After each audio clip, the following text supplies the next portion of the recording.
given us guidance, happiness, healthy, and mercy so that we can attend by platform Zoom today and participate in this special event without any obstacles.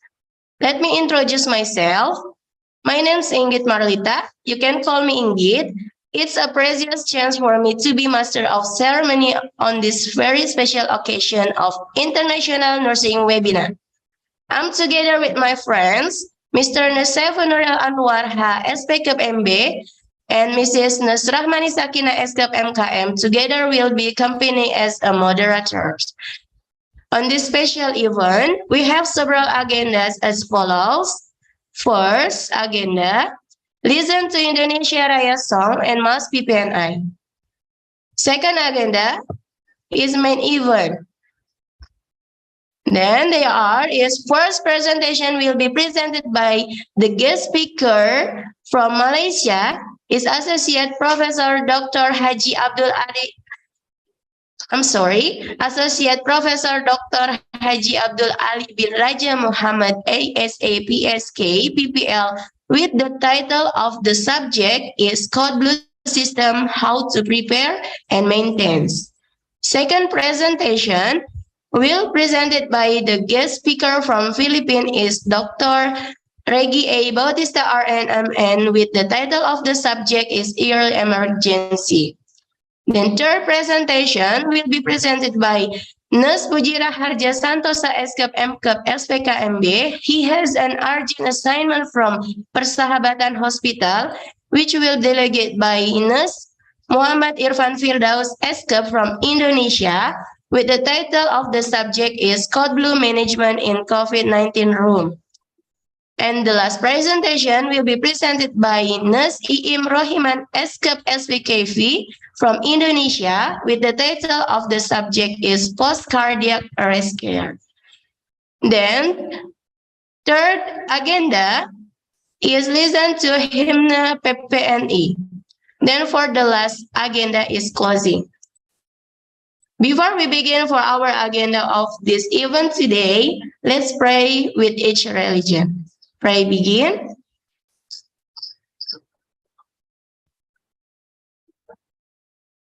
Finish.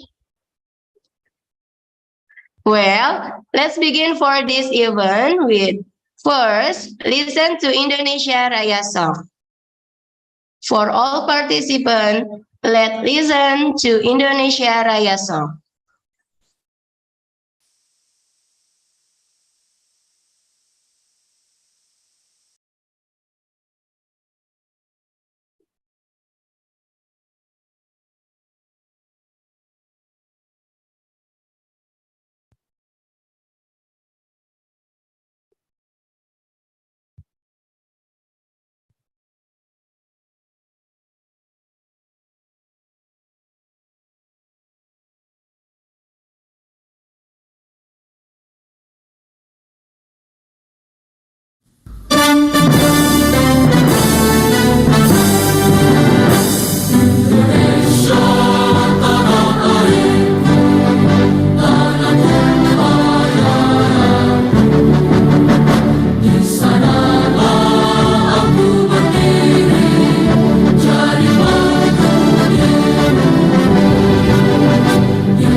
Thank you for all participants have listened to Indonesia Raya song.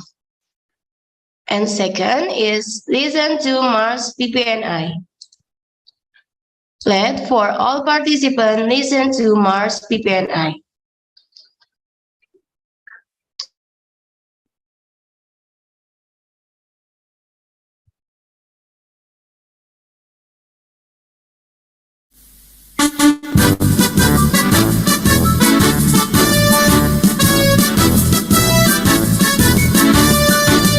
Persatuan Perawat Nasional Indonesia, wujud ikatan profesi perawatan, tempat membina dan mengembangkan kemampuan diri dalam membuktikan keberadaannya.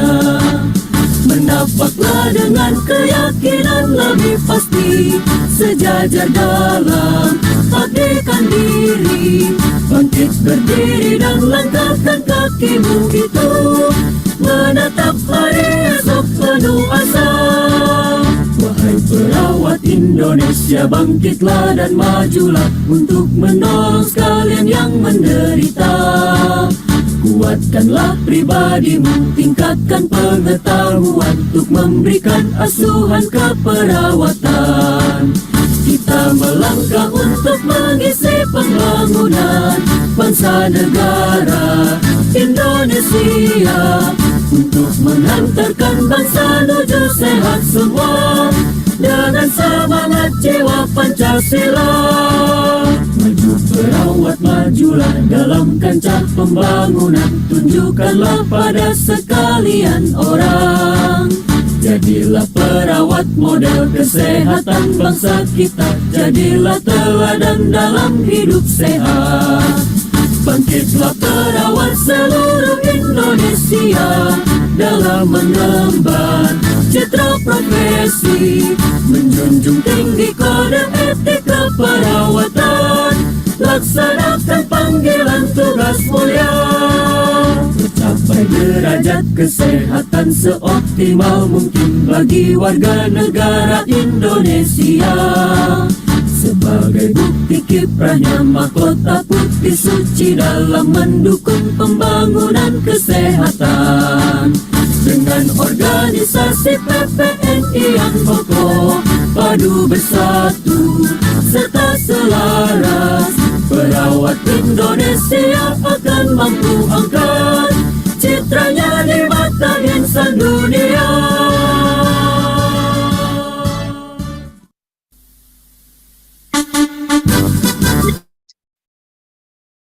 Thank you for all participants who listened to Mars PPNI. Well, next for our agenda is main event, which is we can get new knowledge about Code Blue from 4 speakers. Let me to introduce guest speaker. They are, first presentation will be presented by Associate Professor Dr. Haji Abdul Ali bin Raja Muhammad, ASA, PSK, PPL from Malaysia, with the title is Code Blue System, How to Prepare and Maintain. And second presentation will be presented by Dr. Regi A. Bautista RNMN from Philippines, with the title is Yearly Emergency.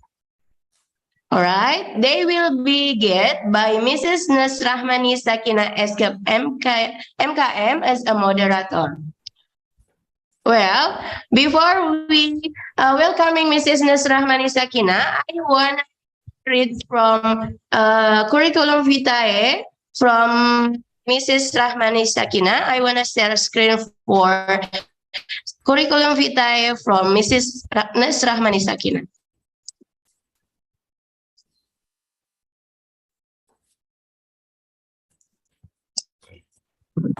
Yes.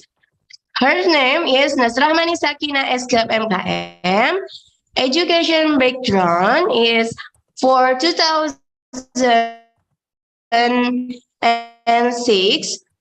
She's graduate for bachelor degree nurse from FIK Indonesia of University. And at 2013, she's graduated from Magister, FKM from experience of working from 2007 until 2009. She's worked at Budi Asih Hospital, and 2009 until 2011, she's worked at Ajiat Emergency Hospital Makkah Hospital, right? Wow, it's wonderful. Then for 2011 until 2013, she's worked at Akbar Yasman Tugu Ibu. Then 2013 until 2016, she's worked at Klinik Pratama Rawat Inap Al Zamzam. Then 2016 until 2019, she's nursing corporate from Bunda Medic Company. Then 2019 until work at BMHS Diklat Indonesia Company. Wow, it's amazing and wonderful, right? Then she has motto, yeah. Just do the best and let Allah do the rest. Wow, it's wonderful. Okay. Yes. Yeah. Yes. Ladies and gentlemen, please join me in welcoming Mrs. Nusrahmani Sakina, SCAP MK. Yes. Mrs. Rahmani Sakina, are you ready? Yes, thank you, Miss Ingrid. You hear me? Okay. Time is yours, Mrs. Yes, okay, thank you, Miss Ingrid.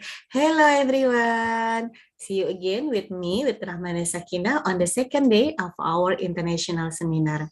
Yesterday, we have learned about early warning system for manage patient deteriorating condition and prevent serious illness. Anyhow, we cannot avoid the patient condition become worse or even arrest.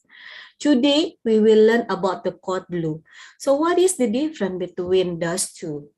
Between EWS and code blue? What are the rules for the nurse during the code blue and how to manage it? So we will learn today from the expert. You know already yesterday, the head of Trauma and Emergency Center, University Malaya, also a director of Masa Center Clinical Skill Education and Training. Please welcome Professor Dr. Abdul Ali Raja bin Muhammad. Hello, Dr. Ali. Hi, Prof. Ali, how are you today? very good, alhamdulillah. Okay, time is yours, doctor. Yeah. Allow me to share my slide. Sure.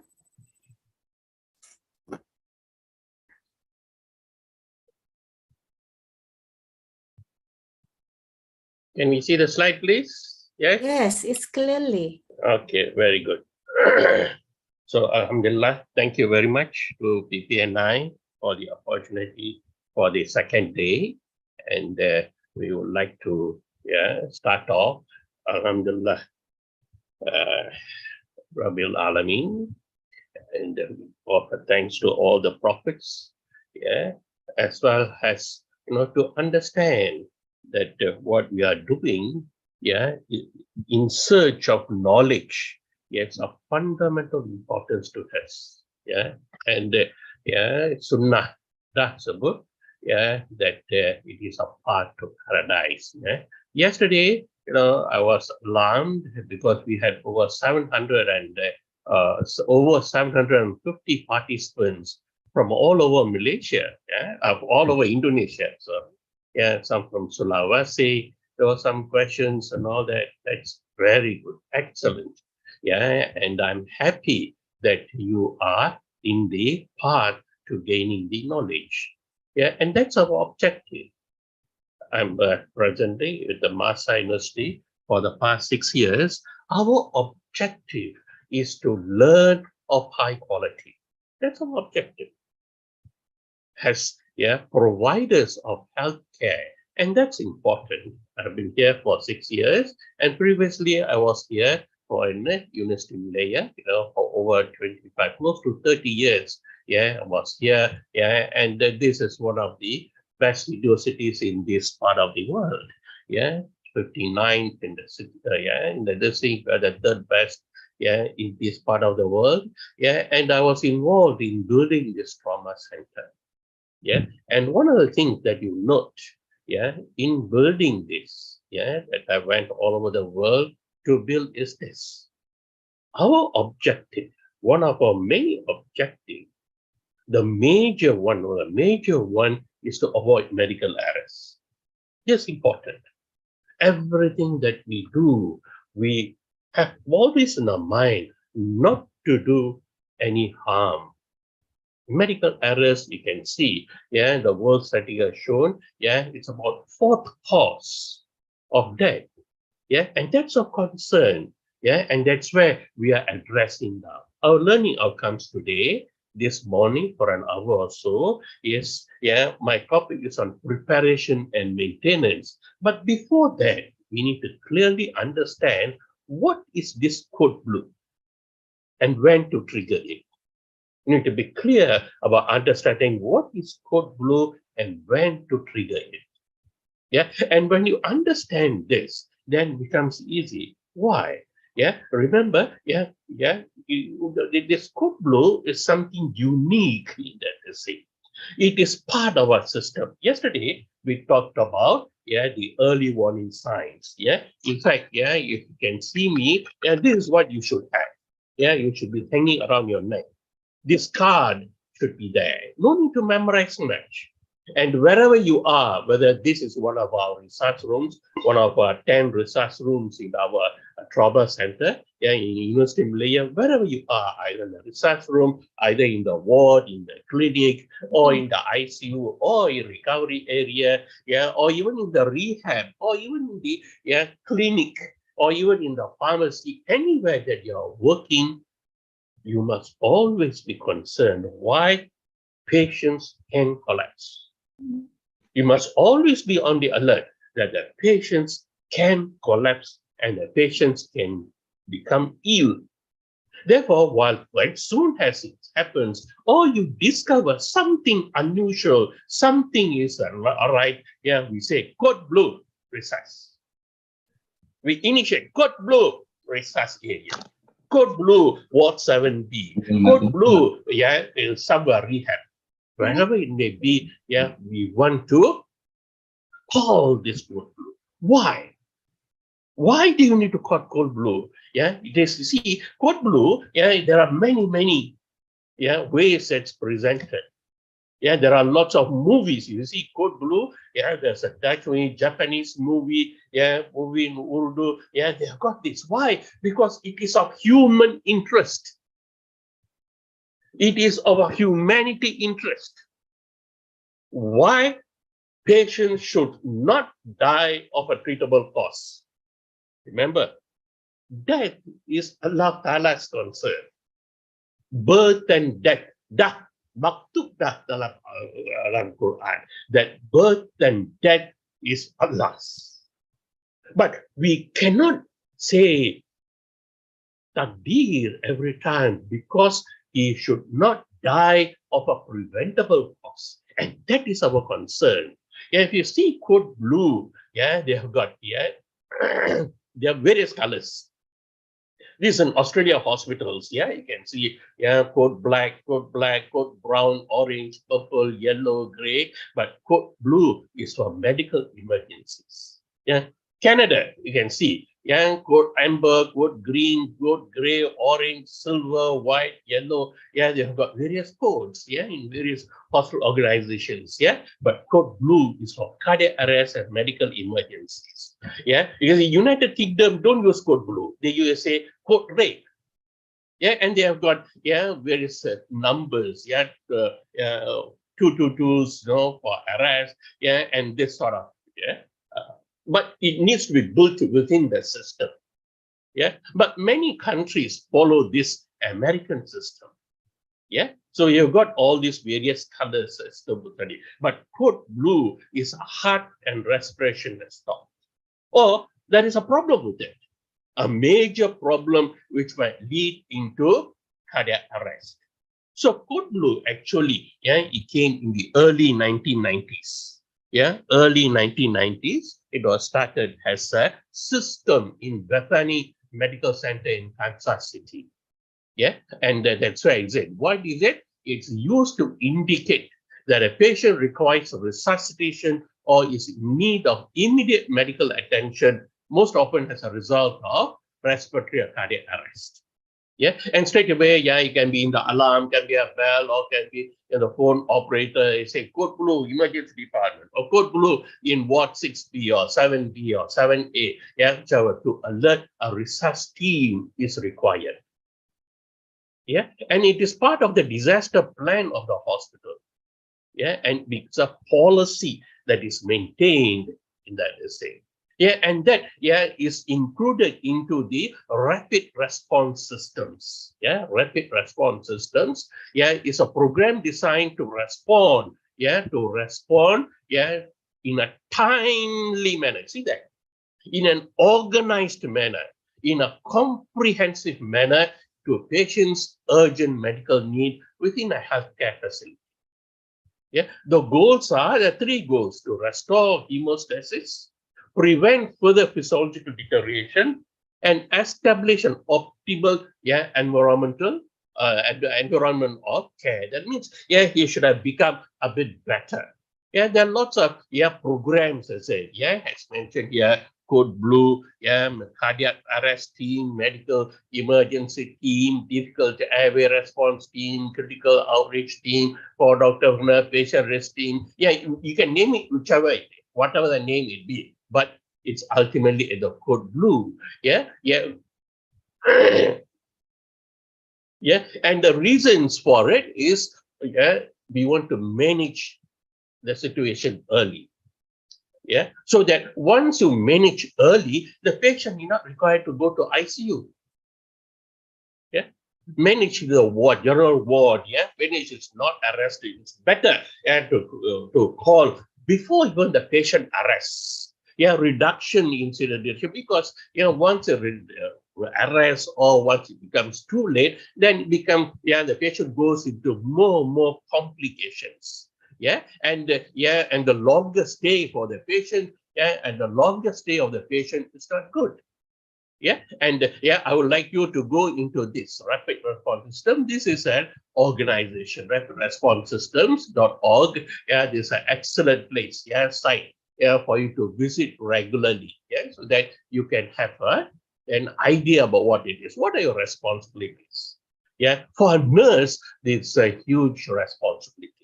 It's important. Yeah, it's a major role for a nurse. Yeah, she plays multiple roles. He or she plays multiple roles, the ability to assist the team in different tasks. Yeah, there are multiple roles they can pegang. Yeah. So it's a church nurse in charge. It's a code blue nurse. It can be a coordinator of it. Can be a supervisor, or can be part of the team. Yeah. Apa tugasnya nurse to perform at his or highest potential. Yeah, and he needs to communicate between the situation, the patient, and the relatives. Yeah, and she is the middle role. Yeah, what is the purpose itself? He should be recording the treatment, the medications, or the interventions in the code blue log. Yeah, there's a logbook, and you will want to record this very clearly. Why? Yesterday we discussed every critical case is a medical legal case. If the patient dies, more so we need to answer to whom? To the patient, to the relatives, to the system, to the hospital management, to the media, to the court. Yeah, so all this is important. Nurses' responsibility, we have code blue, are to make sure that the team complies with the guidelines, and there's a team leader. And it's very easy. Yeah, there's a 5 H&Ts. Yeah, every 2 minutes you got to do. We'll check on that. Yeah, and you need to constantly be a quality team. High quality, bukan suka-suka apa-apa jadilah. Tak ada macam. It must be a high quality team with the standard and universal precautions. Yeah, and you need to modify, like COVID pandemic. Yeah, we need to modify it, which one of the major speakers will talk about it. Yeah, so yeah, this is fundamental importance. This is very hard science. Every 5 years we have this flow chart, yeah, which the responsibilities are shown. Yeah, and that's where the 5H and 5Ts dalam bawah kotak tu, yeah, this you can download from the website. Yeah, website you type there, yeah, 2020 CPR guidelines, go to images, you can download all this information. Yeah, all the charts that I'm putting here today, it can be downloaded. Yeah, so look into it. Yeah, so you can see that 5H, 5T, hypovolemia, hypoxia. Yeah, these are all treatable causes. All the ion, hypoglycemia, hypoglycemia, all these are treatable. All these are treatable. This is more so in trauma. Yeah, tension, pneumothorax, temporal, more in trauma. The rest toxins, yeah, towards of the lungs, etc. Cardiac, these are all treatable causes. So that means then, yeah, if the patient will die, the first thing we need to ask is, have we provided high quality CPR? Have we done the best? Have we sorted out, yeah, all the preventable causes? Who are the team members? Yeah, it's a physician, there's an anesthetist, it can be nurse, anesthetist, yeah, respiratory therapy, pharmacist, yeah, critical care, nurse in the ward, staff nurse in the ward, the team leader in the ward, the nursing assistant, the sister in the ward, the matron, yeah, as well as, of course, security. Yeah, and sometimes, yeah, they'll have a chamber. Yeah, these are all the, yeah, fathers and the priests, yeah, in the Christian community. And then, of course, this is something we need to explore, the ustaz or imam, yeah, to be on standby. Because, yeah, remember this crisis, yeah, and we need to, yeah, pray to Allah Ta'ala for his mercy as well as his, yeah, guidance. Yeah, so yeah, these are the team members that we need to have. Yeah, and there's a checklist. If you are doing a code blue checklist, yeah, you need to have all these 12 steps. Yeah, that means when to activate the code, yeah, who can activate the code, who will respond, yeah, what number to call, role of each member, tell the operator what to tell the operator, what are steps to take, what can take the lead, who can take the lead, yeah, the time, everything must be time, yeah, and then you've got card, yeah, code card, yeah, documentation, additional nurses, tasks, when to call, how to call, all these are all must be in the checklist. Yeah, in the plan, in the code blue plan. Yeah, mention on code blue card. Yeah, so you got the card like this. What must you have? Daily there must be a check because the equipments must be checked daily. Yeah, code function, whether they're functioning well, especially airway, emergency supplies, all the various drugs. Yeah, fluids all must be there. Yeah, the defibrillator, the packs are okay. The machine has been tested, yeah, of course oxygen is okay, yeah, they got a backboard at the back, is it there? Sometimes you've been, yeah, taken somewhere, then yeah, you need to search for it, yeah, various little catheters, and you need to have a good suction machine. So these are the code blue, yeah, card requirements. Yeah, so what's the role of the, yeah, the information and monitoring that the nurse needs to do? Yeah, so the staff nurse is a nurse that provides direct care to the patient because she's there. She knows the history. Therefore, she becomes a responsible nurse. Yeah, and be able to, yeah, tell what are the signs, what are the symptoms, yeah, when things are done. If there's a doctor is there, doctor in charge of the patient, then he will also assist. Yeah. The team leader, yeah, might also like to know what was the recent condition of that patient. So that information should be there in the case notes. Yeah. So and the various monitoring, an hour, 2, 3, yeah, at least about 6 hours before. How was it? Yeah, those are the information that you need to provide. So now, when to trigger? Yeah. So the second outcome is when to trigger. When do you call for the help? Yeah, to come on. Yeah, and when you trigger, anytime. The code blue plan, you must be able to, once you have this, you must be able to call for help. Your local team, so your doctor, your physician, as well as once he says, this is serious, then code blue must step in. And what are the things that the patient might say? He might arrest. He might be an unusual chest pain. Suddenly, he has got a crushing chest pain immediately. Patient might suddenly go into respiratory distress. Patient might go into unconscious state.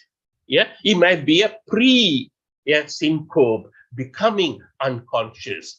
And if you have got any worries about the patient, if you cannot explain, or there are some changes in the vital signs, immediately you need to communicate with the doctors and then check with the news card, and straight away then you need to trigger. And this is important. Because this is objective.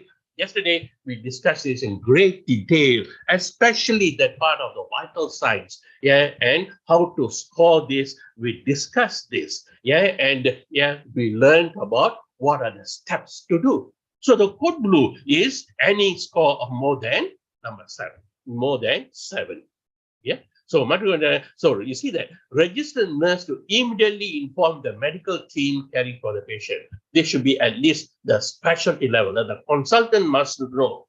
And then, of course, the emergency code blue assess call should be put in. Wherein the team comes in and they perform. And it is very important. You see, the change, the encouraging and empowering the work staff, is so very important. You play a huge role in this. Clearly, it is Allah Ta'ala is giving you in your hands to perform the best. For example, patients admitted to the ward and you're using that monitoring, that news card and monitoring that they see. You know whether it's got a low risk, moderate risk, or high risk. And of course, this is important. Early notification is always important to the physician who's caring. Once you have that, if at all anything were to happen, then you trigger. So what are the goals? In every other protocol is this. They always say, detect early, treat early, rapid intervention early. Therefore, you will decrease the patient going to collapse. Therefore, you will decrease the mortality. See that? As well as the morbidity. So this is an excellent step that you must, if you don't have it now, you need to have it and create the team to formalize it. Now, how to prepare?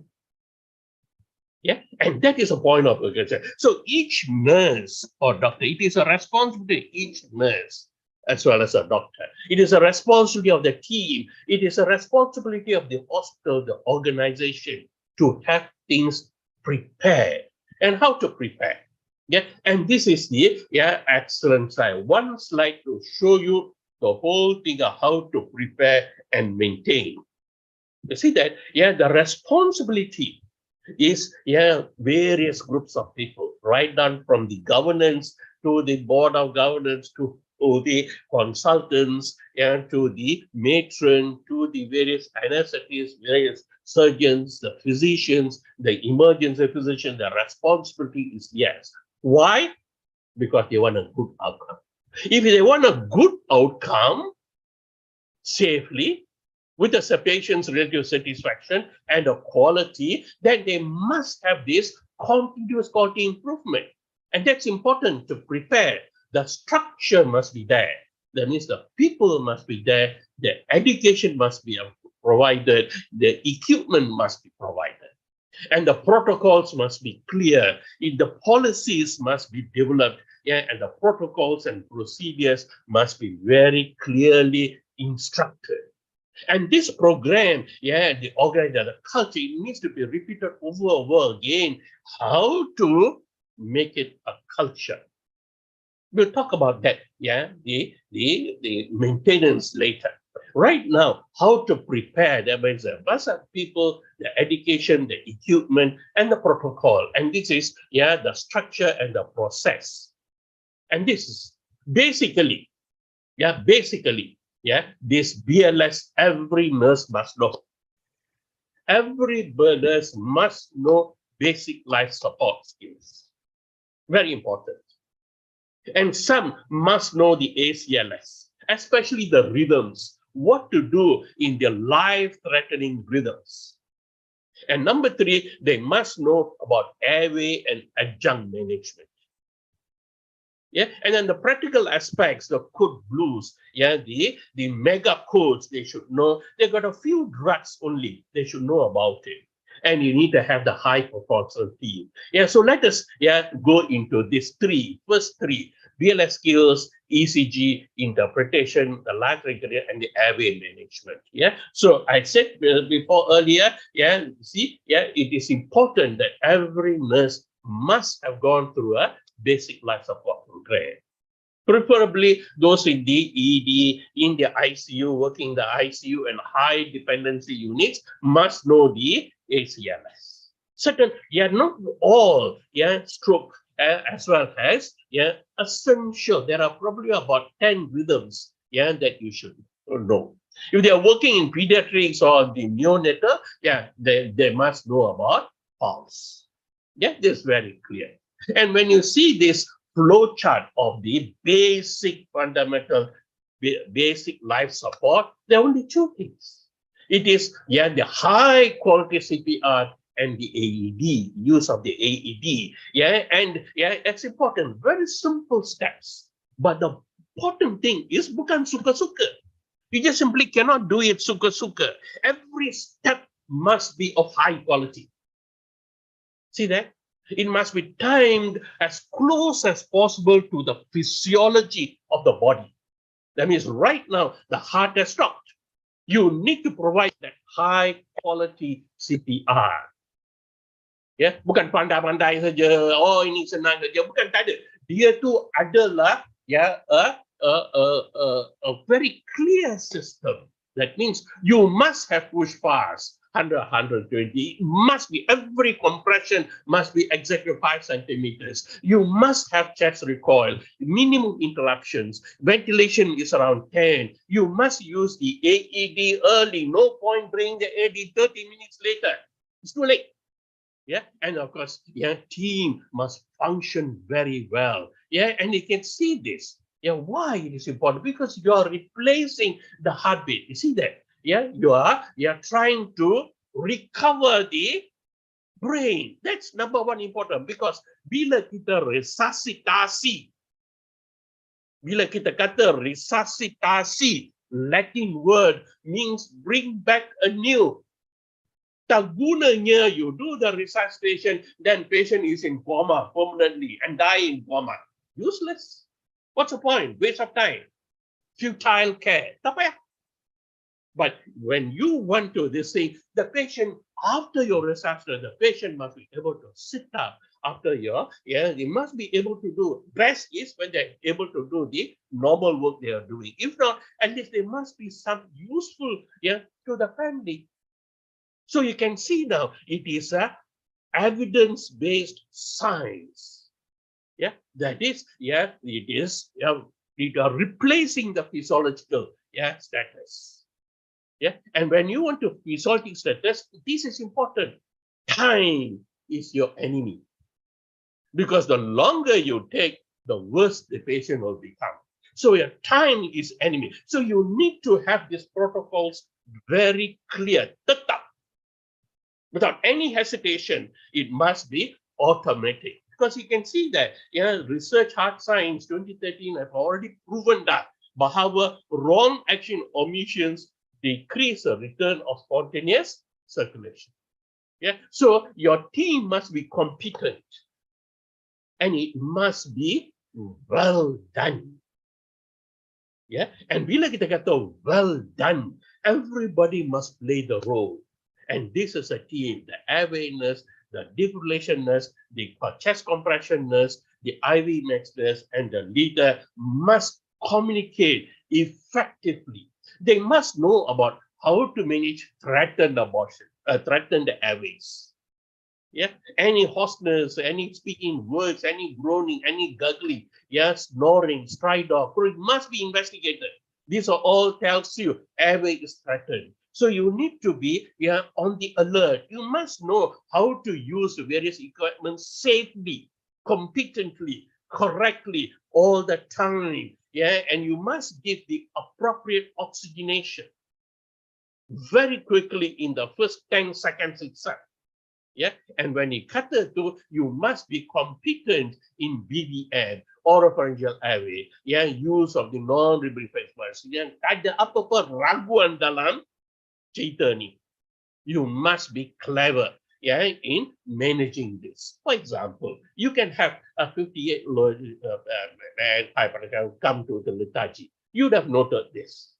You think, oh, okay lah, bagi dia paracetamol, bagi dia IV fluid, bagi dia, this thing there, ini hari yang kedua, hari yang ketiga, and then you see that, you call the physician, and the physician comes and checks, oh, macam ada coronary care nanti, and then within about, I think about another 10, is the third day, second, third day, or even the first day, the patient goes into this rhythm, tengok to VT, and watch, and suddenly he's collapsed. And then of course, he goes into heart block, and then he goes into, we have heart block, and then he goes into asystole matinya. So when you clear, start code blue. When you say code blue, it's right on top here itself. Bukan di sini. Bukan when patient has collapsed. Tak guna. Code blue must be higher up. If you're monitoring the patients, and when you are monitoring this, you need to be constantly be aware. This code blue and calling for assistance depends on these vital signs. This we discussed yesterday already. The vital signs is something that's important, and that is where the news card yang kita cerita ni must be there within you. And you need to know, recognize, these are the 10 rhythms. Myocardial infarction, you must know very clearly. Sinus rhythm, bradycardia, tachycardia, important ones only. And of course, this, ventricular tachycardia, fibrillation, these are the pre-arrest rhythms. You should know how to manage this. You can go to the mega code. You have these, codes, mega codes. You can practice so until you become, there are a lot of scenarios you can download. Dalam video tu ada, you can download and you can practice over. But fundamentally, you must tahu yang you must know what to do after the return of spontaneous circulation. You must know, practice this, the various code blues. And each of the team members must know what to do. Team leader, what to do. The airway nurse, what to do. The differential nurse, what to do. The drug nurse, what to do. As well as a pre-arrest. All these steps, dah di analysis, dah di evidence based. Everything is very clear. Tachycardia, what to do. Bradycardia, what to do. Stroke algorithm, what to do. Pulse, what to do. Synchronized cardioversion, what to do. And all this transmitter facing what to do. As well as these various drugs. And important drugs only. There are few drugs. Oxygen, very important. It's a drug. Remember, bukan gas. Adrenaline, you must know when to use. Adenosine in supra, ventricular tachycardia, you must know when to use. Amiodarone in pulseless, ventricular fibrillation. That's a third drug that you use. A patient collapse, the first is oxygen, adrenaline, and then amiodarone.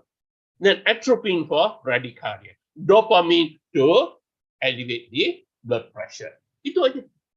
So you can see there are only 6 drugs that you need to know very clearly in a resuscitation. These are unusual situations. 6 drugs are major situations. These are all in unusual situations that you might want to use. So there are 9 drugs that you need to use. So what is an effective high performance team? Yeah, what are the skills? And this is something that you need to practice over again. Each medical program will have a pre-assigned role in the event of code blue during their shift. Yeah, so you've got this airway nurse, you got this compression nurse, you got this cardiac defibrillation nurse, you got this medication nurse, they are record nurse, who keeps all the events because it's medical legal importance. Remember, bukan tulis kemudiannya dah lupa dah. You'll make mistakes. So Hastings event, you need to record. And then the team leader, usually the physician, will give the risk. You can see its responsibilities are very great. Organize a group, monitor performance, and perform all skills, and he needs to communicate effectively. And that's important. So the roles of nurse, is the primary nurse, you got a secondary airway nurse, major nurse, medication nurse, record nurse, IV nurse, and the team leader. See that all these are already been established. So very clear instructions. So the communication must be a closed loop communication. Clear message. Tak ada scream and shout, inilah dana and start fighting. No. It must be practiced and clear messages, roles and responsibilities automatically. It must be performed with a lot of respect because the relatives are watching. The relatives are waiting at the back, wanting to know what happened to their relative who has collapsed or who is in critical care. Therefore, it must be like this. The whole system must be working like this. You have seen this, in the TV again.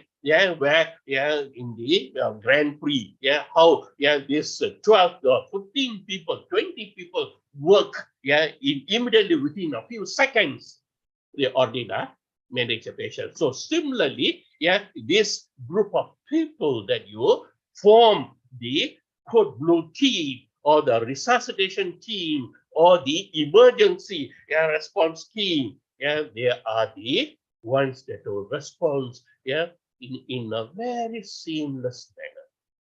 Bila yang ni jadi, then it's going to be a good outcome. And the steps are all clear. Reviewing the skills, each of the skills, what do they do, what needs to be done, all this. This is what it should show. Your record at the end should show all this. Dah clear. Once you have done this, in spite of the thing, patient dies, then it's a work of love. But he must not die because of a failure. And the code blue is a responsibility of the nurses, the doctors, and the hospital. And how to maintain it is just this again. How to maintain it is this.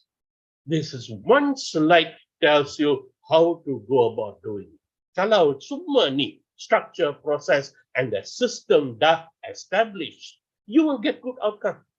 And each has got three of the thing: the people, education, equipment, protocols, policies, procedures, and the organization and culture. It must be a standard practice, responsibility and commitment from all this group of people. And the hospital, quality improvement team, they must be assessing this every month. How things have happened. And this by practice makes perfect. And once you practice more and more, then it becomes permanent. If you don't practice, then it becomes a problem. You should be included into your monitoring systems, actually. And this is in Singapore, they have got this. Where the news and the code blue activation, they are all inside the software. Automatically, code blue is activated, all by the software. Just in 2020, they won a gold medal. Excellence, they say. So it can be incorporated into this. Or this is Saudi Arabia. This is a studies done in Saudi Arabia in 2018. You see that constantly they got these four problems: technical problem with the equipment, crash cart problem, staff-related problem, communication and all that. You see that? This is all can be sorted out. How? Inilah dia. I like what our Indonesia President mentioned. Bukan kesulitan yang membuat kita takut, tapi sering ketakutkanlah yang membuat jadi sulit. Jadi, jangan mudah menyerah. You need to constantly, however difficult it is. This is important. You need to make those whatever we discussed work. Practice makes perfect. And once the practice overall, every month, there must be a practice in every part of the hospital. And the code blue must be tested everywhere, even in the cafeteria.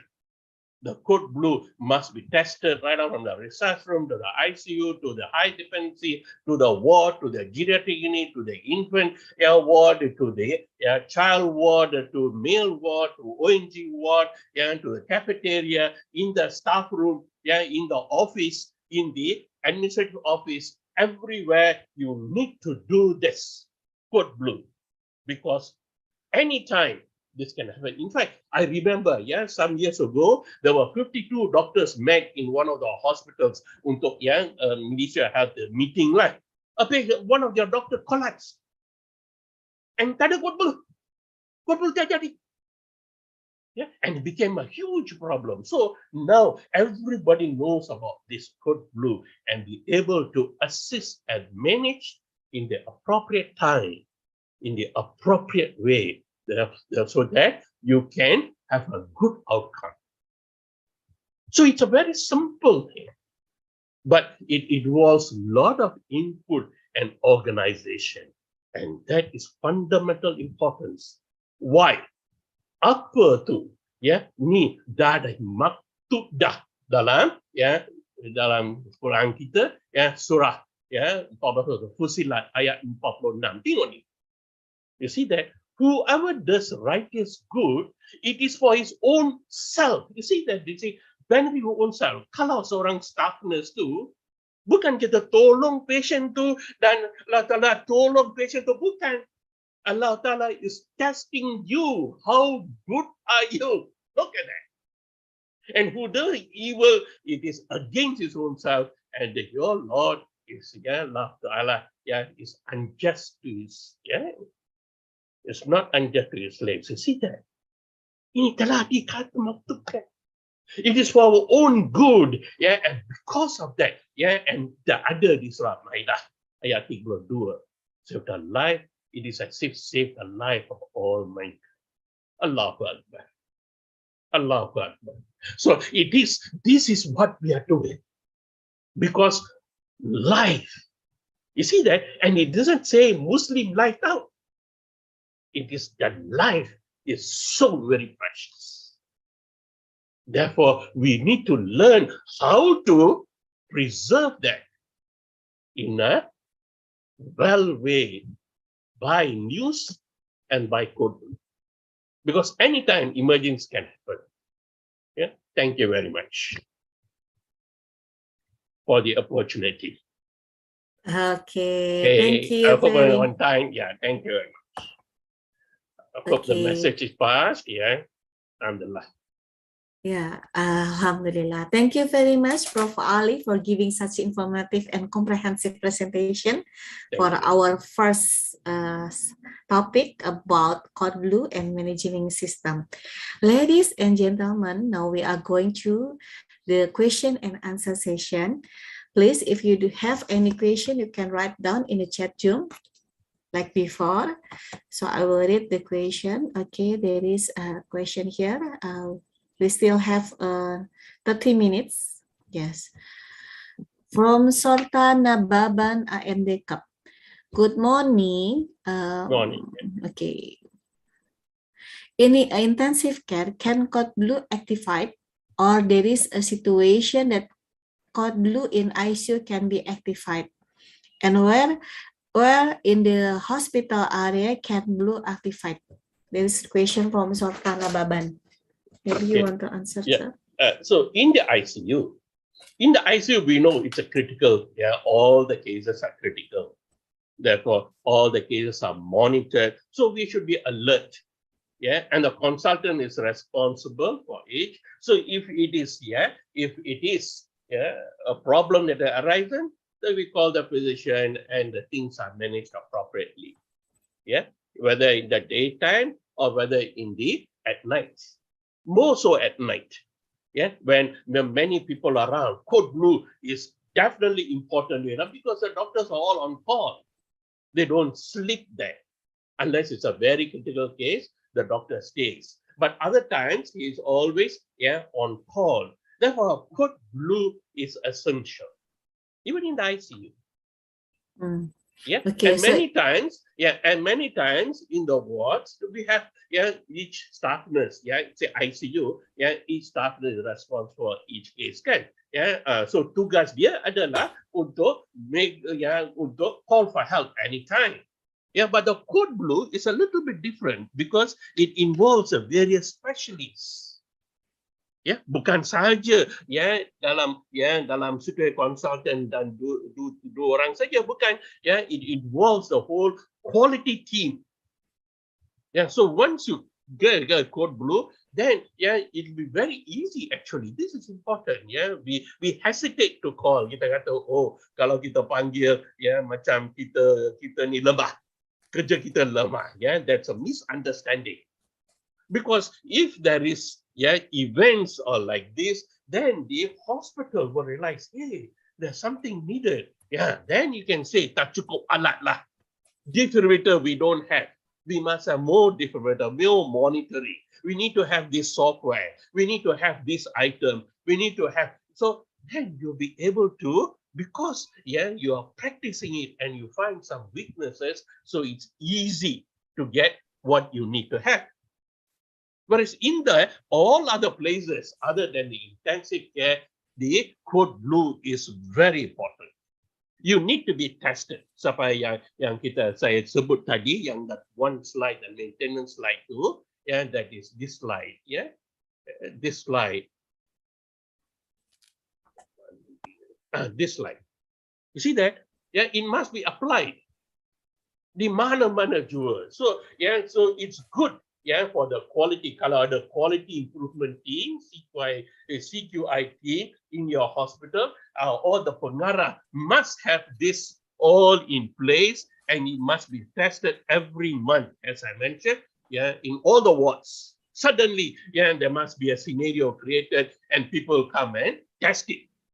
It's a test to see how the various teams perform. Right, whether the general ward, in the high dependency ward, in the OT recovery room, in the emergency room, in the cafeteria, in the lab, in the radiology, in the ONG, in the pediatric, it needs to be constantly be tested. Bila kita buat ini regularly dengan policy yang kita dah ada, protokol yang tidak ada, prosedur pun sudah di written down, so we have got this plan, code blue plan, emergency response plan. So and that becomes a quality statement. It's a measurement. You can measure it, you can benchmark it, and then you give feedback, and then you can make it better and better until you get patient good outcome. See that? So this slide explains macam mana cara kita kena ada ini. This is not something new, because it's practice, it's evidence based.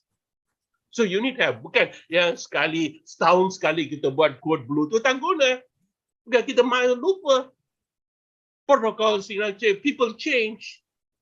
And they do not know, they don't fit in. Therefore, every month there must be a test in all the areas. Then people talk about it. Hey, code blue jadilah dalam cafeteria, mereka buat di situ. Hey, apa tu code blue? And then you'll start talking. Hey, saya pun kena check lah kalau apa-apa jadi di sini. And that's why the director must be very strict. Kalau matron and the director must be very strict, as well as the quality improvement. Ini tiga orang ni should be very strict in this, so that you will get good outcome. And that's what we want. People must talk about your ward. Hey, betul-betul very good lah buat to hospital tu. Yeah, they collect some my apa dia tu. Wah, immediately within 1 minute dia dah buat, and you see that people will talk. So in that way then, yeah, your tugas kita adalah continuous quality improvement. And kita kena ada yang proses dia. Okay? Oke, Thank thank you Asar Ali. Yeah. Jadi untuk Mbak Sortana Baban, jadi this must be a system in the hospital for the code blue. Ya, actually there will always be SK ya kalau bahasa Indonesianya ya, ada SK untuk tip code blue. Jadi memang bisa must be applied in everywhere in the hospital ya. Everywhere, yes. Everywhere. Yes. Especially including Practice, ICU. yeah, this is what we call as exercise. Exercise, Yeah, tapi a ya training harus exercise, dirutinkan, diaktifkan sehingga tim Kotlunya memang yang kapabilitasnya bagus, yang kompeten sehingga hasilnya baik. Walaupun biasanya kalau di ruangan ICU biasanya mungkin mereka sudah ini ya. In ICU actually most of the nurse and the doctor Yeah, they know what to do. also. They know what to do. So that's But not we a problem. still, But it's usually in the ICU, it's at night. Because tak ada ramai orang. Yeah. Then we need to help from the ward also. The physician might have to come down. Yes. Yeah, the on-call team might have to come down. So it doesn't exempt them also. Yeah, so code blue must be tested at night actually better. Ya, terutama pada saat malam hari di mana pesertanya mungkin tidak banyak orang dibandingkan pada saat aktivitas pagi dan siang hari. Seperti itu ya Mbak Sartana Baban, semoga cukup explanation is very good. And then the second question, Mbak Nia ini nggak jelas pertanyaannya ya, maaf. Dari Paramita Bandung cuma nulis nama. Oke, the second question from Justiani. In the code blue there is a nurse and doctor. Are there also a pharmacist? Nah, pertanyaannya apakah ada juga farmasi? Yes. Yeah, what's the role of a pharmacist? Yeah, sometimes some drugs, when you do this thing there, some important drugs like amiodarone, dia tak simpan dalam ward because it's costly. Yeah. Then so they say the anesthetist comes, I want propofol to intubate. Kita tak simpan propofol dalam ward. Yeah, for intubation. So who can give you? So you panggil ke ICU staff, OT staff lah, let's check. But with what the pharmacist there, the pharmacist can immediately get it for you. Kerana he is the keeper of those drugs. Yeah, so it's good to have the pharmacist also. Yeah, because you can get easy access to the needs. Otherwise, the nurse need to telephone the matron of the OT lah, kena ada permisi lah, and then you got to call that later. So once you have the pharmacist inside, then it becomes easy. We need propofol, we need amiodarone, we need sometimes you might need some unusual drugs, and the physician will say, hey, we need a special antibiotic. Antibiotic tu bukan senang untuk dapat. You need to prescribe and send and all that. So if the pharmacy is there, straight away, it's triggered. Senang kerja. So put her into one of the team. Masukkan dalam tim ya, sarannya Prof. Ali. Biasanya there is medication in this, what is berangkar emergency ini ya? Some of this kita tak simpan. Amiodarone kita tak simpan dalam ward. Cabin, propofol, this intubation, sectional cooling, semua kita tak simpan dalam DDA cupboard saja. We don't keep in the DDA cupboard. Oke, baik. Pertanyaan berikutnya dari Pak Mukmin, SKD Profesi Sulsel. This is Nia Kurniati. There is a question. In what process does the IGD or inpatient still have to press the code blue sign if there is a code blue, even though there are enough people for this emergency? Sama lah. Enough people is one thing. You see that? Enough people. But you have a pharmacist in the district, macam tadi kita kata. Ada. So if you have enough people to manage the situation, the problem is this.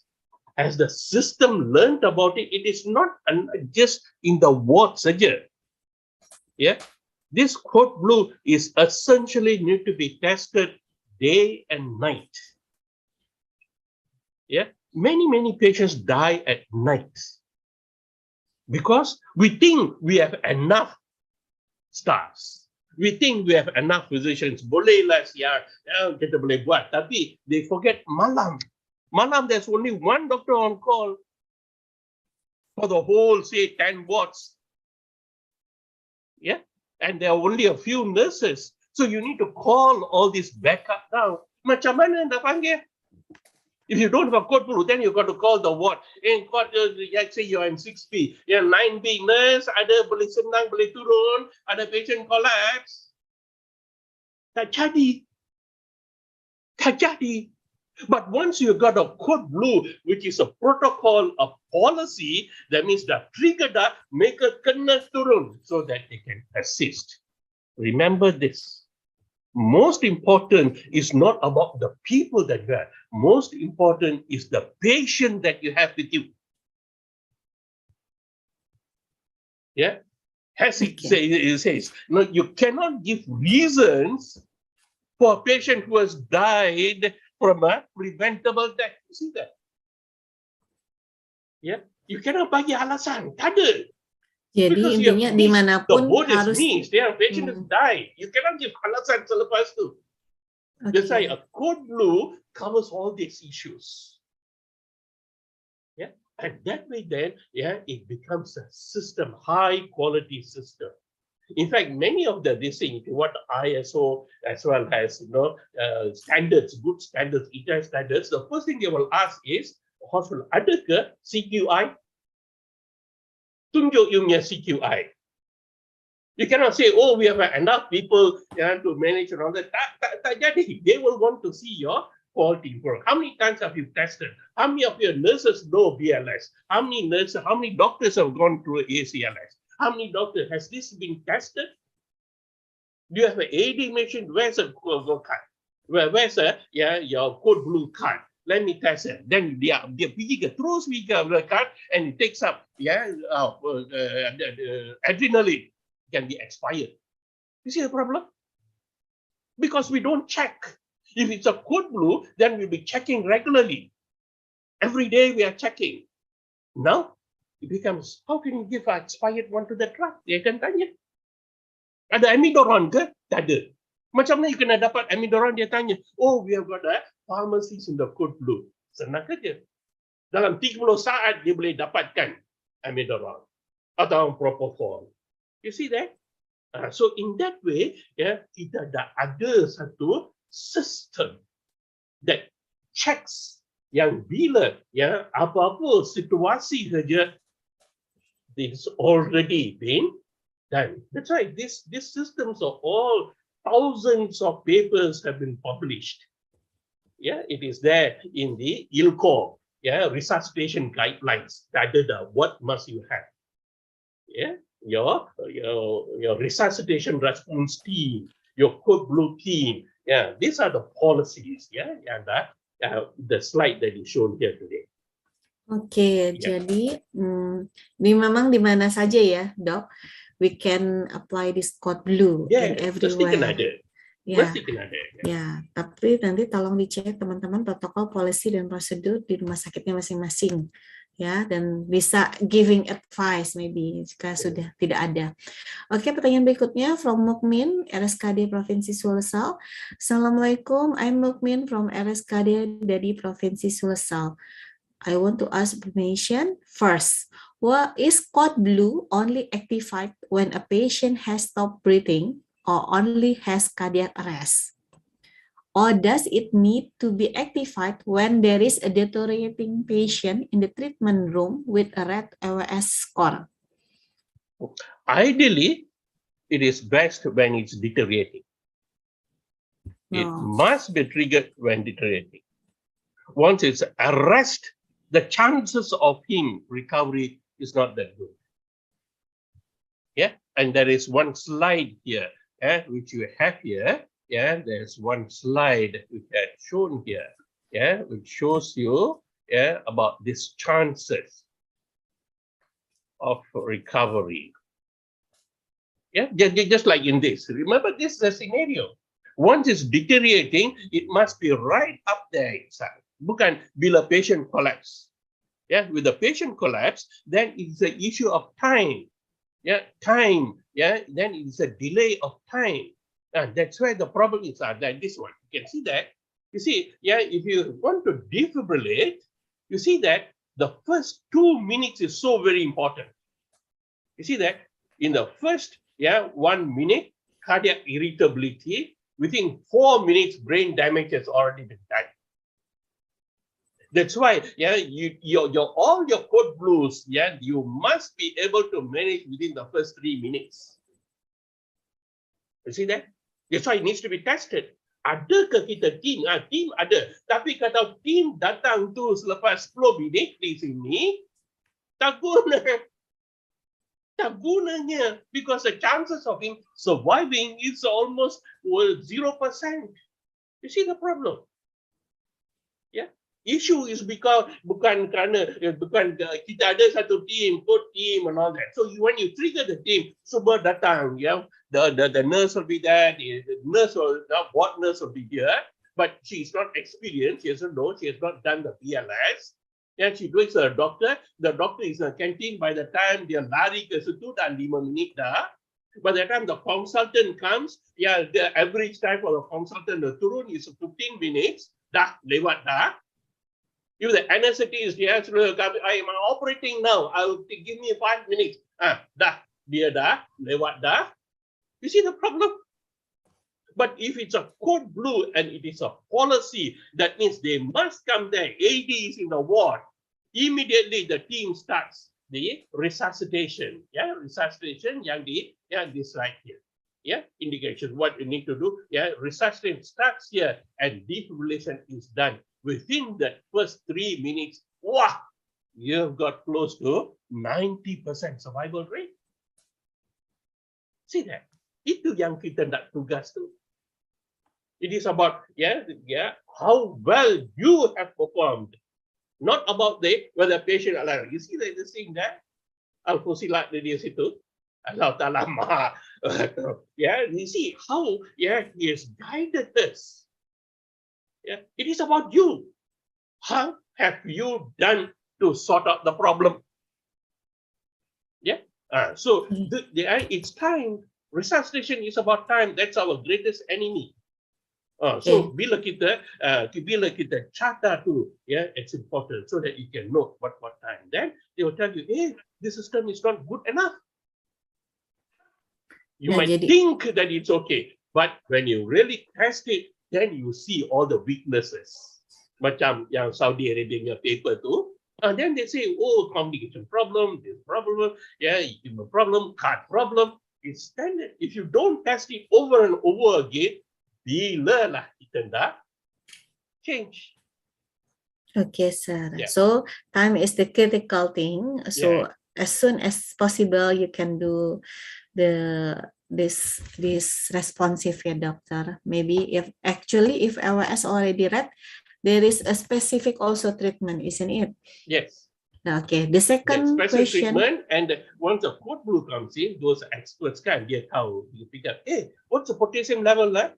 Why is the urine output low? Why is this? Why that? Then we will start investigating further.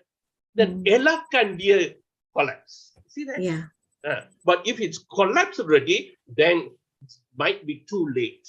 Jadi jangan sampai kolaps ya Bapak Mukmin. His second question is, our hospital is about 5 hectares wide and the distance between one building or treatment room is quite far from one another. With this condition, how to manage the code blue system in our hospital so that every time there is a cardiac arrest, the code blue team arrive at the location before 5 minutes? See, this is what we are trying to say. So we need to test it. Test it. So if it's a wide place. So what you do now, if it's a wide place, that means for the various code teams, say from the OT to come down to one place, therefore, people who are here must know about BLS. Basic life support, semua mesti kena tahu. Semua harus tahu BLS, basic life harus support. tahu. Nggak hanya menunggu tim code Yeah. dulu. Yes, and every of the building there, you must have this AED machine. Yes, semua Yeah. ruangan harus punya AED mesin. AED machine mesti kena ada because it's very cheap. When the AED came 20 years ago, it was 150,000 Malaysian ringgit. Sekarang dia tu dah 7,000 saja. Yeah, so the same thing in Indonesia lah. Yeah, so in that way, yeah, so this AED machine must be available in every floor. Actually, it's a requirement actually. Okay. Yeah, so every floor you've got the AED. There must be a nurse. Yeah, everywhere there must be nurses there who will be able to do a BLS. So as soon as patient collapse, yeah, the BLS dah buat, AED dah ada. See that? Within the first 2 minutes ada. Then the code team can come. Yeah, as they come 5 minutes ke, 10 minutes ke, or that. But you see, the treatment's already been started by the BLS nurse. What is the most important thing of BLS nurse? Chest compression, high quality compression. Itu dah ada dah. High quality. Tak ada oxygen pun tak apa. You can just use a BBM. Your another assistant comes in, just BBM, kerana ada 21% oxygen dalam udara. So don't need oxygen. So quickly, because he's not breathing, quickly do a head tail chin lift, no problem lah. Yeah, head tail chin lift and do BBM, chest compression, BBM. Kalau tak ada BBM, hands alone, chest compression, dah cukup. But it must be high quality. High quality. Every time it must be 5 centimeters. Yeah, tak ada lebih, tak ada kurang. Harus pas caranya ya. Yeah. Then you're going to take the stroke volume and immediately the AED comes in. You apply the AED. It's all taught in the BLS, yeah? AED and the patient immediately, so I've done that so many times. You know, immediately after the patient, hey, what happened? What happened? Dia tanya balik. When he was, dah collapse dah mati dah mati. Immediately, wah, sedap rasa dia tu. Oh, then we can see the magnificence of Allah Ta'ala. Yeah, okay. Thank you so much, Prof. Ali. It's so clear. Huh? And then this is a question again from Kusnadi Jaya. Or are the code blue team always divided to the area that they used to? How we divide for this airway breathing and also this defibrillation, this team, how we divide this team for the code blue, sir? So number one is semua dah tahu dah BLS kan. So 4 staff nurses, 1 doctor coming. So it is not tetap. He said, okay, are you clever identifying? Kalau yang pandai itu, dia buatlah, dia ambil tugas lah. The issue yang tugas kita bagi is who knows best dalam keadaan masa tu. Not about dia ni, dia tu. When he doesn't know, apa sebab bagi dia tugas dia tu? Tak berapa pandai dia tu. Yeah. So once you have the BLS is fundamental importance, and then the airway nurse, you says, oh, I know better. Yeah, okay, very good. So you'll be the airway nurse. Then chest compression. Yeah, bagi tugas. Dah buat BLS dah? Yeah, chest compression. Dah ada dah. IV exercise. Okay, I buat. I clever. So tugas masing-masing tu is they should volunteer. That is better key. Rather than you buat. Then it becomes, I tak pandai lah, tak pernah buat IV access dah 1 tahun dah. Okay, siapa yang pandai? Kita kena choose that way. Okay, in fact, the plan allows that way. Yeah. Yeah. And maybe better if already in this SK, what is that? Already written down who will be given this. Yeah.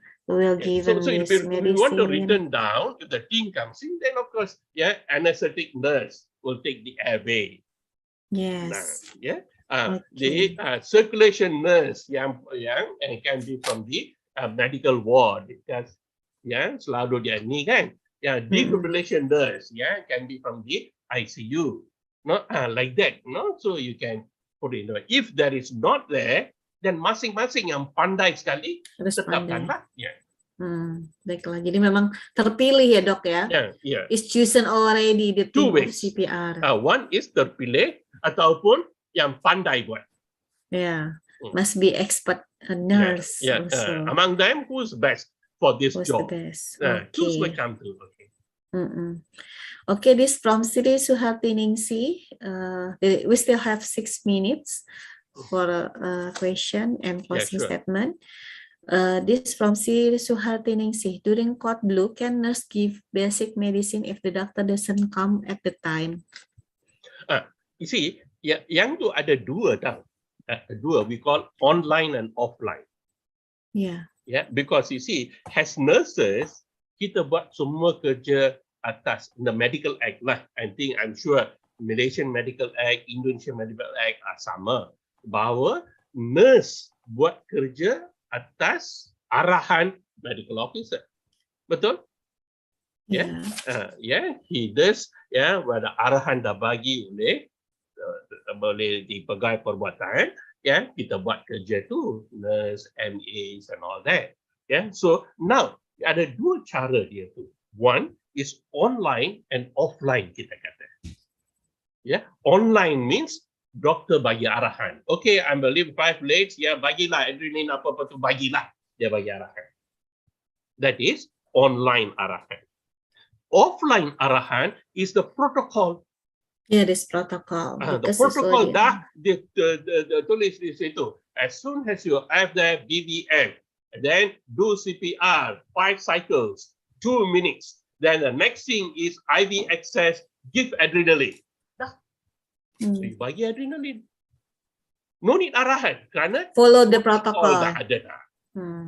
So that way there you can put it into the protocol. Sure, boleh.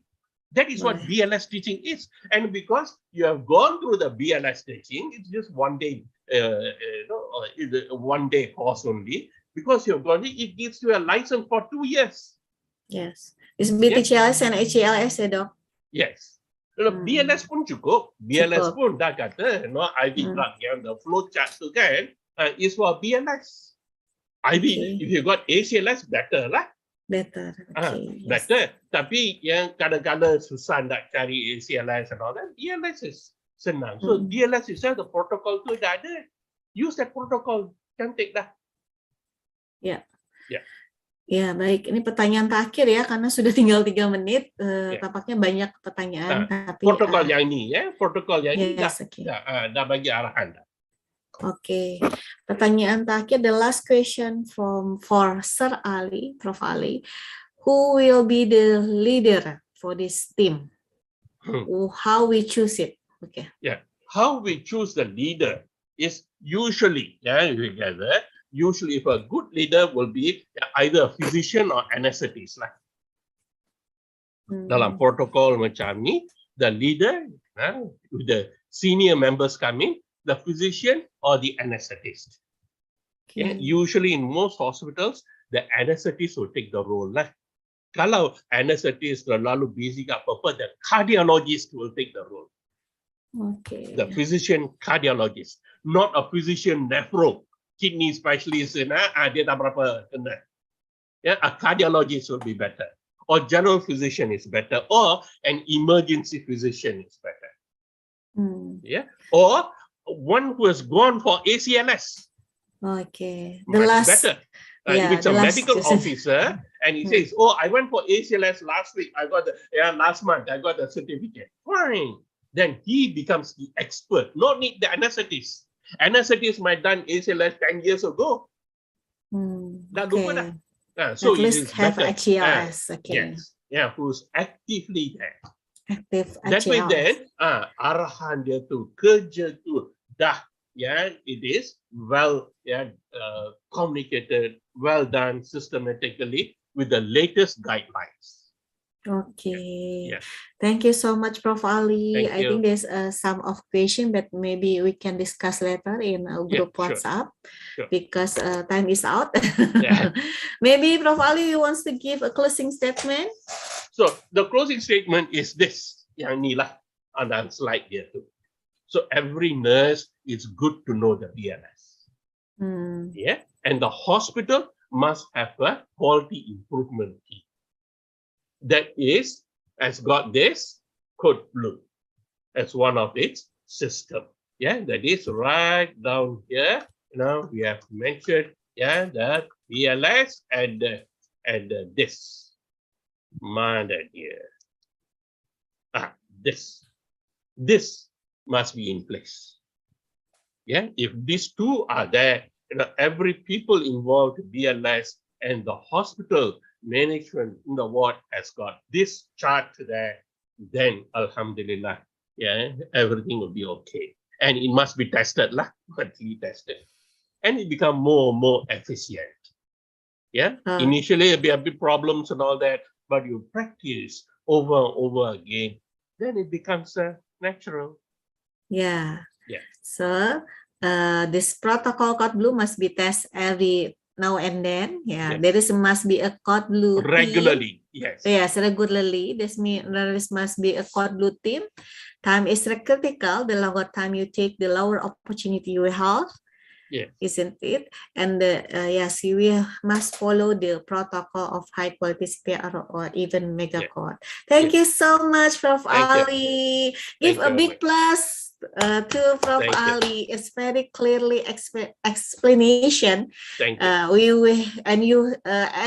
Every other audience said you have a really high positive. Thank you.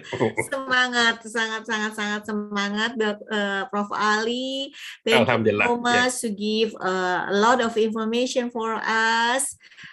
Thank you for your energy given to us. Thank you. Thank you. Yeah. So maybe this is our last day to meet. Yes. Hopefully, we have an opportunity to collaborate again. Thank you so much. Anytime. Ali. Anytime for Indonesia. I'm the last here. Yeah. Thank you so much. Thank you very much. Thank you. Okay. Bye. Okay, dear the audience, you still follow this seminar? Wow, so interesting, isn't it? It's so excited, all the explanation from Prof. Ali. And now we have a second discussion. We will talk about emergency. Prof. Ali, sorry, maybe you can close your PowerPoint.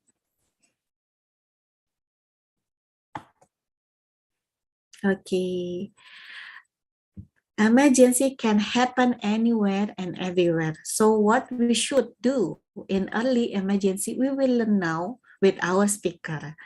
We already met him yesterday. Dr. Bautista is the Dean of the College Nursing of System plus College Foundation and Academic Reviewer of Nursing Licensure Examination in the field of maternal and child health nursing. Without further ado, I would like to welcome our speaker to start the presentation. Please welcome Dr. Regi Bautista. Hello, Dr. Regi. Are you there? Hello, everyone. Good morning. How are you there? How are you guys? Hello. How is condition in Philippines? There is a problem. Yeah, we have a typhoon here in our province. Actually, in our school, we didn't have an electricity. That's why I traveled back to my house. So in order for me to have my webinar to you guys. Wow, really struggling. Yeah, very struggling. I'm happy. I'm glad that you are safe. Yeah, and I think this is also a part of my talk to you. This is an early emergency. Wow, so it's really real condition. Wow. Yeah. It's very experiential. Okay, now it's time is yours, Dr. Regi. Thank you very much, Ma'am Ramani. Hello, good morning, Indonesian nurses and our participants for today, and to all our speakers there, and to our moderators. Magandang umaga sa inyong lahat from the Philippines, mabuhay. So we are now in the topic of the early emergency. I am Dr. Reggie Bautista, the Dean of the College of Nursing of Systems Plus College Foundation in the Philippines. So my topic is about the early emergency. And before that, we have to define first what.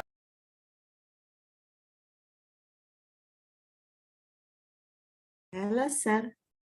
I lost your voice. Okay. Okay, now it's back. Okay, am I loud and clear? Yes, clearly. Okay, thank you very much.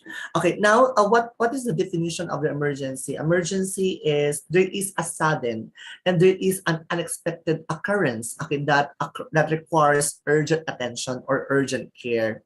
That's why an emergency is an unexpected situation, okay, that endangers the safety of one or more individuals. Although emergencies are unexpected events, it is essential for health and safety practitioners to identify possible hazards that minimize risk and have emergency planning in place that allows for a rapid and efficient response in the event of an emergency arising. Actually, I heard the speak of Professor Ali. Okay, that's why he defined that emergency plans are formulated by an occupational health and safety practitioners and provide workers with a clear framework for dealing with emergencies that will minimize the risk to human life and health. An emergency here actually is a sudden, is very unpredictable, that acts very quickly. So in here, as a nurse or as a health practitioner, we have to save lives, okay, because the life of a person is very important, okay. So during their in the critical condition. In emergency care is you have to deliver an urgent treatment, either as a temporary or permanent, and you have to investigate, you have to assess that person, you have to give certain treatments, okay, interventions to that patient as a life-saving measures. And as you all know that medical or allied health treatment services or products or accommodations provided to an injured or ill person for a sudden onset of a medical condition such as nature that failure to render immediate care. Example of this, it could be a gunshot wound, it could be a fall, okay, it could be a head banging, okay, it could be a certain wounds that has a high risk of bleeding due to the rupture of the blood vessel. Okay, so this is requirement, okay, this is a required and a full assessment and treatment, okay, because okay, there is a tendency that this patient, okay, will lead to an ICU or an intensive care unit that requires an urgent and emergent care intervention, okay, to these persons because their life is deteriorating. So you have to be there, okay, as soon as possible, okay, and you have to act, decide quickly, intervene quickly. In this emergency, you have to look at the primary survey, okay, and you have to focus on airway, the breathing, the circulation, and disability. And it also serves to identify life-threatening conditions so that appropriate interventions could be initiated. However, okay, if you are doing a CPR or a cardiopulmonary resuscitation, you have to start first, okay, in the circulation first. So circulation, airway, and breathing. Okay, that's the new update, okay, in the WHO. So you have to check first the circulation, the pulse, okay, you have to check, okay, the pulses of the patient, okay, the heartbeat, okay, and then you have to provide airway. The primary survey here, okay, is a process that carried out to detect and treat life-threatening conditions. And as these conditions are detected, life-saving measures are taken immediately and early transport may be initiated. And somehow, okay, if the nurse is knowledgeable enough to do CPR, it's okay. However, okay, there are certain tendencies. Okay, once you did CPR, there is a chance of fracture of the ribs because of the wrong technique or wrong compressions. So here, the nurse must be knowledgeable, must have a training, okay, to undergo CPR because it is not because CPR it requires a lot of competencies. Okay, so the primary survey here is you have to treat as you go the process. So once there is a bleeding, once there is a vomiting or poisoning, okay, you have to detect it and you have to treat it immediately. Okay, and you have to move forward, okay, to the next interventions. So here, okay, during the primary survey, your concern here is about the ABCDE. okay, the airway, the breathing, circulation, disability, and exposed. Actually, when I was a student before, there are just only 3 letters, the ABC. Okay, but okay, because of the current trends, okay, and happening, okay, in the worldwide, okay, here in the CPR, you have to check the 5 letters, the A, B, C, D, E. Okay, so it is added by 2 letters. The letter D is disability, and E is exposed, okay, of emergency care. A status decision, okay, is a judgment about the severity of the patient's condition and whether the patient requires immediate transport to a medical facility without a secondary survey at the scene.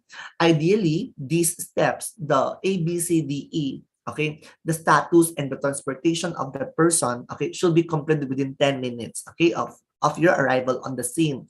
Why? Okay, because if the patient here, okay, has no oxygen for at least 5 minutes, okay, there is a tendency, there will be a chance of comatose, or there will be a chance of brain damage because the oxygen is not flowing in the brain. Okay, so you have to give a very quick, okay, interventions, okay, to these patients. Okay, and let's start now to the airway. Okay, as we all know, okay, airway is if there is an obstructed airway, may quickly lead to respiratory arrest and death. Okay, so actually here is if there are airway obstruction, just like saliva, okay, it could be a bloody secretions, it could be a vomitus or a sputum, okay, or laryngeal trauma, or it could be the tongue, okay, that could be also a factor that can obstruct the airway.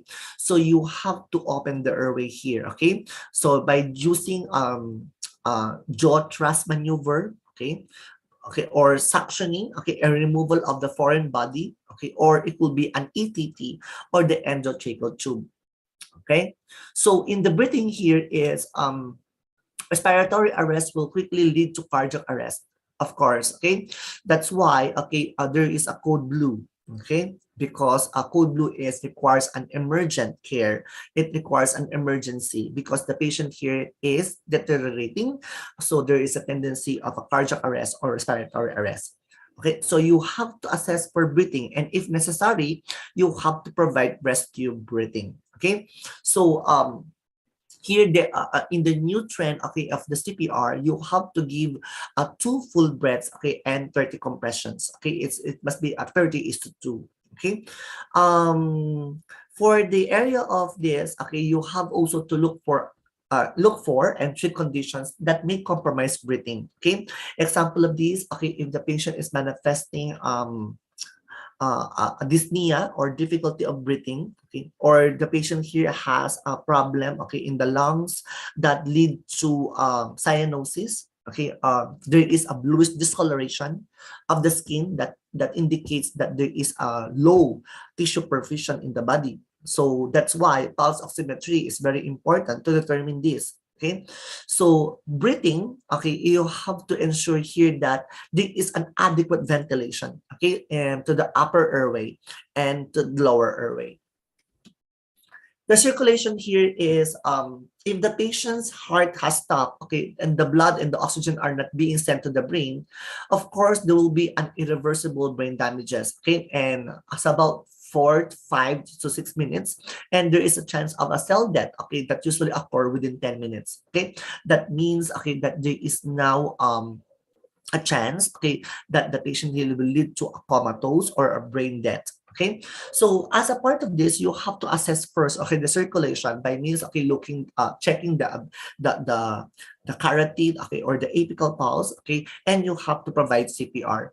So also check for the profuse bleeding that can be controlled. Okay, why? Because if there is a bleeding, okay, of that certain body part, okay, there is a high risk of what? Okay, of shock. Okay, so that will indicate also a problem in the circulation. Okay, so what will happen now here? The heart, it will pump, pump, pump, and pump, and harder. So what will happen? Okay, there's a chance it will lead to cardiac arrest because, as you know, our heart is composed of muscle. Okay, and if the heart, okay, is taking in, okay, the blood, okay, but if the patient has a low blood circulation, okay, the heartbeat here, it will move faster, okay, as a part of compensatory mechanism. So as a part of this, you have to assess and begin treatment, okay, to prevent shock, okay, by means of giving fluids to the patient through IVF or through intravenous fluid, and look out also for the vital signs, okay. So the circulation here actually is to ensure there is an effective circulatory system, okay, that includes the heart, the intact blood vessels, okay, and the adequate, okay, blood volume. Okay, so if there is a problem here, you have to assess the skin color, as you have to palpate the pulses, specifically the central pulse, the carotid, okay, or the peripheral pulses, and you have also to determine here the capillary refill. Okay, if there is a delay of capillary refill, there is a more than 3 minutes, okay, of the capillary refill test that indicates that there is a poor tissue oxygen. Okay, so there is now a problem in the circulation. There is a poor circulation. You have to determine also here the LOC. Okay, what is LOC? The level of consciousness, the mental status of the patient. Okay, because if there is a poor tissue oxygen, if there is a low tissue oxygen in the body, there is also a problem, okay, in the mental confusion, mental status, okay, that lead to a confusion, disorientation, okay, or leading to coma. Okay, next also here, okay, the disability. Okay, disability here is there is a serious central nervous system injuries that can lead to death. Okay, so what is disability? Disability is indicated with the brief neurological examination. Okay, so this is a measurement of the patient's level of consciousness. Okay, so as a nurse or as a healthcare provider, okay, so you have to assess if the patient has a suspect of a head or neck injury, and you have to give a neck collar, okay, in order to maintain, okay, or to stabilize, okay, that injury. So you have also to observe, okay, that the neck before you cover it up. Okay, so also you have to do a quick assessment of the patient's ability to move all extremities. So in this disability, you have to check the alertness. You have to check if the patient is responsive to voice. You have to check if the patient is responsive to pain. Okay, and the patient if it is unresponsive or very unconscious. Okay, that's why Glasgow Coma Scale or the GCS, okay, is very important. It is used to further assess, okay, the patient's consciousness. Okay, so the pupils here should be assessed for size, for shape, the equality, okay, and also response to light. Okay, so that's a part of the GCS or the Glasgow Coma Scale.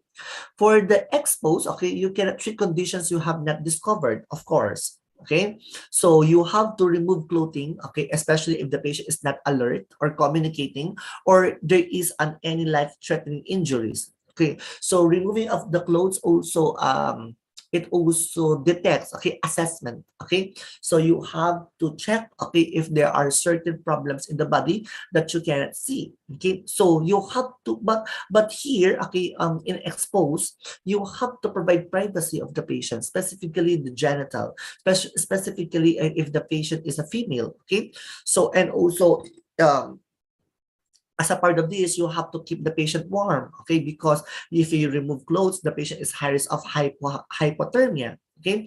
So this one, okay, is very important. For the secondary survey, okay, we discussed to you here the primary. Okay, in primary, you are checking, you are assessing, you are looking for the scenario, you are assessing the patient. Okay, it requires A, B, C, D, E. But for the secondary survey here is after each step of the primary survey is addressed and any life-saving interventions are initiated, the secondary survey begins. Okay, so here in this survey, this is a very brief and systematic approach. That is that the goal here is to identify, okay, the all injuries, okay, happen, okay, or manifested by the patient. For this area, okay, when the primary survey is completed, so resuscitation, okay, efforts are well established, and the vital signs are normalizing, and the secondary survey can begin. Okay, so when the secondary survey will start, okay, if the patient is already conscious, okay, if the patient here is the vital signs are good, okay, if the patient here is conscious and coherent, okay, so the secondary survey is a cephalocaudal approach. Okay, you have to assess the patient head to toe, okay, including the history, okay, and the physical exam, including the reassessment of all vital signs, okay, and you have to fully examine, okay, the whole region of the body, okay. So actually, in order for it to determine if there are certain factors, okay, X-ray also it can be indicated, okay, as a part of this assessment. So if any, okay, if at any time during the secondary survey, the patient deteriorates, another primary survey will have to start, okay? So if the patient here, okay, is decreasing his consciousness, okay, if the patient GCS is score of 3, because of score of 3 is, it indicates coma, okay, because the perfect score for GCS or Glasgow Coma Scale is 15.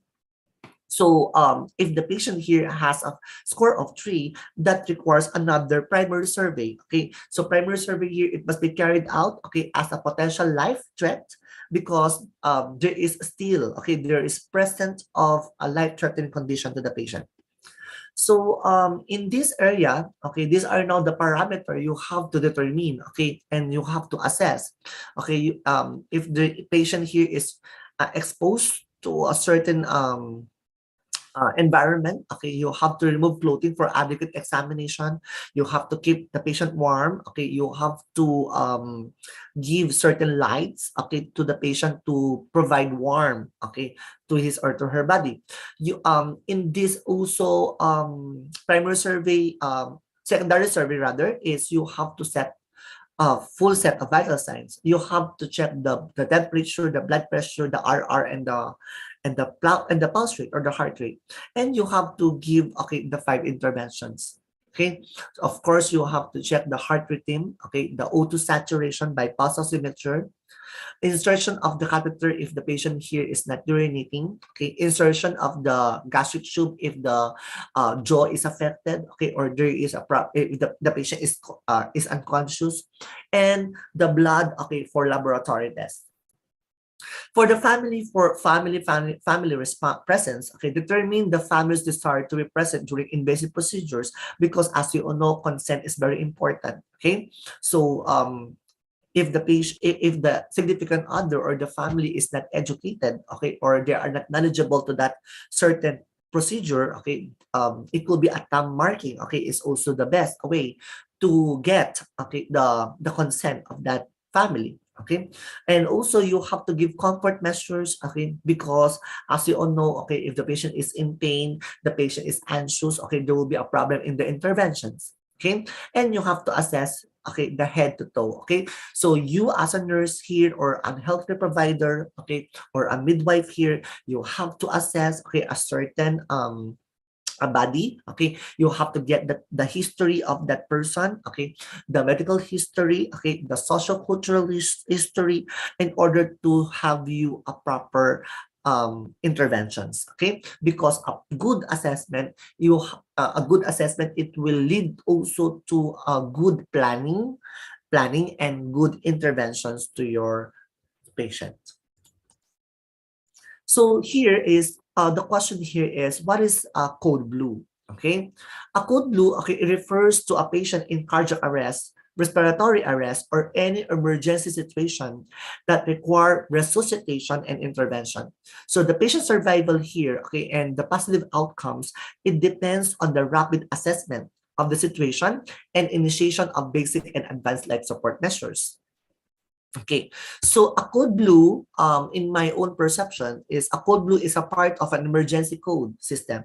So there are different colors, okay, of or terms, okay, that mean in different things. In other countries, code blue, okay, is code blue in a hospital means there is a medical emergency, okay, involving an adult. Okay, you may hear an announcement if you are in the hospital at the time of an emergency. So the code blue announcement may include warning sounds. Okay, so it will include a location. The place may be a floor number or a department description, like the ICU, okay, or the intensive care unit. Okay, so an emergency involving a child, okay, take note of this. If it is a for adult, it is code blue, but if it is emergency in the child, it's colored pink. Okay, it's a code pink. Okay, so this coding or medical colors, okay, it varies from other country to countries. Okay, so usually, okay, the code blue means, okay, in the international arena, okay, that someone had gone into cardiac or respiratory arrest. So the code here, okay, indicates, okay, that the that's a part of a code blue. So a code blue here, okay, when is the code blue code, a doctor or nurse typically calls code blue, okay, if there is a life-threatening conditions or there is now a death emergency, okay, to that certain patient. Okay, so there are members of a code blue team, okay, that will give a certain support or resuscitation to the patient. So a code blue, okay, may be called in situations where the patient is experiencing. Example, what patient, okay, are now in the status of code blue? Those patients who are in the cardiac arrest. Okay, those patients who are having a problem in mental status, okay, their changes of mental status, they are unconscious, they are comatose, okay, they are in the ventilator, okay. So also the patients who have a chest pain, there is a fainting, okay, or it will be a general worries about patient status. So ringing the alarm, okay, in rapid response or code blue, the goal here is the goal of a rapid response is to intervene before the onset of the injury, okay, respiratory arrest or cardiac arrest, okay. So that's the purpose, okay, of these code blue, in order to intervene before the onset of the injury, before the onset of a cardiac arrest, okay. So you as a nurse now, okay, you are in the ICU, you are ICU nurse, okay, you are monitoring vital signs, you are assessing the patients here every 30 minutes, every hour. Okay, so as a part of this is a rapid response, okay, can be initiated by anyone, including a family, okay, it could be the hospital staff, okay, it will be a nursing staff, physician, or visitors, okay. So example of this, okay, I am the family relative, okay, of this patient, okay. So I have the voice, okay, to indicate this response that my relative now, okay, is having a problem. My relative now, okay, is having a cardiac arrest. So what are the examples of this, okay, of when to call a rapid response, okay? Example, number one is if the heart rate is over 140, okay, or less than 40, because as you all know, the normal is 60 to 100.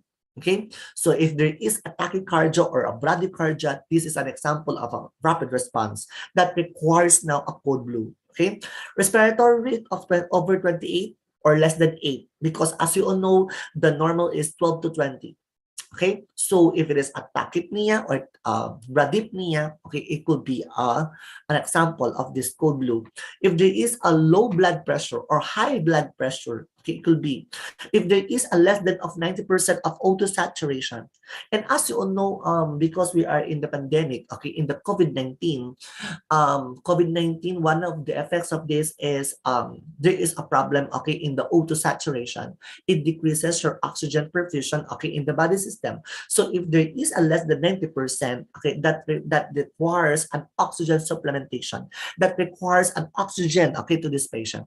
If the patient has a problem of dyspnea, there is a deep breathing, okay, there is an effort in coughing, this is also an alarming. Okay, if the patient here is a changing of his or her mental status from conscious to unconscious, from coherent to incoherent, or from a responsive to unresponsive patient, this is a cold blue. Okay, so if there is also a urine output less than 50 cc for over 4 hours, okay, because as you know, the normal urine output is 30 to 60. So if it is less than 50 for 4 hours, this is a problem. Okay, that indicates that there is now a problem in the perfusion in the kidney. Okay, because as you know, okay, if the kidney perfused by your blood, okay, it produces urine. So if there is a low tissue perfusion, low oxygenation, okay, in the body, okay, this is will occur, okay, a low urine output, because the normal is 30 to 60 cc per hour. Okay, and also the staff, the family, or the visitor has a significant concern, okay, about the patient's condition. So here, okay, what are these rapid response process? Okay, so as team, okay, you have to look at here the toolkit. Okay, so before you go to a certain patient, you have to be prepared. Okay, so you have to prepare your things, you have to prepare your materials to be ready. Okay, to for a patient to have an arrest. Okay, so you have to act quickly. Of course, during the problem, you have to keep calm. Okay, do not shout. Okay, so you have to provide interventions. Remember, okay, if in the scenario, okay, in the ICU, the patient is arresting, okay, you don't have to shout, you don't have to look, increase your anxiety. Okay, you have to keep calm. Okay, because these locations are very sensitive. Okay, so here you have to minimize, okay, sounds. Okay. Next, after the raid, okay, after the arrest, okay, you have to act quickly, okay, because everyone has a role to play here. So, as a nurse or as a midwife or a healthcare provider, we are valuing the life or the quality of life of our patients. Okay, so as a part of this, okay, we are valuing we are valuing the life. So you have to act, okay, intervene, okay, faster. Okay, stand in solidarity, advocacy actions. Okay, you have to raise awareness, okay, advocate for our legislative solutions, and seek support, okay, from faith community. Okay, and you have to get organized. Okay, build your own response team. Okay, and you have also the checklist. Okay, actually now in the Philippines there is a typhoon. Okay, and it's very very strong. Okay, actually in outside of my house, it's quietly, okay, many leaves, many trees fall, okay, many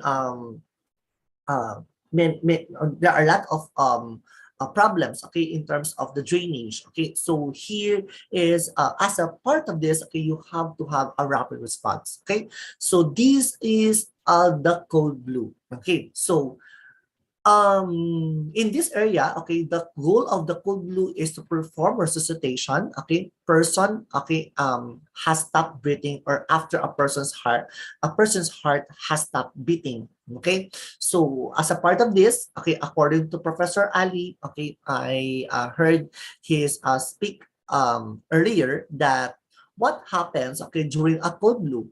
Okay, so in the area of this is a code blue, okay, is a part of a response. Okay, so a hospital response to a code blue call varies, okay, depending, okay, on the patient's condition. Medical doctors, okay, typically take charge of a code blue situation. Okay, if a doctor or nurse issued the call because the patient's heart stopped, or they could not find signs of breathing, they start performing CPR. So there are other efforts, okay, they include intubating the patient, okay, that involves inserting an ET tube or endotracheal tube, okay, through a patient's mouth or to the nose, okay, and into their trachea. Okay, so because the tube must pass through the vocal cords, patients here won't able to speak, okay, until the ET or the endotracheal tube is removed by the staff. Okay, so the intubation, okay, aids in resuscitation efforts during a code blue by opening the patient's airway and helping them breathe. Okay, so if a patient's heartbeat is irregular, okay, the staff may decide to employ an AED. Or what is AED? That is an automated external defibrillator, okay, to reestablish a stable heart rhythm, okay, or a heart control. Okay, so if thus, okay, so if that does not help, okay, doctors may administer medications like epinephrine, okay, to start the patient's heart, or naloxone, okay, so to get them breathing, because epinephrine, okay, it a stimulant, okay, it increases the pumping action of the heart. So the hospitals, okay, often have rules established about what drugs to use during medical emergencies. So actually here is every hospital has its own policy, okay, for code blue events. Okay, and there are some places assigned duties for a code blue, okay, to clinical employees at the beginning of his shift. Okay, so other places may have a policy, okay, that calls for everyone who is near the emergency to report to the code blue. Still, others may have a dedicated code blue or resuscitation team. That's why, okay, there is a team, okay, discussed by Professor Ali, okay, earlier, okay, in this a code blue situation. So take note of this, okay. If the patient has an order of a DNR, and what is DNR is do not resuscitate, okay, in the chart or in the computer, okay, take note of this. You, okay, you have to respect, okay, the legal boundaries, okay. So you don't have to resuscitate because there is a consent in the relative. There is a consent now in the family. Okay, so that usually precludes issuing a code blue. Okay, so patients with DNR, okay, typically do not receive any CPR efforts or any defibrillator or any advanced cardiac life support. Okay, so you don't have to CPR the patient if there is a doctor of DNR. Okay. Okay, now in this area, okay, the code blue teams, okay, may use more than one method to revive someone. Okay, and these methods include CPR, intubation, a defibrillator, medications, crash cart, and documentation or a recorder. Okay, so actually, code blue, okay, teams may use more than one method. Okay, so this is your CPR. Okay, so the CPR here is it involves chest compression. Okay, so what is the ideal compression? Is 30 compressions in the ratio of 2 full breaths. Okay, that involves here to keep the blood moving to your organs. Okay, until the regular heartbeat starts up again. Okay, so the person doing CPR, okay, puts both hands with interlocked fingers, okay, on the chest of the person who is in cardiac arrest. So the giver of CPR pushes down, okay, with controlled firm pressure at a regular rhythm, okay, on the other's chest. Okay, so getting CPR, okay, can double or even triple the chance of survival. Okay, so here, who's the in charge for this? Okay, there is a word of a CPR manager or CPR nurse, and this is the first responder actually. So he is the in charge of delivering rhythmic chest compressions. As a first, nurses assigned to do compressions have to act right away, okay, and do the compressions before the patient rounds out of air. Okay, so they don't need to place a board, okay, under the patient, okay, or compression should start right away. Okay, so in other areas, okay, cardiac board, okay, is not using anymore. Okay, but okay, there are certain hospitals that are using this board. Okay, so it could be another or alternative way or another available resources. Okay, so that's a part of this. Okay, so intubation here is the airway manager. So this is now the airway manager. Okay, we're in. This is the she is or he's doing the compressions. Okay, so there is also an equipment like a bag mask device that will be used, okay, to provide the patient with further air. So it's sometimes we are in the hospitals, it's not a mouth-to-mouth resuscitation. Okay, so there is a bag mask, okay, bag mask device that will be used to provide the patient with further air. So they may even assist the use of intubation in case the bag mask device is not effective enough. So let's now go to the defibrillator.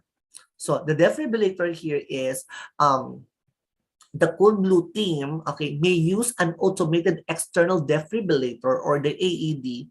So anyone, okay, can use this device. Okay, so it delivers a life-saving shock, okay, to a person in cardiac arrest. So when used in the right way, the shock may be able to restore a normal heart rhythm. Okay, so Many public places have added AEDs, okay, because anyone can use them, okay? So most AEDs have easy to use instructions on them, okay? And the machines read the instructions, okay, out loud to you, okay? But a 911, okay, dispatcher can also help use, okay, the AED, okay? So defibrillator is very good, okay? This is provide a right amount of shock, okay, to the body at the right time, okay? So if there is a correct calculation, okay, that may result for a successful resuscitation of the patient. So let's now proceed to medications. Okay, medications as type of epinephrine, okay, is a muscle contractor. Okay, so this will give you the heart back into a safe heart rhythm. Okay, there are also other medications that can be used. It will be a vasopressin or it will be a lidocaine. Okay, so this will give a chance. Okay, the heart will the heart to beat, okay, and this is a very good, okay, start of this, okay. Actually, okay, there is a person here or individual, okay, it is termed as a crash cart manager, okay, because he or she is the one in charge for the medications in the chart in the cart, okay. This is she is the one providing enough supply and materials to the cart. Okay, so his responsibility is to keep the cart orderly, okay, so that the team, okay, knows, okay, where our a specific resource is placed, okay. And of course, there is a documentation, okay, there will be a recorder here, okay, because documentation is a very important to evaluate and to report properly. So a recorder must take down the entire resuscitation, so how many minutes the patients have this resuscitation, okay, how many medications given to her, okay. So this will lead also to a health record, okay, to track, okay, the status of the patient, okay. So recorder is very important, okay. So because documentation, okay, is a legal bind, okay. So do hospital code blue announcements refer only to patients? No, okay. So when you hear a code blue in a hospital announcement, it can refer to anyone. It can mean that a patient or a visitor or even someone who works there is experiencing a medical emergency. Okay, so an estimated 1%, okay, of a cardiac arrest cases will happen to people who are not patients, actually. Okay, they are visiting or working in the hospital, okay, including parking areas or other spaces. Does code blue mean that someone has died? Okay, the code blue announcement doesn't mean that someone has died. Okay, so however, okay, it does mean that someone is in danger. Okay, someone, okay, that requires a life-saving interventions. Okay, so the patient here is dying. Okay, or danger of dying. Okay, so it's not totally died. Okay, so the code blue here that indicates, okay, someone is in danger. Okay, now there are some other common hospital emergency codes. Okay, and this one, okay, this is actually an international codes. So if there is a fire, okay, to a certain room or a building, it is a code red. Okay, for the cardiac arrest is code blue. Internal evacuation is code green. Missing patient code yellow. Bomb threat, okay, or searching of that bomb is code black. Okay, violent person, okay, in the hospital is code white. Okay, there is a chemical spillage, okay, is a code brown. If there is a child or a pediatric cardiac arrest is code pink. Okay, and if there is an external disaster just like of the typhoons, okay, or it will be a code orange. Okay, so actually, okay, these codes, okay, you have to be familiarized, okay, to these codes because you will use these, okay, when you will work, okay, in the hospital, okay. But okay, somehow, okay, the most common here is the code blue, okay, and the code pink, okay, or the pediatric arresting, okay. So these are various other color codes that is used to identify specific emergency incidents. And below of these are the situations for which a hospital might employ okay, an emergency code, even though the color indicator may vary. Okay, so actually the color, it varies from hospital to hospital policies. Okay, but this is the international colors. So know your responsibility, okay, when a code blue happens. Okay, so the code blue here, okay, is the common term, okay, used by medical institutions. Of course, for someone working in a hospital, okay, or any similar medical facility, okay, it's not matter of if emergencies will happen, but when. Okay, so since you are dealing with human life, okay, any occurrence that will harm the welfare of any patient has to be intercepted immediately. Okay, so depending on the severity. So as a nurse, you will be kept on your feet, okay, as you anticipate such events. Okay, picture this. Um, you are a neophyte nurse, okay, you are a beginner nurse, okay, in your first few weeks in a hospital that just hired you, and there is a rush of fellow nurses and doctors with the words code blue being mentioned. Okay, so what you are then asked, okay, to assist them. So what should you do? What should you do then during a code blue? Okay, so read on to get to know or refresh your memory on what to do in a code blue, okay, and what it takes to successfully contribute as a part of a rapid response team. Okay, so as a part of this is as a nurse, you have to be competent enough. You have to be knowledgeable, okay, in terms of these policies or protocols. Okay, you are you an airway manager? Are you a defibrillator manager? Are you a you a cart manager, or you are a recorder? So you have this responsibility, okay, to a certain patient. Okay, so preparation, okay, has always been the key. Okay, so as a nurse, okay, as a nurse, your mastery of what to do during a cardiac or respiratory arrest will come as you've had numerous exposures to the said event. However, okay, emergencies like the code blue may not come as often as possible. Okay, for you to practice your skills. Okay, that's why, okay, I heard Professor Ali discussing practice makes perfect.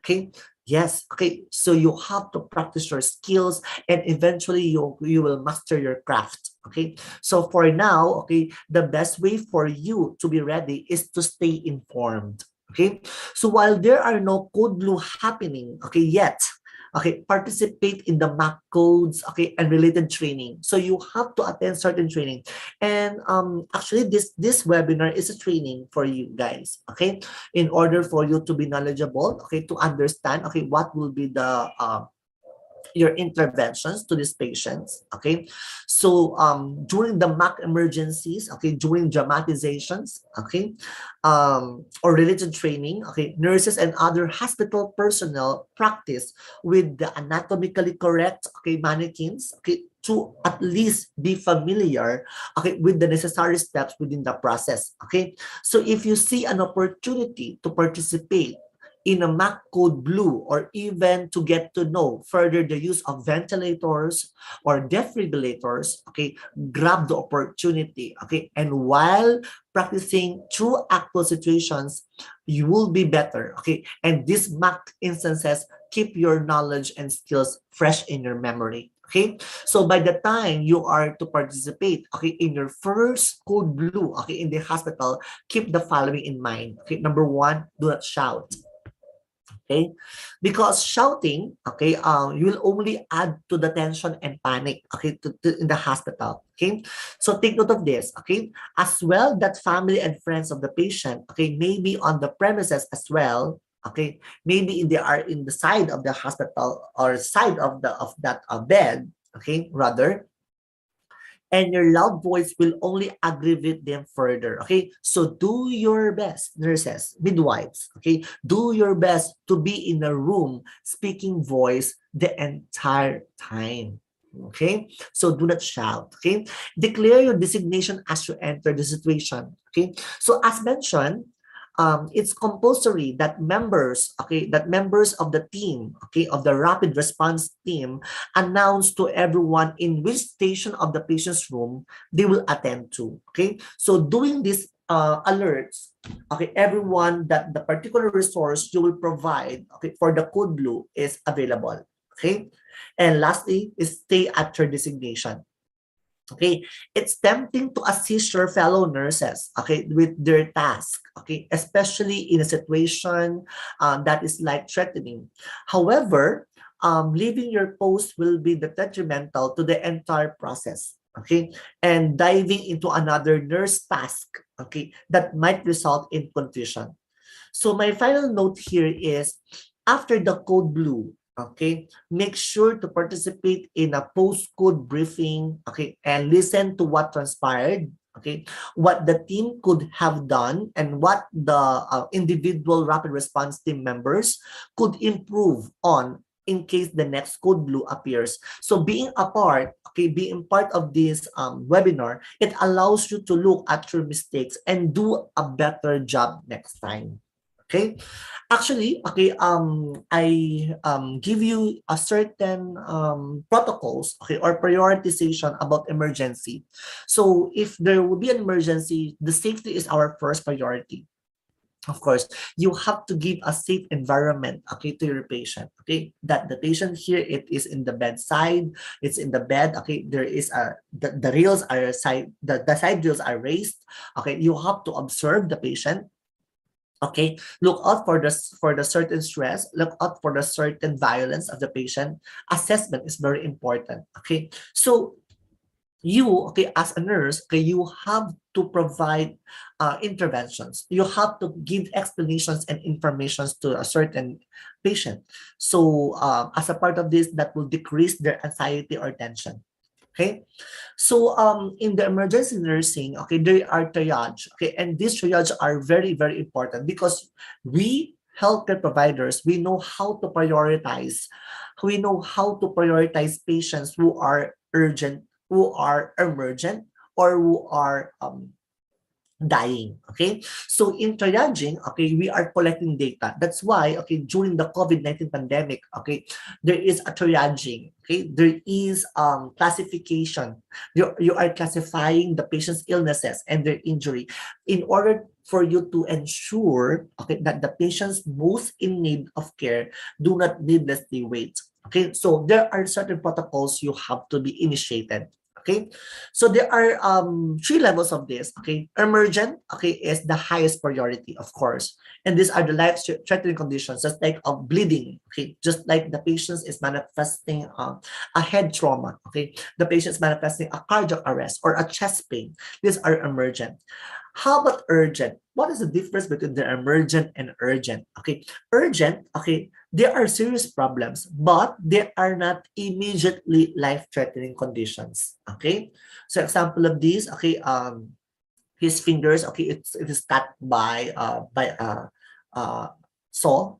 So here is just, it's a serious problem.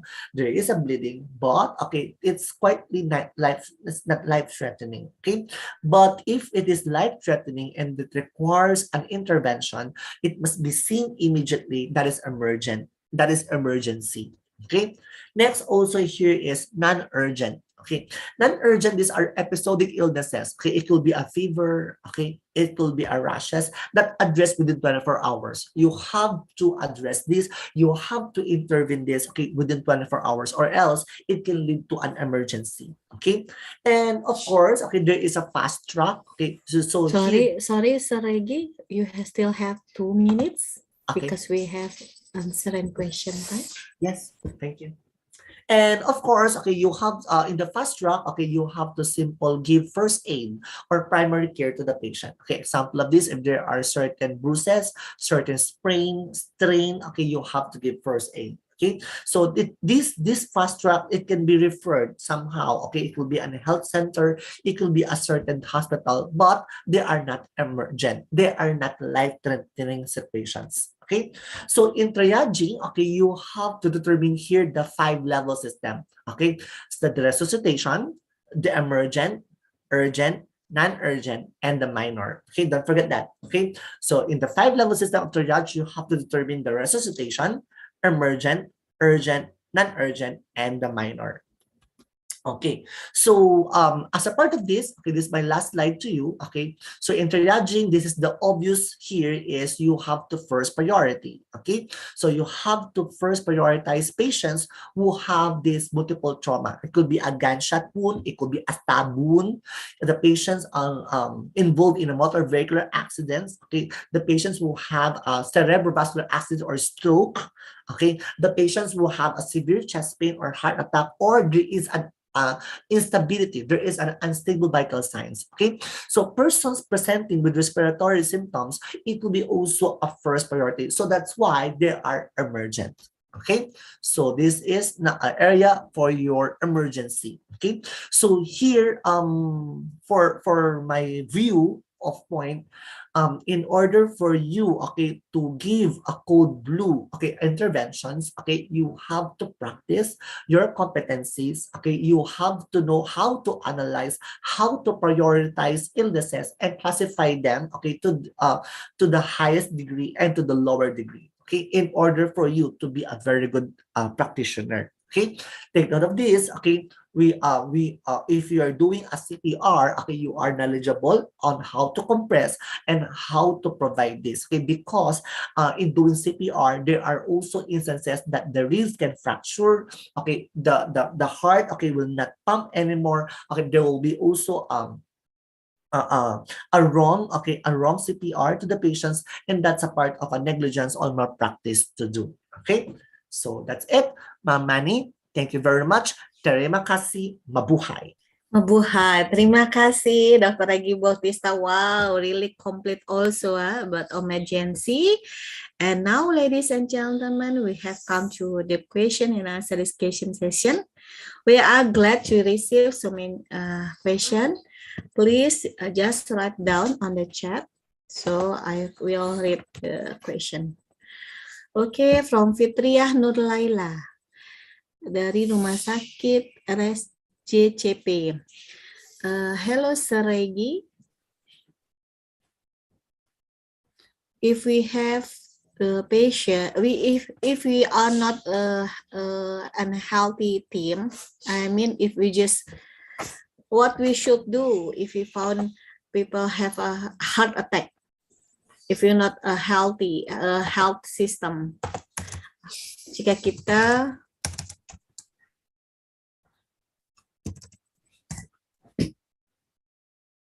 if we're not a medical team, what we should do if we meet people with a heart attack?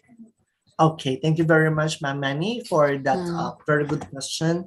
Okay, if you're not a medical team or you are not a part of that medical response teams and the patient manifesting a heart attack, here is you have to place it, okay, in a good situation or in a good scenario or scene, and check, okay, for the pulse, okay, and check for the certain consciousness of your patient. Okay, so you have to say, hey, are you okay? Okay, if the patient here is not responsive anymore, you have to refer it to the hospital or to the nearest hospital if you are not very good, okay, in CPR. But if you are knowledgeable to do CPR, it's okay, as long you have to provide 30:2, okay, 2 full breaths, okay, and 30 compressions. So this is basic life support BLS, yeah, not BTGLS for Miss Fitria. So we just give BLS because everyone could given this cardiac support. Okay, what else? Anyone? Do you have any question? We still have 2 minutes. I think everybody already clear. Yes, for our attendees there, okay, kindly raise your hand, okay, for all of you, okay, so I want to see your response, okay, here in our Zoom, okay, kindly raise your hand. Yes, yes, okay, thank you very much to all responses. Terima kasih. Terima kasih ya. Masih ada yang ingin bertanya, rekan-rekan sekalian? Is there any question? Enough? I think there is no question. There is no questions more. Okay, because there is no question. So for the rest of you, if you still have a question, you can write down in a remaining question via WhatsApp group. We will try to answer and give it to the facilitator and speaker to answer your question. And maybe, Sir Regi, do you want to give a closing statement? Yes, of course. Okay, from this area of the early emergency, we as a healthcare provider, we have to save lives. Okay, so as a part of our commitment, okay, as part of our we are nurses, we are nourishing, okay, or midwives, we are nourishing, okay, the healthy living and quality living. We will give our best care to our patients as we are increasing our knowledge to do basic life support, okay, to do a certain defibrillator, because I believe that if the patient, if the nurse, sorry, if the nurse or a midwife or a healthcare provider is very good, okay, or knowledgeable, there is a competencies, okay, I think 95% or 100%, the patient will survive, okay, in this scenario. Okay, thank you so much, Regi. Please allow me also to take some highlight points from this today position. First, good assessment will give a good planning and treatment. So do the trials, do primary survey A, B, C, D, E, airway breathing circulation, disability and exposed, and so secondary survey ahead to evaluation. So hopefully all of you can apply this information you got from this seminar and become a competent nurse. Thank you very much for Sir Regi for giving such informative and comprehensive presentation.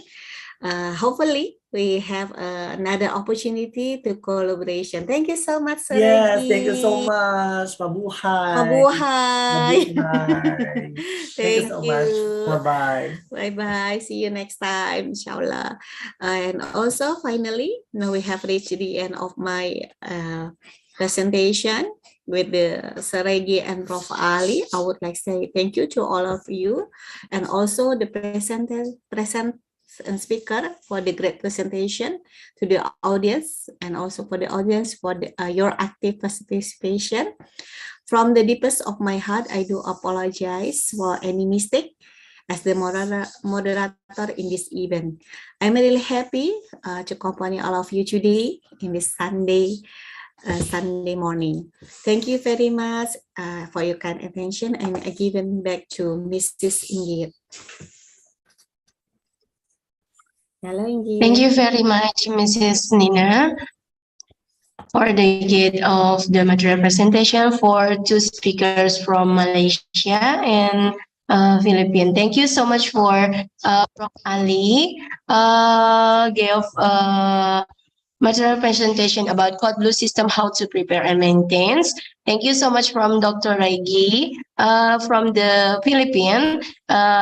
Can give explanation about early emergency.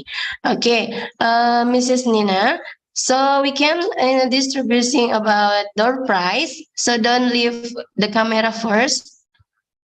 Okay, Mrs. Nina. so there is Yeah. a door prize. Wow. Ya. Ya, di sini kesempatannya hanya dua peserta, di mana kesempatan yang pertama akan mendapatkan mini gold, ya, mini gold lagi. Wow, Ya, di that's sini really ada, good. yes, nanti di mana door prize-nya ini make a summarize. So for the yesterday, we could summarize about Dr. Regi Bautista. So for now, so please make a summarize from Prof. Ali about Code Blue system, how to prepare and maintain. Ya, silakan kepada peserta untuk menuliskan jawabannya. Make a summarize English fully, right? Yeah, using English. Okay. So please you choose about one person from message column, Mrs. Nina. Silakan kepada let's go. peserta. who also got the mini gold, you just write down. Yes. Ya, silakan. Bagi peserta yang ingin mendapatkan mini gold ya, silakan untuk membuat ringkasan materi yang sudah disampaikan oleh tentang code blue system and maintenance-nya. Ya, silakan Bu Nina untuk memilih satu peserta yang beruntung ya, untuk mendapatkan mini gold pada hari ini. Ini dari ada Nes Agatha Christie. Ayo yang lain mau ini ada beberapa peserta. Code blue refers to a patient in cardiac arrest, respiratory arrest, or any emergency situation that require resuscitation. Oke, ada lagi juga dari Hidayah Nurul. Oh, ini nanya. Oke. Kayaknya yang paling bagus ini dari Nes Agatha Christie, Jelita, dari Rumah Sakit RSUD Mitra Sehat, Mbak Inggit. Oh, ya. Yeay, kita dapat satu ya, satu peserta untuk mendapatkan gift applause. Peserta atas nama Nes Agatha Christie Jelita Angkau Eskep dari RSUD Mitra Sehat ya. Iya, kepada Mbak Agatha silakan hubungi saya, Mbak Inggit atau panitia ya, hubungi saya saja, Inggit. Boleh silakan. Yeay, selamat Mbak Agatha. Ya, satu peserta lagi untuk mendapatkan paket dari sponsor kami. Ya, silakan Bu Nina untuk mengajukan pertanyaan kepada peserta dan pilih satu peserta yang beruntung untuk mendapatkan paket skincare dari produk kami ya. Silakan Bu Nina. Baiklah, tadi kan ada katanya there is a code blue team. Apa aja code blue? What is the code blue team? Harusnya terdiri dari apa aja? What can you explain the team of Code Blue Team? Tadi diinformasikan oleh Prof. Ali, Code Blue Team terdiri dari apa saja? Mungkin bisa ditulis apa saja tuh tadi. Dari tadi kan bahas tentang Code Blue Team. Silahkan. Siapa yang mau dapat paket kecantikan nih? Biar makin cantik.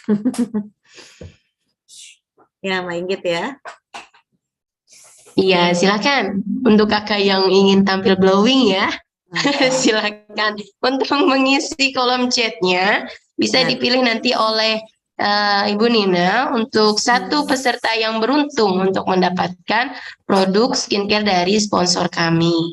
Ya, di question and answer ya, teman-teman. Yes. Oh nih. Wow, ayo makanya siapa cepat dia dapat makanya nih.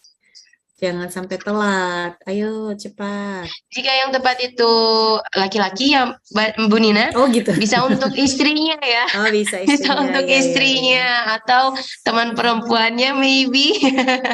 Iya. Dipakai sendiri pun bisa untuk pria ya.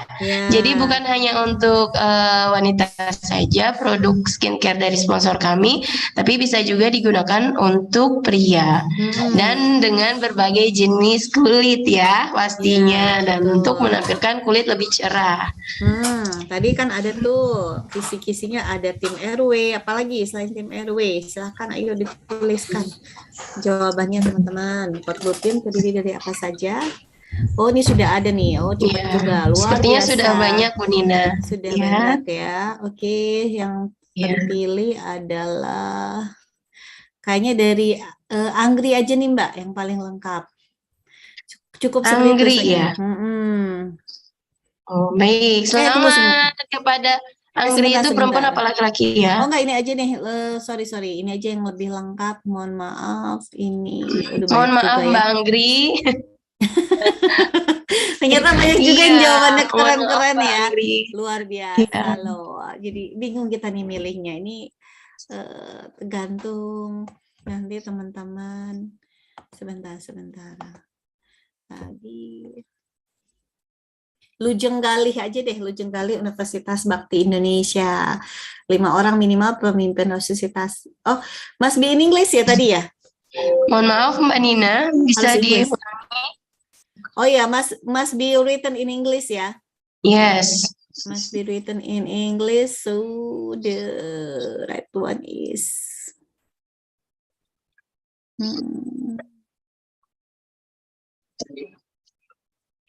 Just one person, right? one person, right? Okay, don't too much. Okay, ini kayaknya gak apa-apa cowok ya. It's no problem.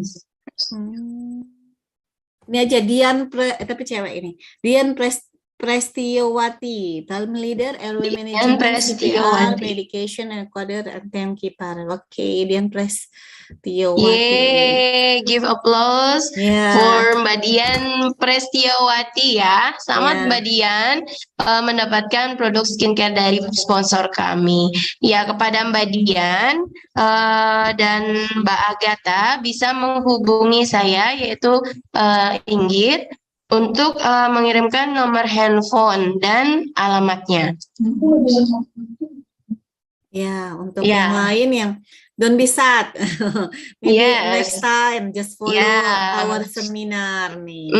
Jangan bersedih ya. Nanti kita akan bertemu lagi pada event selanjutnya dan nanti ada kesempatan lagi di pembicara Indonesia ya. Akan ada door prize kembali. Baik, terima kasih Ibu Nina. Thank you so much for your occasion, for give door prize and for a moderator for the two speakers from Malaysia and Philippines. Thank you so much, Miss Nina. See you next time. Bye-bye. Bye-bye. Yes, thank you so much from Miss Nina. So we'll begin about two speakers. Now, sekarang kita sudah meninggalkan Malaysia dan Filipina. Now, third presentation will be presented by Nurse Irfan Firdaus Eskep with the title is Code Blue Management in COVID-19 Room. And for the last presentation will be presented by Nurse Iim Rohiman Eskep SPKV with the title is Post Cardiac Arrest Care.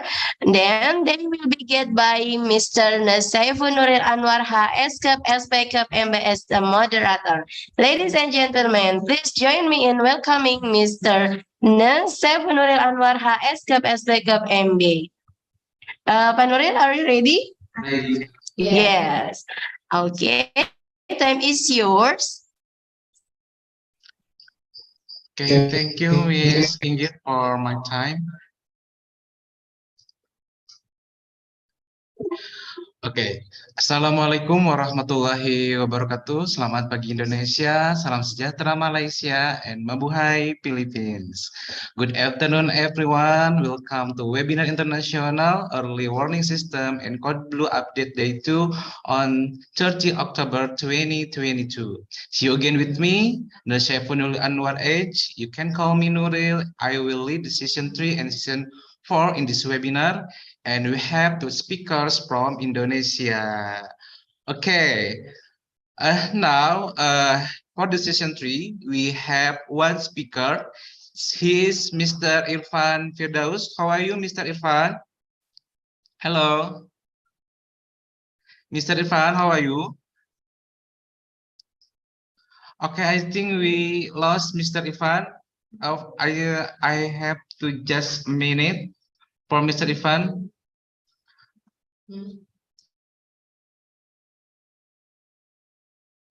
Okay, for the audience, we lost Mr. Irfan as a speaker for this session. Okay, we just wait information for him.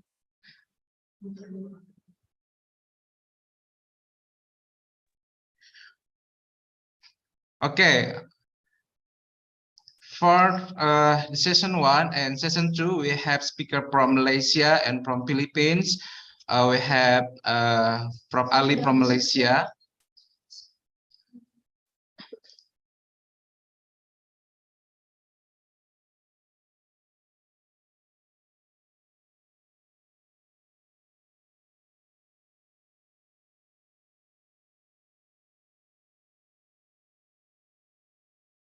Okay, audience, we have Mr. Irfan, but he in attendees, yeah, as attendees for now. We will change it to be a finalist. So just wait, okay.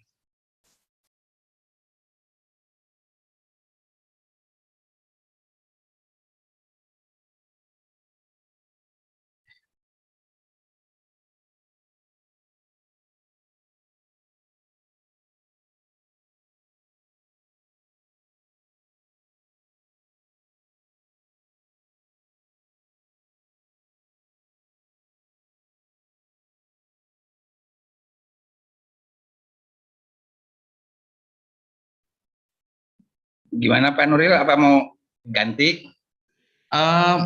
Sebentar Pak, menunggu Ya. dulu.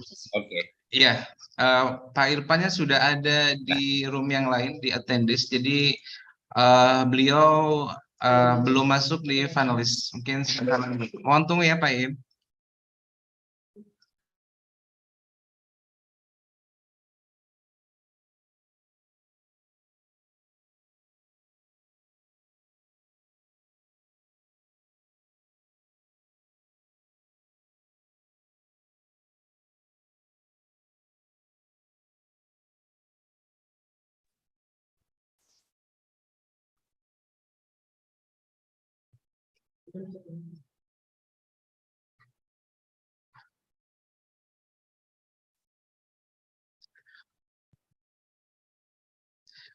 Mr. Ipan will talk about code blue management in COVID-19 room.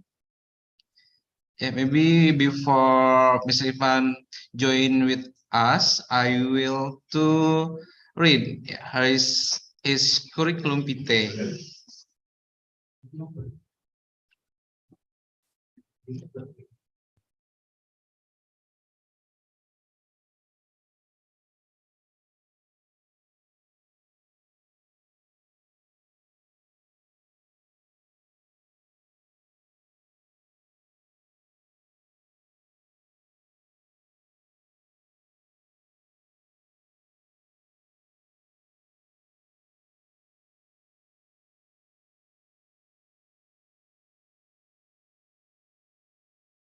Okay, how are you, Mr. Irfan? Finally, you will join with us as panelists. Hello. Hello, How are you, good Mr. morning. Irfan? I'm Okay. fine. Apa kabar? Sehat? Alhamdulillah, sehat Pak. Oke, baik. Mr. Ipan izin, I will read your curriculum vitae. Oke. Mungkin secara singkat nanti jika ada yang mau ditambahkan oleh Bapak silahkan. Dengan nama lengkap Das M. Irfan Firdaus, Eskep, beliau lahir di Rangkas Bitung, beragama Islam, kewarganegaraan Indonesia, dan juga nomor kontaknya nanti bisa menghubungi beliau ya Pak Irfan di 0896-875-9850 dan beliau menyelesaikan pendidikan di program Prodiners di Fakultas Ilmu Keperawatan Universitas Indonesia dan saat ini beliau bekerja di RSUP Persahabatan Jakarta Timur dan juga sudah mengikuti beberapa pelatihan BHD atau juga mengenai emergency nursing. Oke, baik. Untuk kurikulum vitae yang bisa saya bacakan seperti itu, nanti mungkin Mr. Ipan bisa menambahkan. Oke, Mr. Ipan will talk about code blue management in COVID-19 room, right, Mr.? Okay, Right. and the audience, the question for the speaker can write on chat or Q&A room. Okay, without further ado, I'd like to welcome our presenters to start the presentation. Okay, Mr. Irfan, time is yours. And your time's about 1 o'clock. Okay, for presentation and question and answer session. Yes. Yeah. Thank you, Mr. Nuril, for the chance. Assalamualaikum warahmatullahi wabarakatuh. Waalaikumsalam warahmatullahi wabarakatuh. Good morning. First of all, I want thanks to Allah Subhanahu wa Ta'ala who has been giving us a blessing and mercy so we can attend today in good condition. I also thanks to EMDS, DPKPPNI EMDS to give me opportunity to deliver a presentation about management code blue in COVID-19 room. Okay, Sebelumnya saya mohon maaf kalau misalnya nanti akan menyampaikan presentasinya dalam bahasa Indonesia karena memang my English not really good. Takut terjadi nanti kesalahpahaman. Ya. Silakan. Sebelumnya saya juga mau menyampaikan permohonan maaf terlebih dahulu dari Pak Pujira Harja. Kebetulan beliau juga adalah Kabid Keperawatan di Rumah Sakit Persahabatan. Beliau karena ada tugas dadakan dari instansi dari rumah sakit belum menyampaikan permohonan maaf, sehingga pada kesempatan pagi hari ini saya menggantikan beliau. Mudah-mudahan mungkin teman-teman semua tahu jam terbang beliau sudah tinggi ya, sudah mengudara lebih lama, tapi mudah-mudahan di webinar kali ini esensi yang memang harus diterima oleh teman-teman sekalian tidak berkurang ya, tetap yang memang harus yang memang harus disampaikan, mudah-mudahan bisa tersampaikan dengan baik. Boleh izin share screen ya, Pak? Ya, silakan mungkin share screen secara pribadi dari Bapak, agar nanti mungkin memudahkan untuk menggerakkan. Oke, sudah terlihat Bapak Mangga? Ya, sudah terlihat ya. Ya.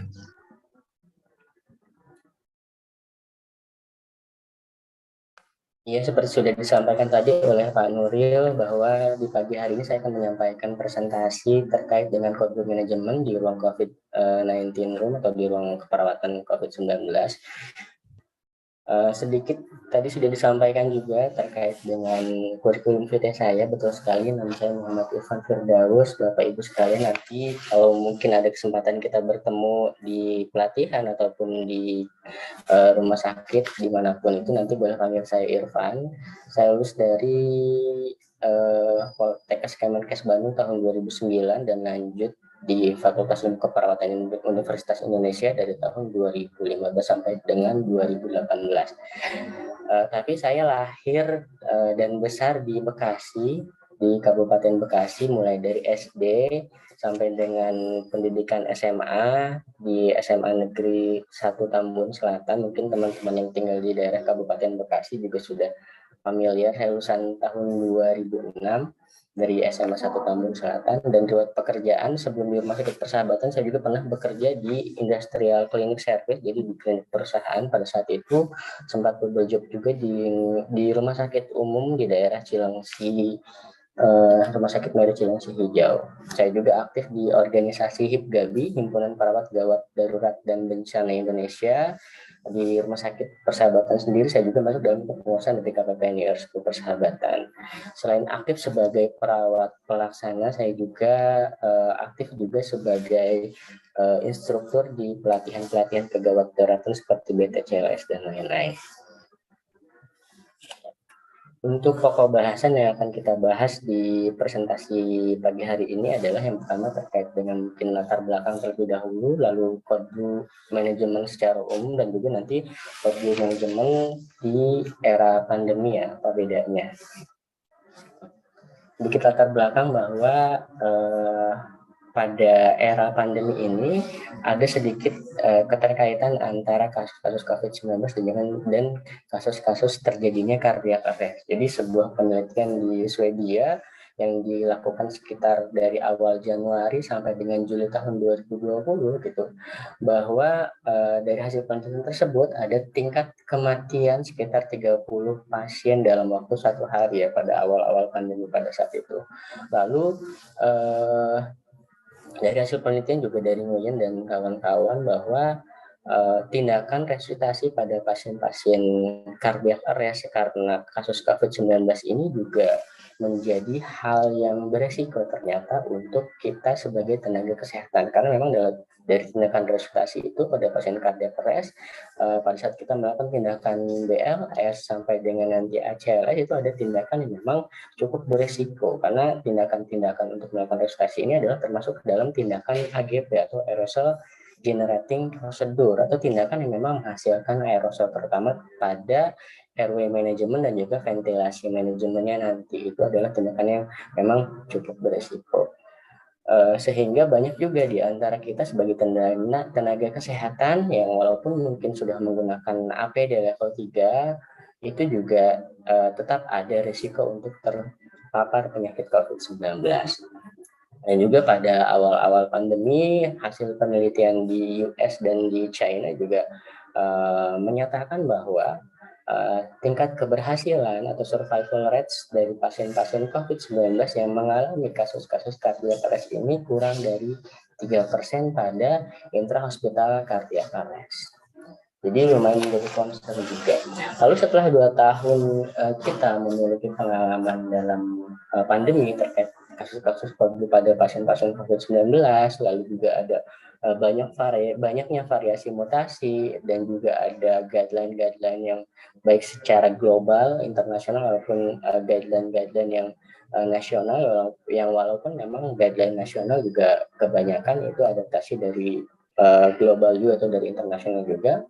Ada perbedaan tingkat keparahan, ada kemudahan untuk mendapatkan bantuan dan juga terkait dengan kebijakan-kebijakan juga ini turut mendorong mungkin nanti harus dilakukan update terkait dengan manajemen COVID-19 ini. Dari hasil penelitian ya dari healthcare system tracker ini menyatakan bahwa kasus COVID-19 pada tahun 2021 ini menduduki posisi pertama ya untuk menyebabkan angka kematian, lalu disusul dengan heart disease. Nah, memang seperti kita ketahui juga mungkin ada beberapa kasus-kasus pasien yang memang memiliki faktor resiko penyakit jantung dan lain-lain juga, itu juga akan meningkatkan tingkat keparahan pada saat dia terkena penyakit COVID-19. Jadi memang erat kaitannya juga. Nah, mungkin Bapak Ibu teman-teman sekalian pernah mengalami hal yang seperti yang ada pada gambar ya, gitu. Diaktifkan sistem code blue, ada panggilan code blue yang bertanggung jawab sebagai petugas code blue atau piket code blue misalnya di masing-masing instalasi atau masing-masing zona, itu nanti dia akan bertanggung jawab sehingga akan berpindah secepat mungkin ke tempat code blue tersebut, lalu akan melakukan tindakan resusitasi BLS sampai dengan mungkin nanti ACLS, dan setelah dilakukan tindakan tersebut mungkin ada ada dua mungkin pasiennya ROSC atau mungkin pasiennya sampai dengan dinyatakan meninggal oleh dokter. Jadi dari latar belakang ini boleh kita bilang bahwa kejadian code blue atau cardiac arrest ini adalah kejadian yang memang kita nggak bisa prediksi kapan datangnya, unpredictable, bisa terjadi di mana saja, kapan saja, dan pada siapa saja. Walaupun memang dalam intrahospital cardiac arrest kita memang sudah mengantisipasi bagaimana caranya, jangan sampai nih ada kejadian code blue tapi ternyata yang dilaporkan code blue ini bukan pasien yang dalam monitoring gitu. Tadi sudah dijelaskan oleh narasumber-narasumber sebelumnya, baik dari nasional maupun internasional, kita melakukan yang namanya EWS atau Early Warning Support System, pengkajian dini, monitoring sedini mungkin dari parameter-parameter fisiologis yang mulai dari respirasi rate, saturasi oksigen, terus penggunaan suplemen oksigen, lalu heart rate, tekanan darah sistolik, temperatur, sampai dengan tingkat kesadaran yang kita monitor menggunakan EWS itu, nanti kita akan mendapatkan scoring masuk pasien dalam kondisi kritis atau memang kondisinya masih bisa dimonitoring secara berkala. Nah, dari hasil-hasil tersebut, apabila pasien masuk dalam kondisi kritis, nah itu harusnya kita sudah bisa memprediksi. Beberapa hasil penelitian menyampaikan bahwa kejadian code blue ini itu bisa diprediksi 8 jam sebelum terjadinya. Dengan apa? Salah satunya dengan efektivitas kita melakukan dan mengimplementasikan EWS di tempat kerja kita masing-masing. Yang harus dipastikan kita sebagai tenaga kesehatan adalah harus selalu siap kapanpun terjadinya code blue tersebut. Misalnya mungkin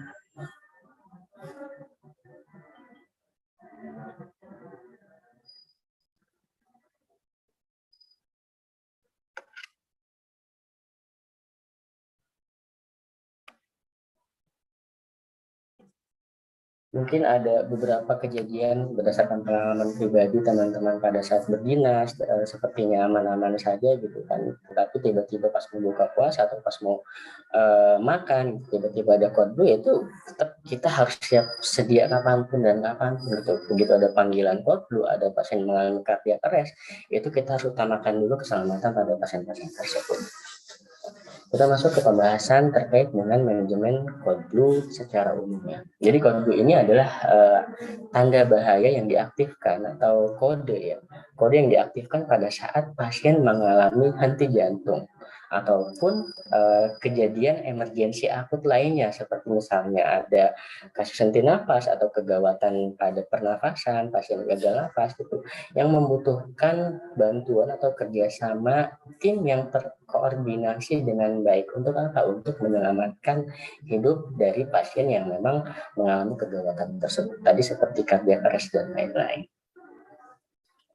Jadi cardiac arrest di rumah sakit juga ini adalah bukan kejadian yang baru. Cardiac arrest ini adalah kejadian yang memang sering terjadi, dan di rumah sakit itu seharusnya memiliki tim rapid response atau tim reaksi cepat, atau tim code blue yang memang pada saat terjadi kejadian code blue tersebut itu bisa menangani secara lebih cepat dan tepat untuk mengurangi resiko terjadinya kematian di rumah sakit atau intrahospital cardiac arrest.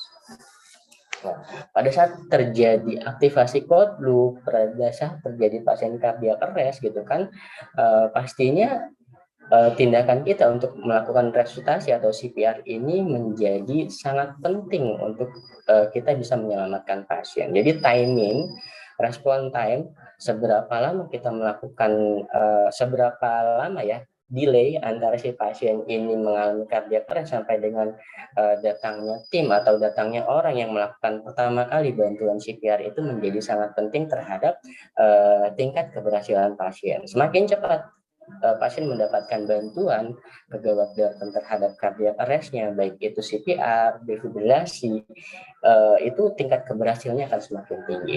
Di sini disampaikan untuk fase-fasenya dibagi menjadi 3, ada fase pertama, fase kedua, dan fase ketiga. Untuk fase pertama ini adalah fase electrical.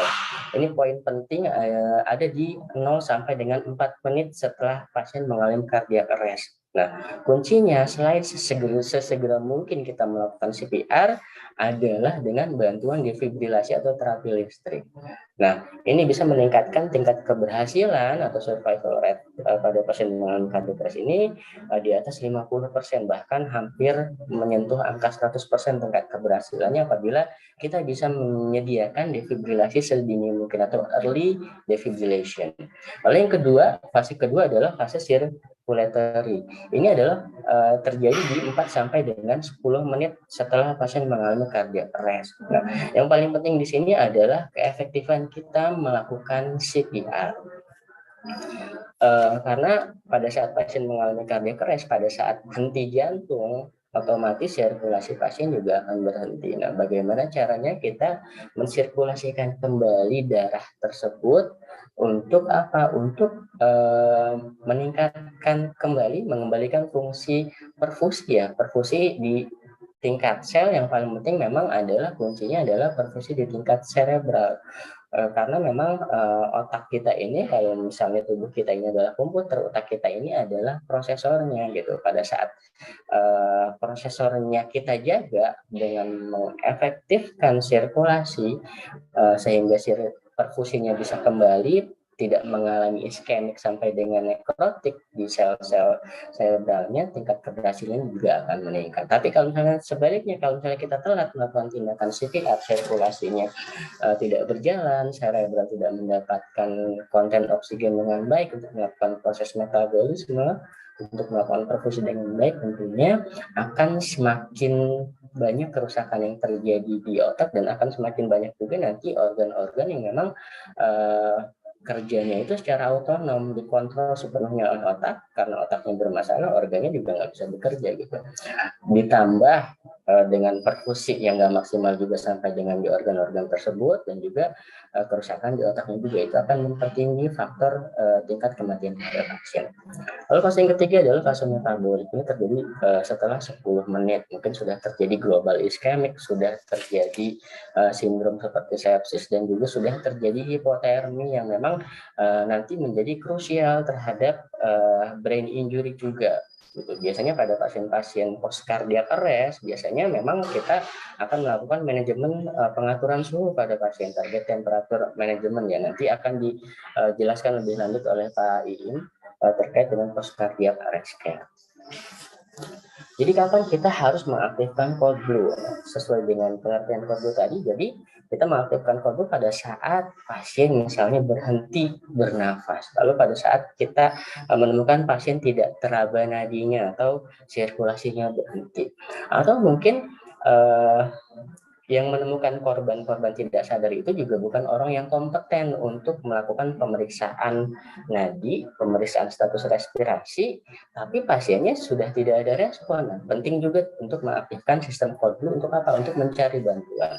Atau mungkin bisa terjadi juga pada kejadian kita tidak yakin harus melakukan apa, tapi pasiennya ini dalam kondisi yang memang benar-benar harus diselamatkan nyawanya. Misalnya datang ke IGD, pasien CKB, kecelakaan, multi trauma, GCS-nya 3, suara nafasnya snoring, gargling, perdarahan masif gitu. Kita nggak mungkin nanganin pasien ini sendirian, kita butuh bantuan. Kalau sendiri kita nggak tahu harus ngapain aja gitu kan, karena pasiennya terjadi multi trauma, kegawatannya multi, gawat di airway, di breathing, sirkulasi, dan lain-lain. Nah, kita juga bisa mengaktifkan sistem cold blue untuk apa? Untuk memanggil bantuan, untuk kerjasama tim agar penyelamatan pada pasien itu bisa dilakukan dengan lebih tepat dan juga cepat.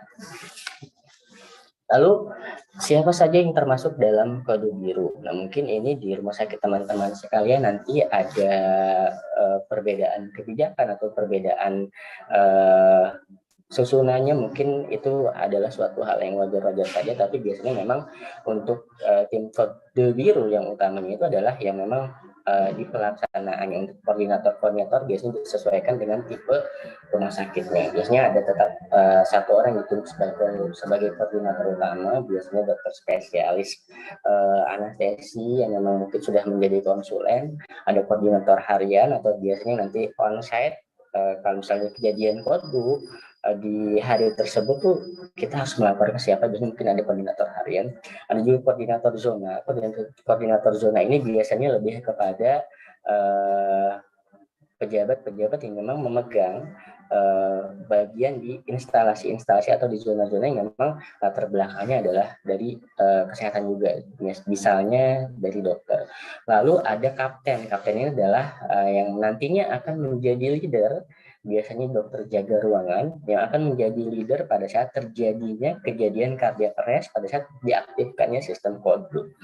Lalu ada perawat yang memang nanti jumlahnya minimal 4, yang tugasnya ada yang tanggung jawab di airway breathing atau ventilasi dan airway, ada yang bertugas di sirkulasi atau memberikan bantuan kompresi, walaupun nanti dalam kenyataannya yang kompresi dan airway breathing ini dia akan bergantian, akan switch, karena untuk efektif kita melakukan kompresi itu ya memang tetap ada batasnya.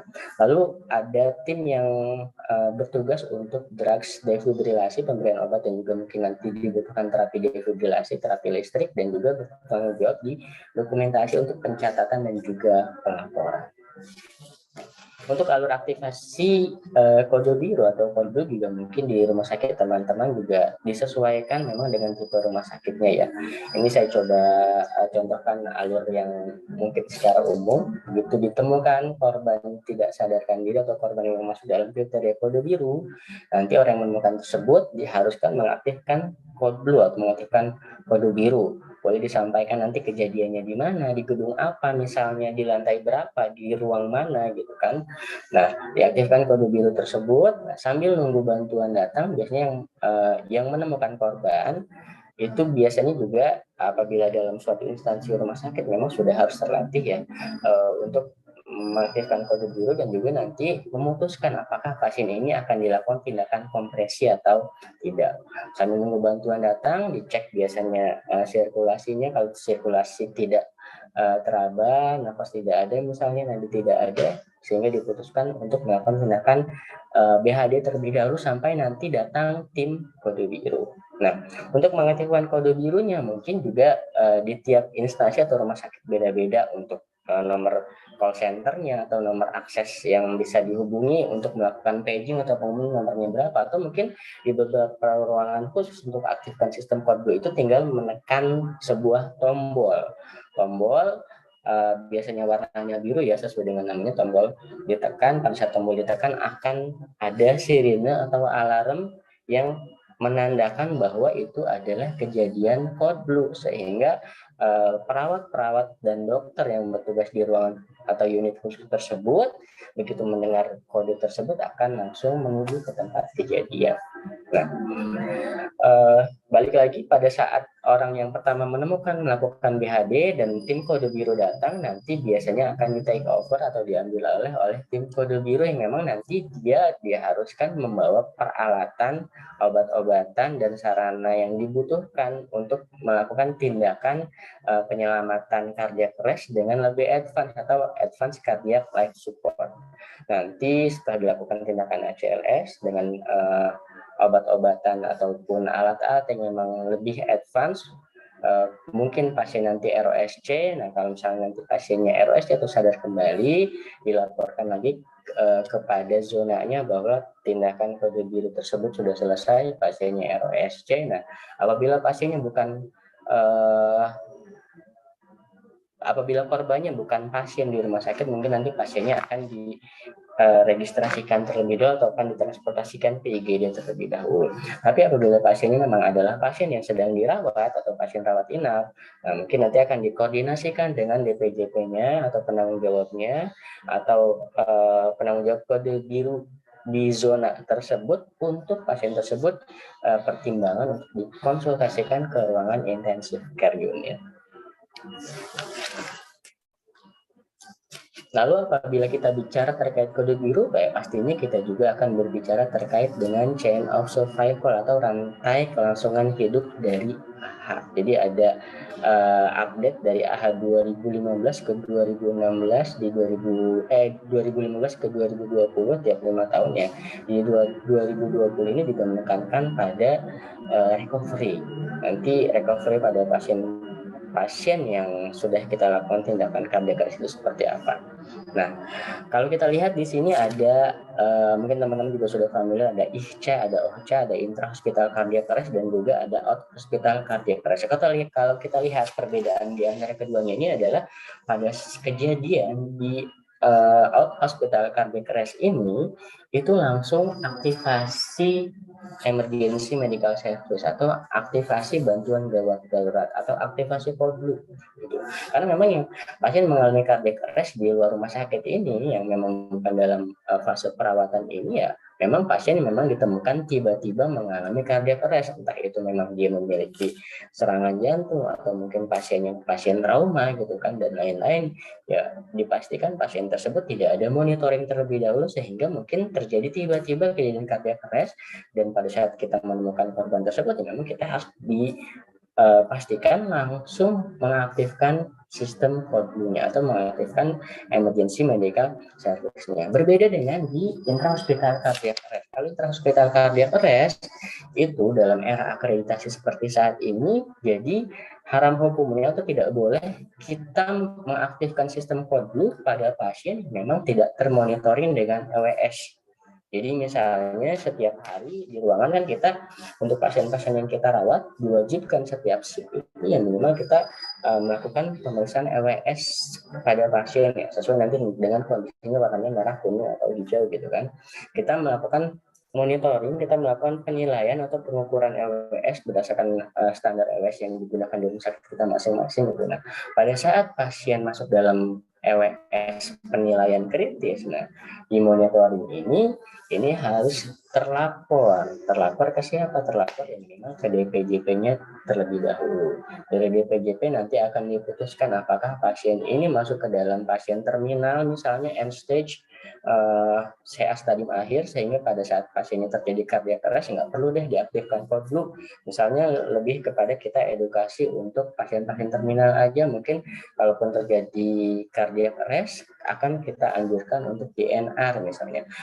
Atau mungkin pasien memang pasien produktif nih, sehingga harapan hidupnya tinggi. Pada saat kita lakukan pemeriksaan EWS, scoringnya tinggi, masuk dalam kategori kritis dari DPJP, silahkan sesegera mungkin dikonsultasikan ke ICU. Nah, untuk kondisi-kondisi seperti inilah yang memang sudah terlapor seperti ini, pasiennya kondisi EWS-nya merah, kritis gitu. Sehingga pada saat terjadi cardiac arrest, ini sudah terlapor, sudah masuk ke dalam sistem gitu, sudah termonitoring gitu. Tapi pada saat terjadi cardiac arrest, pada saat terjadi code blue, ternyata yang code blue itu bukan pasien yang dilaporkan. Misalnya yang dilaporkan EWS merah ini pasien A, tapi tiba-tiba yang mengalami kejadian code blue ini pasien B gitu kan. Itu tidak boleh dalam era akreditasi seperti saat ini, karena kita sudah menerapkan EWS dengan baik, karena EWS ini sudah masuk dalam standar akreditasi, salah satunya di PAP, pemberian asuhan pada pasien. Diharuskan setiap rumah sakit itu memiliki sistem untuk monitoring dini atau EWS. Tenaga-tenaganya, perawatnya harus ada mengikuti pelatihan terkait nanti monitoring EWS, dan juga ada buktinya, sertifikat pelatihannya dalam bentuk sertifikat misalnya bahwa perawat-perawat di rumah sakit tersebut sudah mengikuti pelatihan terkait dengan manajemen pada EWS. Nah, jadi kaitannya di sini di rumah sakit ya, kalau bisa kita pada saat terjadi code blue ini bukan memang pasien yang tiba-tiba code blue, tapi memang pasien yang sudah terlapor, termonitoring menggunakan EWS.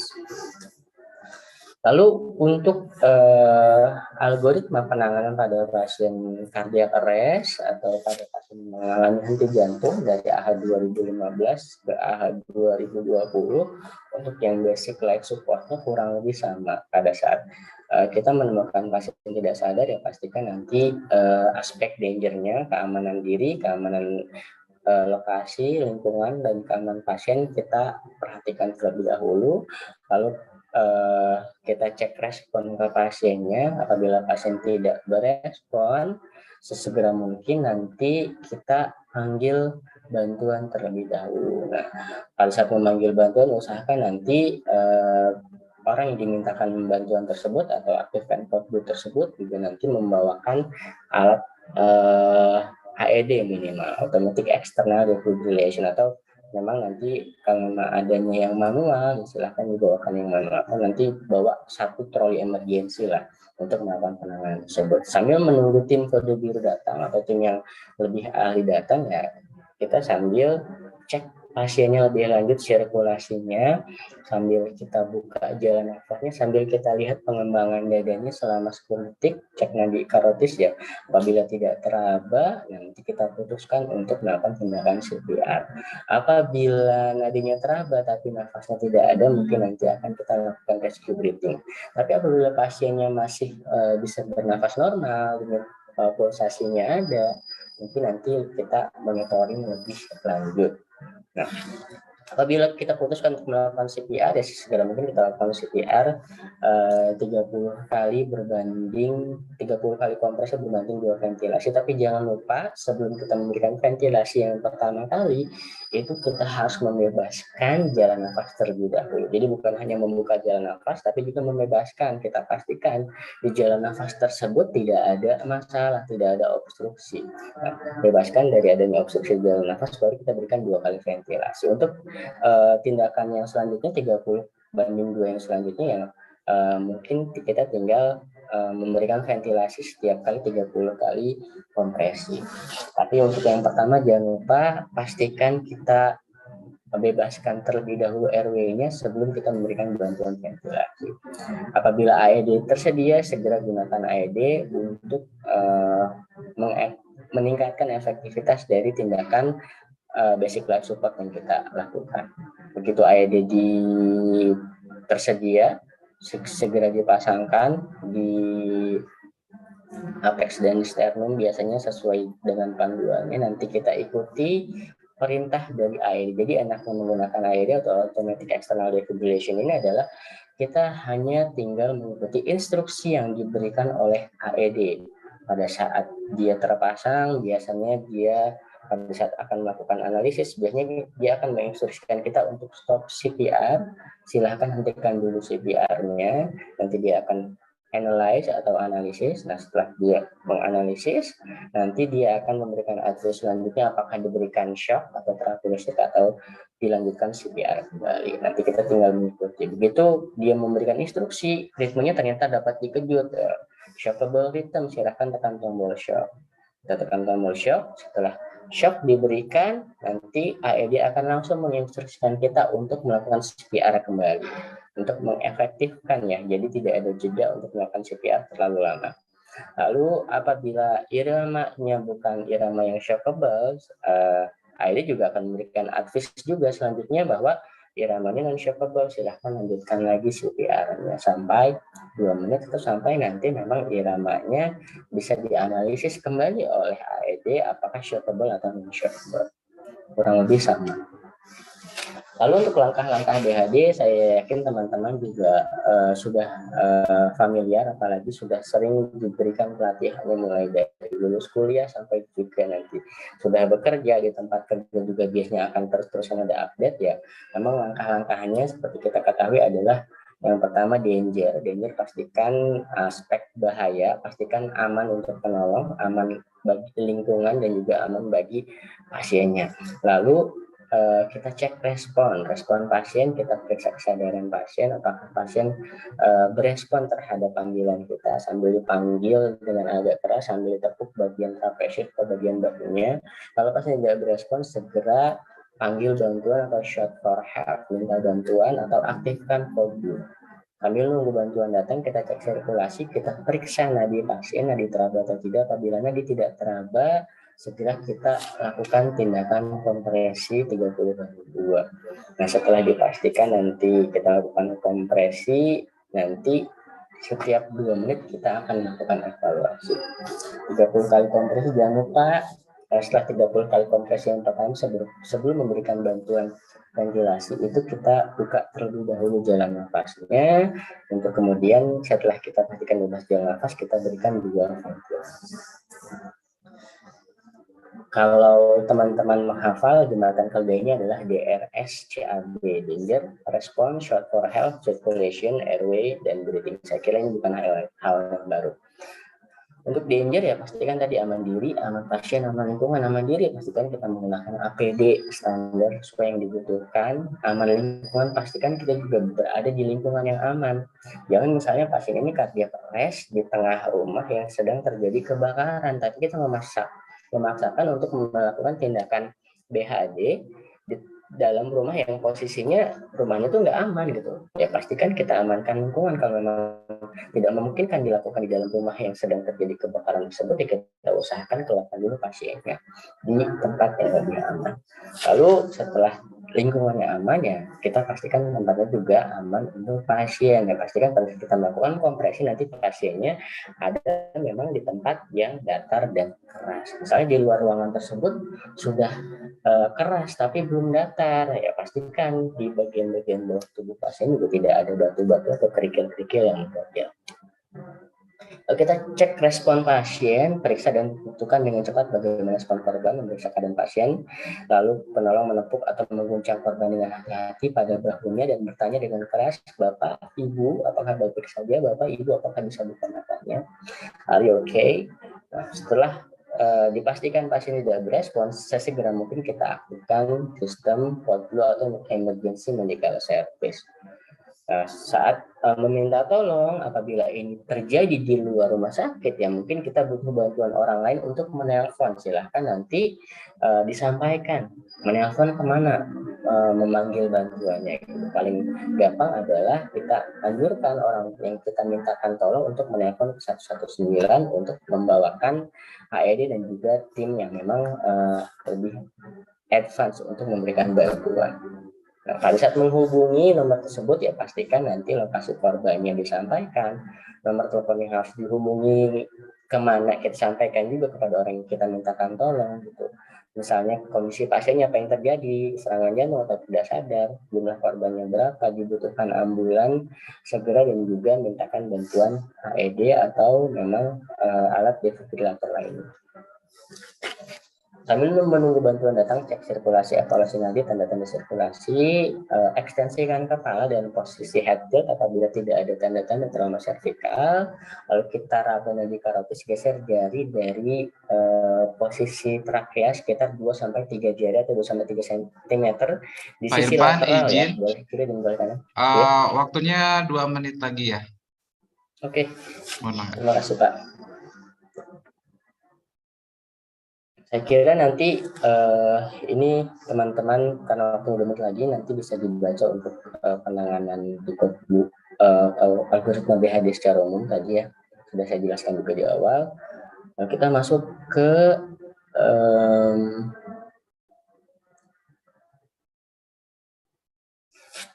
manajemen kodbluk selama pandemi. Apa bedanya sih manajemen kodbluk selama pandemi atau pasien di ruang COVID dengan sebelum pandemi atau di pasien-pasien yang umum yang bukan di ruangan COVID. Nah, jadi untuk di COVID ini biasanya karakteristiknya pada saat terjadi kodbluk itu memang ada sisi etik dan juga dilema. Kenapa gitu?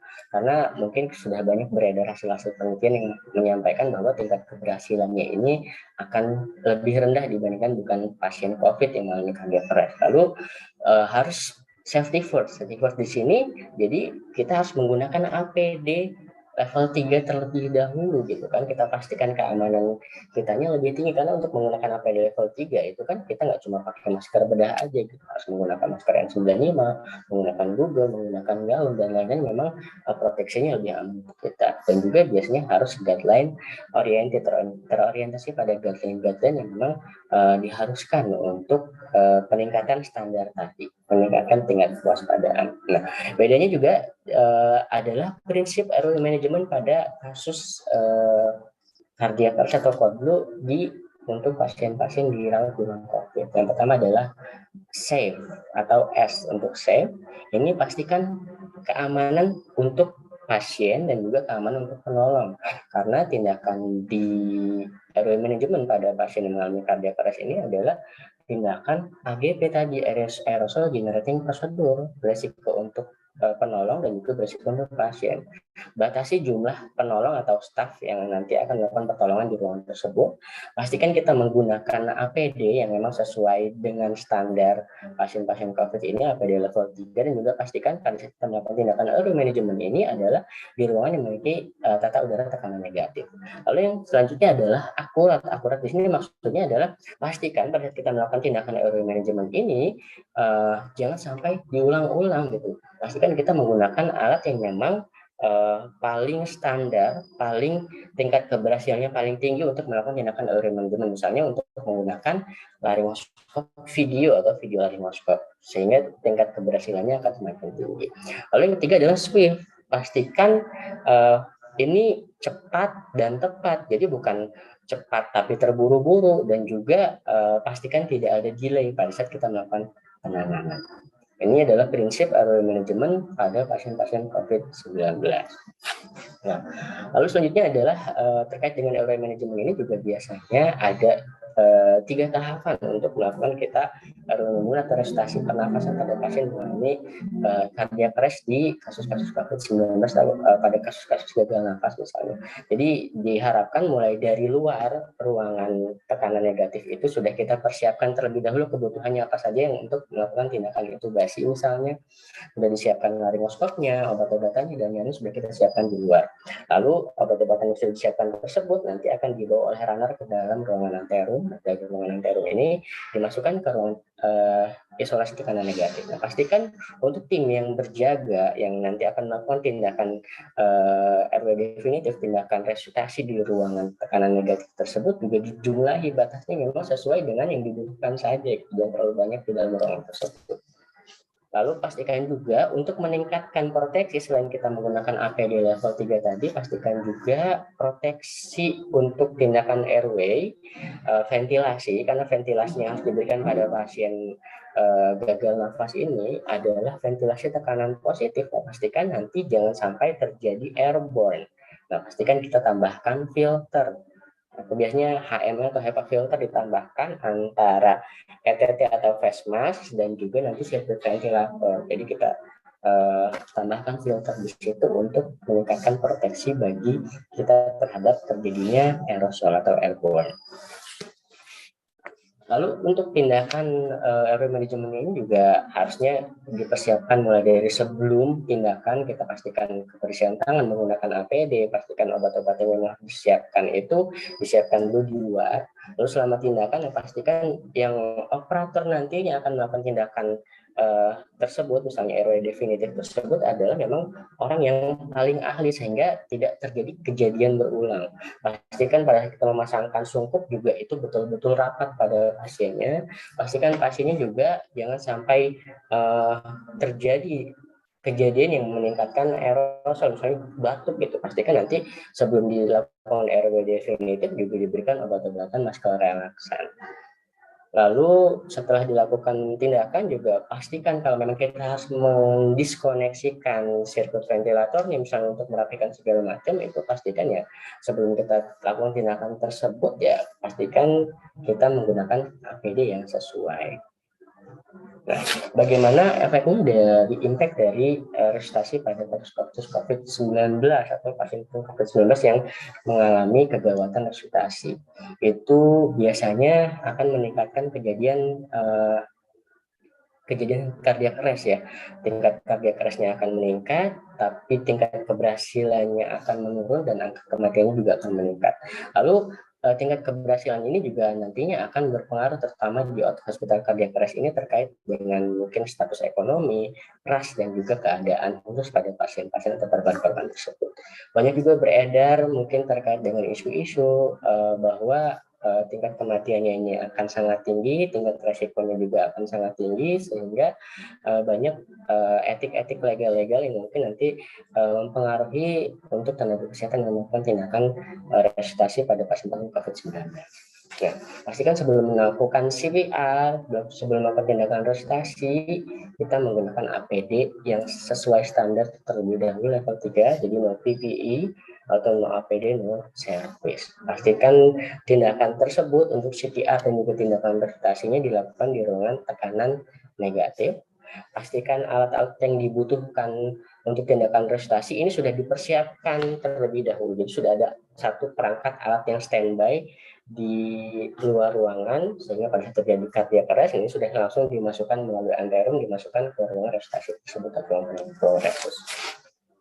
Oke, saya kira ini sama seperti yang tadi ya. Nah, apabila yang ditekankan di sini adalah apabila tidak memungkinkan untuk dilakukan tindakan intubasi sesegera mungkin gitu kan pada pasien cardiac arrest, ya silahkan teman-teman gunakan terlebih dahulu nanti adalah SGA atau supraglottic airway atau LMA terlebih dahulu yang lebih gampang dan memang lebih minimal untuk terjadinya kegagalan.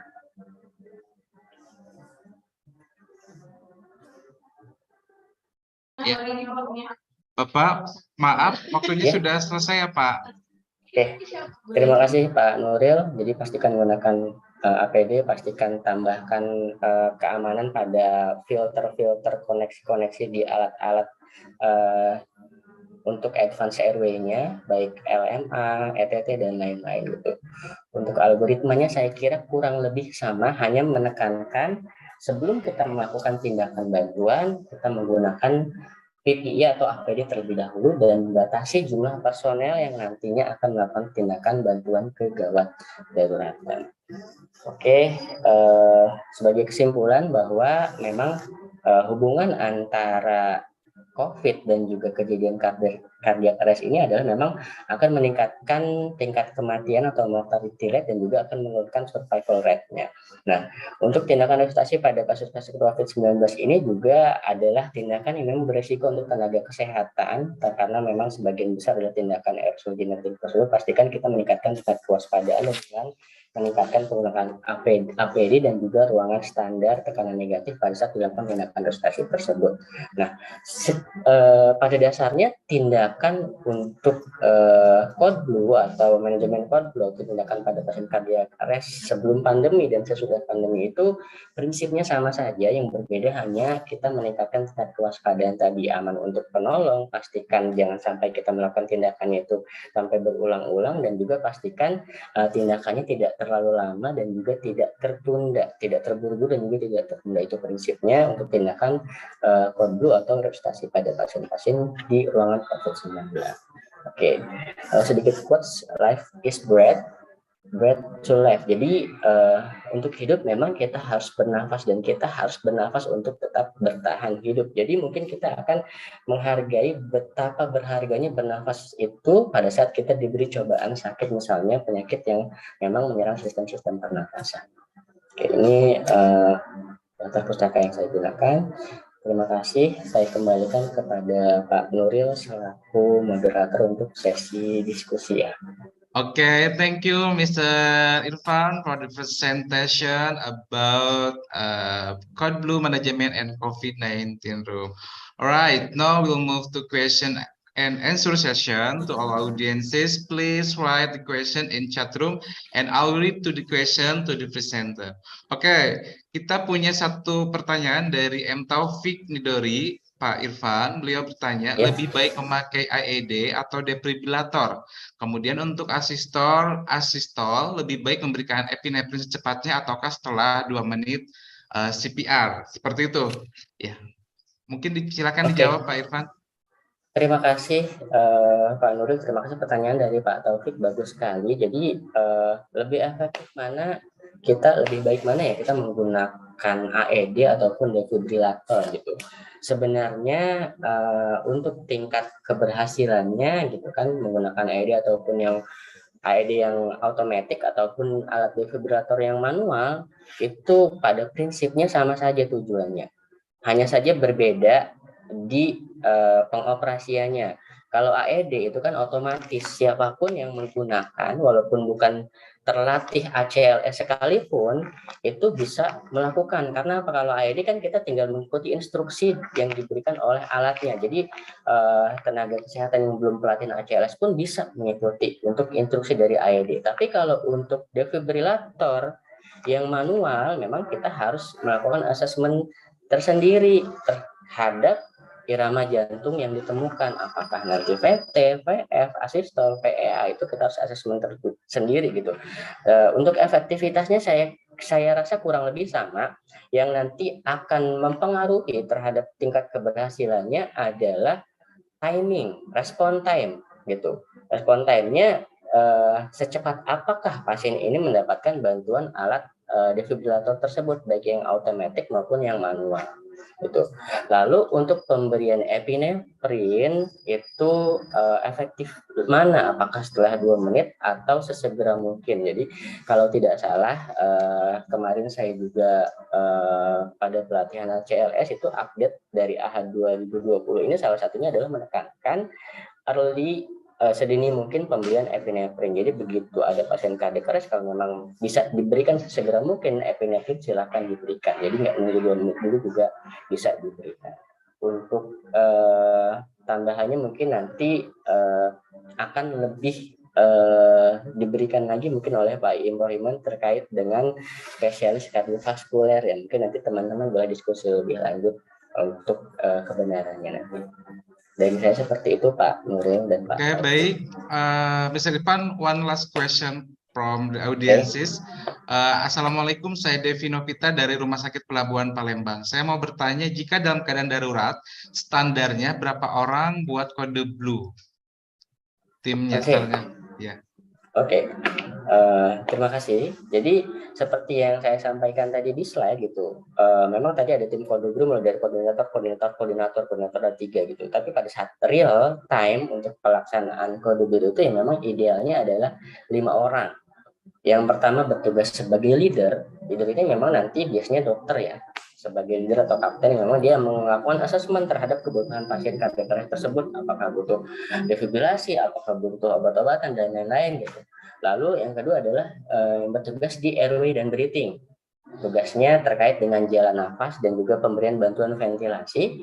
Lalu yang bertugas untuk kompresi, memberikan bantuan CPR.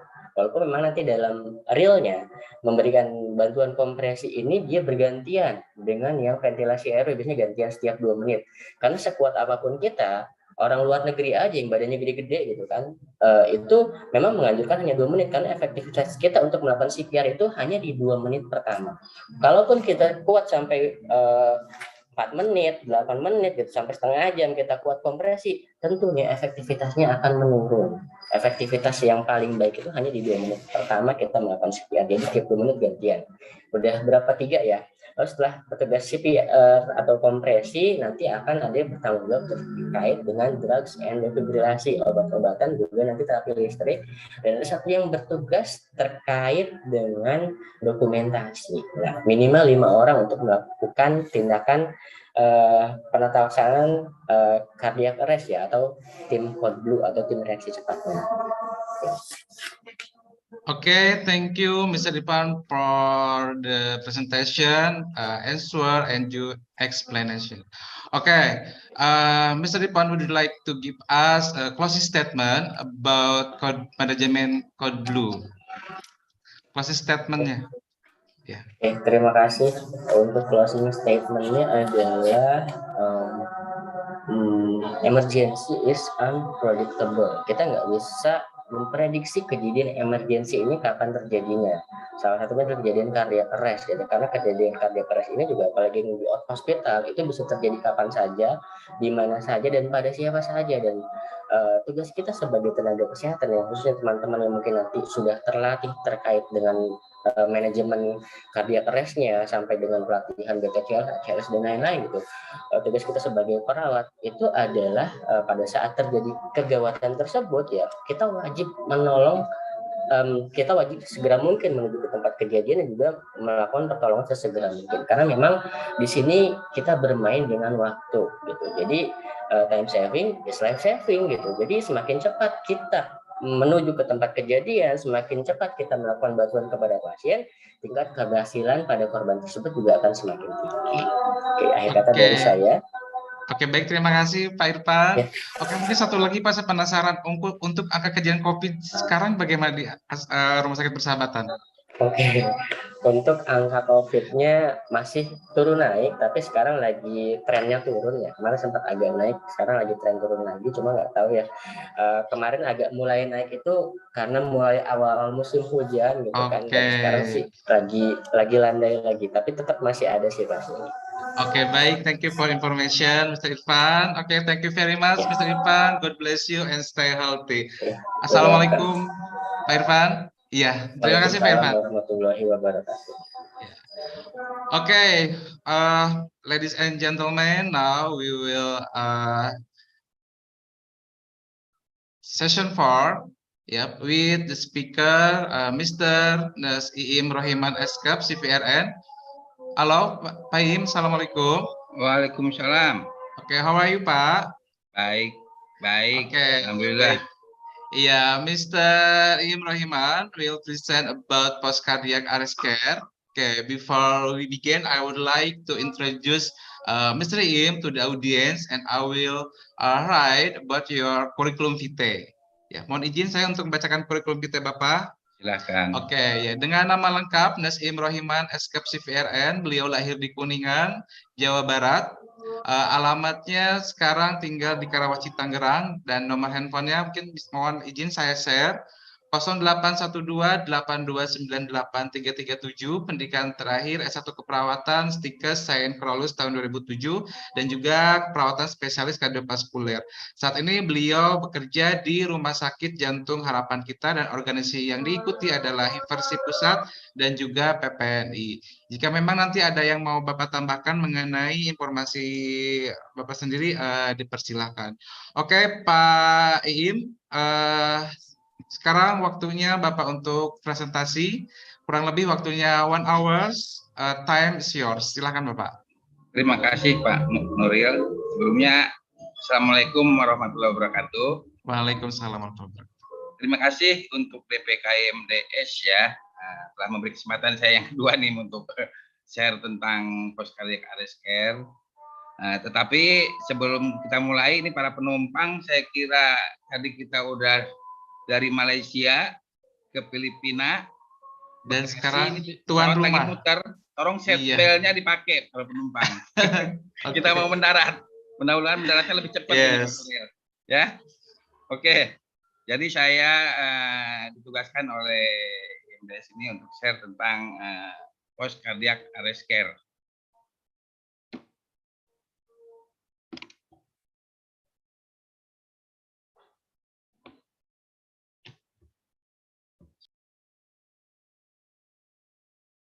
Maju. Sebelum ya, belum maju Izin ya. Pak Irfan untuk di stop share dulu ya Pak Irfan. Izin. Pak Irfan, halo. Ya, saya belum bisa maju nih. Iya, sudah di stop share, Pak Nuril. Oke. Di sini masih masih terlihat sama kami Bapak yang Bapak share Di screen. sini saya malah you cannot start screen. Saya nggak bisa mulai start share screen juga di sini karena memang sudah di stop. Sudah nggak dikasih akses. Mungkin dari panitia kali masih ada yang share screen ini. Oke, sebentar Bapak ya, kami coba cek dulu, coba lihat Pak.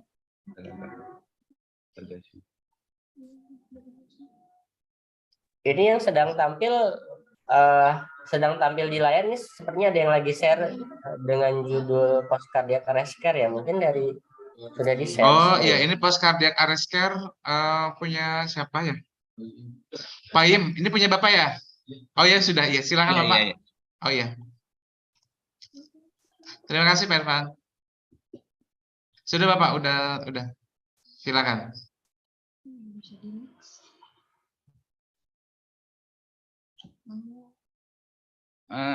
Slideshow ya. Slideshow ya. Iya. Bentar, Pak. Ini sudah terlihat di sini ya mengenai ya. kelebihan Bapak ya. Oke. Ya, ini tadi tambahannya saya kira sama ya, masih nama Iim.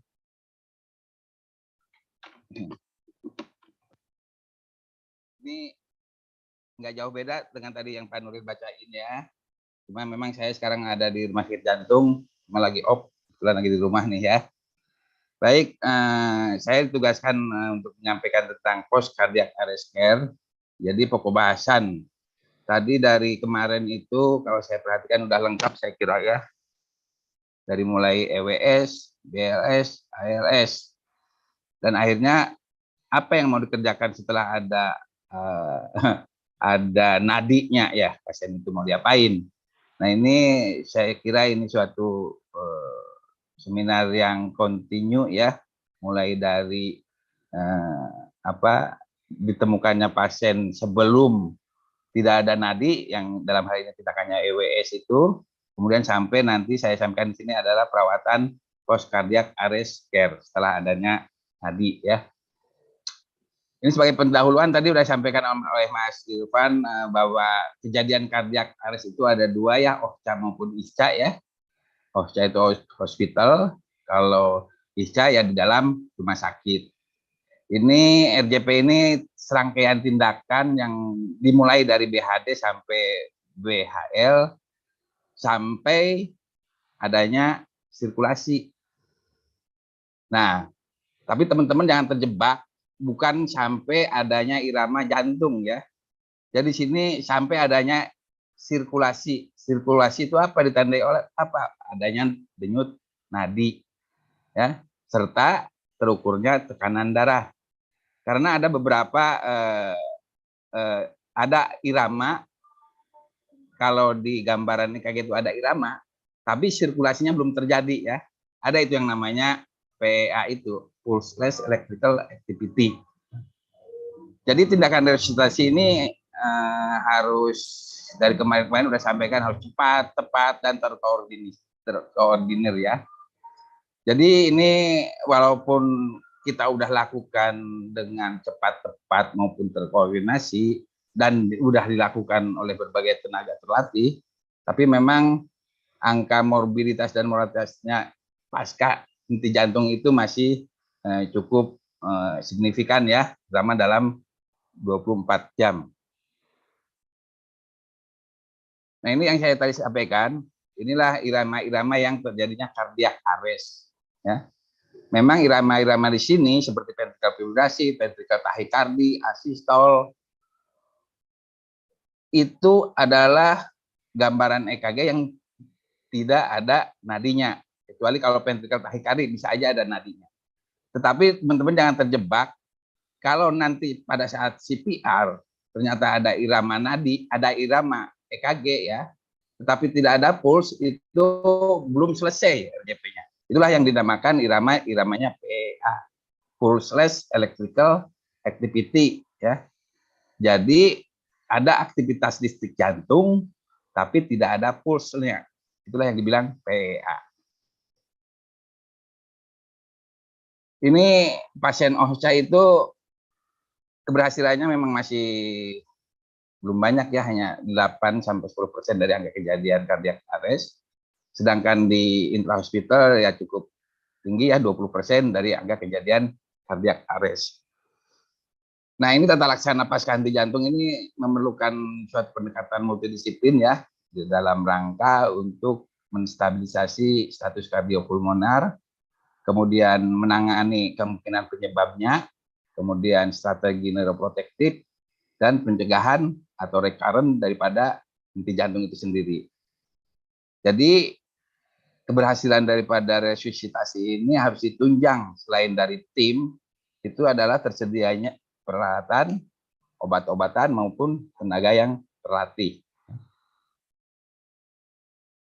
Ini post cardiac arrest care ini memerlukan pemulihan jangka panjang ya. Di sini diperlukan dukungan dari keluarga maupun PPA lainnya ya. Ini karena dalam rangka nanti ke arah pemulihan post cardiac arrest care-nya. Jadi setelah adanya nadi, pasien sudah pulang, ini akan berlanjut dalam pemberian pelayanan kesehatan. Karena memang IHCA sendiri,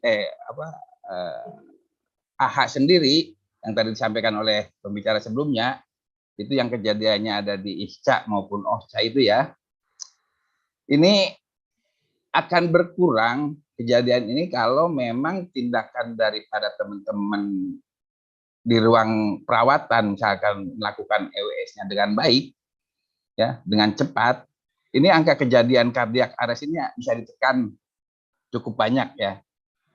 Karena apabila ada angka nilai-nilai EWS yang signifikan, maka bisa dilakukan intervensi sesegera mungkin, atau minimal pasiennya udah dilakukan pemindahan ruangan ke step down ICU ya, atau ke high care atau intermediate care, sehingga kejadian cardiac arrest-nya bisa dikurangi. Nah, ini bedanya antara IHCA dan OHCA. Kalau di IHCA itu ada istilah EWS mungkin sebelum terjadinya cardiac arrest ya. Tapi kalau memang di luar rumah sakit itu adalah tidak dilakukan EWS dulu karena kejadiannya memang tiba-tiba ya, yang kalau terjadi di depan kita ya itulah tiba-tibanya itu. Nah, bedanya AHA 2020 dengan 2015, inilah yang dibilang chain of survival ini, rantai kehidupan, mulai dari pengenalan awal, aktivasi respon darurat, CPR berkualitas, defibrillasi, dan ada yang terakhir ini adalah yang ke-6, rantai kehidupannya itu adalah fase rehabilitasi, ya, fase rehabilitasi, karena mungkin mereka itu melakukan penelitian bahwa post cardiac arrest care yang pasien sudah pulang ke rumah itu didapatkan gejala-gejala yang gejala sisa istilahnya ya, yang harus di treatment secara psikologis yang lebih lanjut.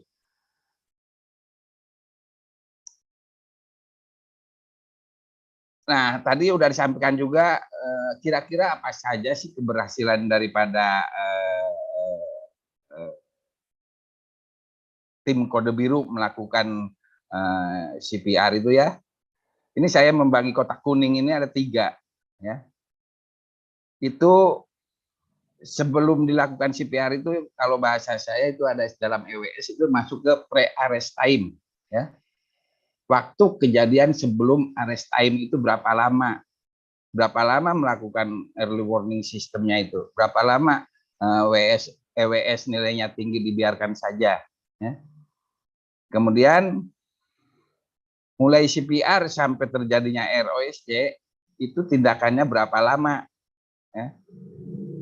Nah, ditunjang memang bagaimana perawatan post arrest time-nya. Ya, dalam hal ini adalah perawatan post cardiac arrest ya. Nah, inilah 3 waktu ini saling menentukan.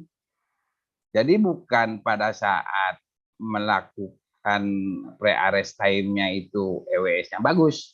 Tetapi kalau kejadian CPR-nya yang tadi bahasa Malaysia itu Pak Prof. Ali itu bilang bukan hanya syarat saja, ya betul memang kita melakukan CPR itu tidak hanya kompresi-kompresi aja, di situ ada guideline yang harus diikuti ya. Jadi ada beberapa kondisi yang memang kita melakukan CPR itu harus berkualitas ya, bukan hanya tekan-tekan dada dan kasih napasan asal saja ya. Dan mengenai waktu itu sangat perlu ya, yang ada istilah golden period. Golden period itu waktu emas, di mana kalau anggota tubuh kita atau organ tubuh kita, dalam hal ini adalah otak, kekurangan oksigen, kurang dari antara 5 sampai 8 menit, itu otak bisa terjadinya irreversible. Ya, tidak bisa pulih kembali. Jadi bisa aja pada saat melakukan CPR, mulai dari deprib, terlalu banyak interupsi, terlalu banyak penundaan kompresinya, itu bisa aja terjadi dia akan ROSC. Ya. Tetapi di sisi lain, setelah ROSC, pasien dirawat di ICU, post arrest time-nya ini pasien tidak bangun-bangun. Ya. Karena dia udah mengalami suatu hipoksemia yang kelamaan, ya, di mana di situ ada yang istilahnya golden period. Jadi jangan dibiarkan pasien hipoksi terlalu lama, ya. Dalam hal ini apalagi lebih dari 10 menit, ya. Itu ada nanti denyut jantungnya ada, nadinya ada, pasiennya bisa napas, cuma matanya kebuka aja, ya. Itu bisa terjadi. Jadi sangat perlu ketepatan dari waktu pre-arrest time, arrest time, maupun post-arrest time-nya. Nah ini keberhasilan daripada CPR itu ya ditentukan oleh push hard, push fast. Tekan yang kuat, tekan yang cepat. Yang tadi beberapa penjara menyampaikan berapa kedalamannya, berapa kecepatannya ya. Itu sangat menentukan keberhasilan daripada ROSC. Selain ada tadi yang disampaikan adalah masalah recoil dadanya, ya, naik turunnya dada itu harus betul-betul diperhatikan. Jadi kecepatan, ketepatan, dan keakurasian ini harus tolong diperhatikan dalam melakukan BHD maupun BHL-nya ya, bantuan hidup lanjutnya. Nah, kita masuk ke post cardiac arrest syndrome ya. Jadi beberapa mengatakan bahwa kalau setelah dilakukan CPR terdapatnya nadi, itulah yang disebut ROSC, di mana kalau sudah terjadi ROSC itu dibagi beberapa 5 kondisi ya, atau 5 fase. Yang dibilangnya adalah post cardiac arrest syndrome yang terdiri dari 5 fase. Immediate, jadi 20 menit pertama setelah terjadinya ROSC. Ya. Ini dalam 20 menit ini bisa aja recurrent, balik lagi, tidak adanya nadi kembali. Ya. Kemudian early, sesegera setelah 20 menit, ya dalam hal ini kurang lebih antara 20 menit sampai 6 jam, sampai 12 jam ROSC. Kemudian intermediate itu dibagi ke 6 sampai 12 jam hingga 72 jam sampai 3 hari di sini media. Kemudian recovery-nya itu menentukan pasiennya bisa pulih itu dalam 3 hari setelah ROSC. Nah, dalam 3 hari ini pasien dipantau di ICU ya. Kemudian rehabilitation ini kalau udah ROSC pasiennya udah kembali untuk penyembuhan. Ya, jadi dibagi 5 fase post cardiac arrest syndrome ini. Ya, jadi ini pembagiannya ROC pasiennya 20 menit itu segera, kemudian 6 sampai 12 jam intermediate, 72 jam itu recovery dan rehabilitation setelah 3 hari. Nah, apa yang dilakukan pada saat melakukan pendekatan apa yang dilakukan pada saat terjadinya ROSC ya. Pada saat 20 menit segera ya, ini kita lihat di sini ada TTM ya, target temperatur management sesegera mungkin. Ini kalau pasiennya udah masuk ke ICU ini ya. Ini sampai 24 jam pertama, kemudian bila perlu memang dilakukan CT scan. Nah, ini kalau udah sampai 24 sampai 48 jam pasiennya di istilahnya di knockdown, dikontrol, didinginkan ya, dilakukan rewarming ya. Setelah rewarming pasien dihangatkan dengan bertahap. Ini adalah pendekatan dalam rangka prognostikasi untuk mengetahui prognosinya gimana sih setelah ROSC itu. Sehingga peran perawat itu apa? Di ICU pada pasien-pasien yang sudah terjadi ROSC, return of spontaneous sirkulasi, apa yang bisa dilakukan? Jadi, nah ini saya lihatkan kembali algoritma daripada AHA ya. Apa yang dilakukan kalau terjadinya ROSC ya. Nah, ini ROSC ini tapi pada pasien yang memang tidak sadar ya, yang memerlukan perawatan. Jadi memang ROSC itu bisa terjadi pada pasien-pasien yang OHCA maupun yang IHCA. Kalau intrahospital kejadiannya jelas, itu pasien dari ruang rawat, cardiac arrest, pasiennya koma, ya nggak bangun, ya pasti dirawat ke ICU dikirim. Tetapi ada pertanyaan nih, bagaimana kalau kejadiannya di OHCA? Misalkan kejadiannya di kolam renang lah, atau di bioskop lah, atau di mall, dia ROSC, terus bangun. Bagaimana kalau bangun tuh? Bisa kejadiannya karena teman-teman udah pada paham semua tentang BHD. Apakah harus di TTM? Kalau bangun ya enggak lah ya. Kalau pasiennya bangun ya suruh pulang, lanjut berobat ke pelayanan kesehatan terdekat. Jadi jangan terus tidak mendekati pelayanan kesehatan kalau yang sudah mengalami cardiac arrest saat kejadiannya di luar rumah sakit ya. Misalkan kita lagi jalan kemana, amit-amit deh jangan terjadi kita sendiri misalkan kejadian cardiac arrest, ada yang nolongin, kemudian berhasil, saya bangun kembali, misalkan ke saya bangun kembali, saya sadar kembali, bisa ketawa lagi, ya mungkin setelah itu kita harus kontrol lah ya, mengontrolkan diri. Karena beberapa kejadian cardiac arrest itu kan banyak penyebabnya ya. Ada yang istilahnya 5H 5T ya. Nah, jadi ini saya melihatkan bahwa kalau terjadi ROSC ini ada tetap ya, kita kalau mengevaluasi pasien kalau udah berhasil, kalau mau bertindak di AHA itu CAB memang sirkulasi airway breathing ya, kalau mau mulai bertindak CPR-nya. Tetapi kalau untuk evaluasi balik lagi ke ABC ya. Jadi ROSC misalkan diperoleh, kemudian kelola apakah perlu pasiennya dibantu dipasang intubasi atau tidak, lihat airway-nya, bernapasnya spontan atau tidak, gasping atau tidak. Kalau memang dia napasnya masih berat, mungkin perlu dilakukan intubasi saat itu ya. Itu untuk airway-nya. Nah, untuk breathing-nya dilihat RR-nya berapa kali sih dia mampu bernapasnya. Kemudian saturasinya berapa? Ya, diharapkan saturasinya ya di atas 92. Kemudian kita akan mengetahui kondisi ventilasinya nih di breathing ini dengan melihat kadar PCO2-nya. Ya.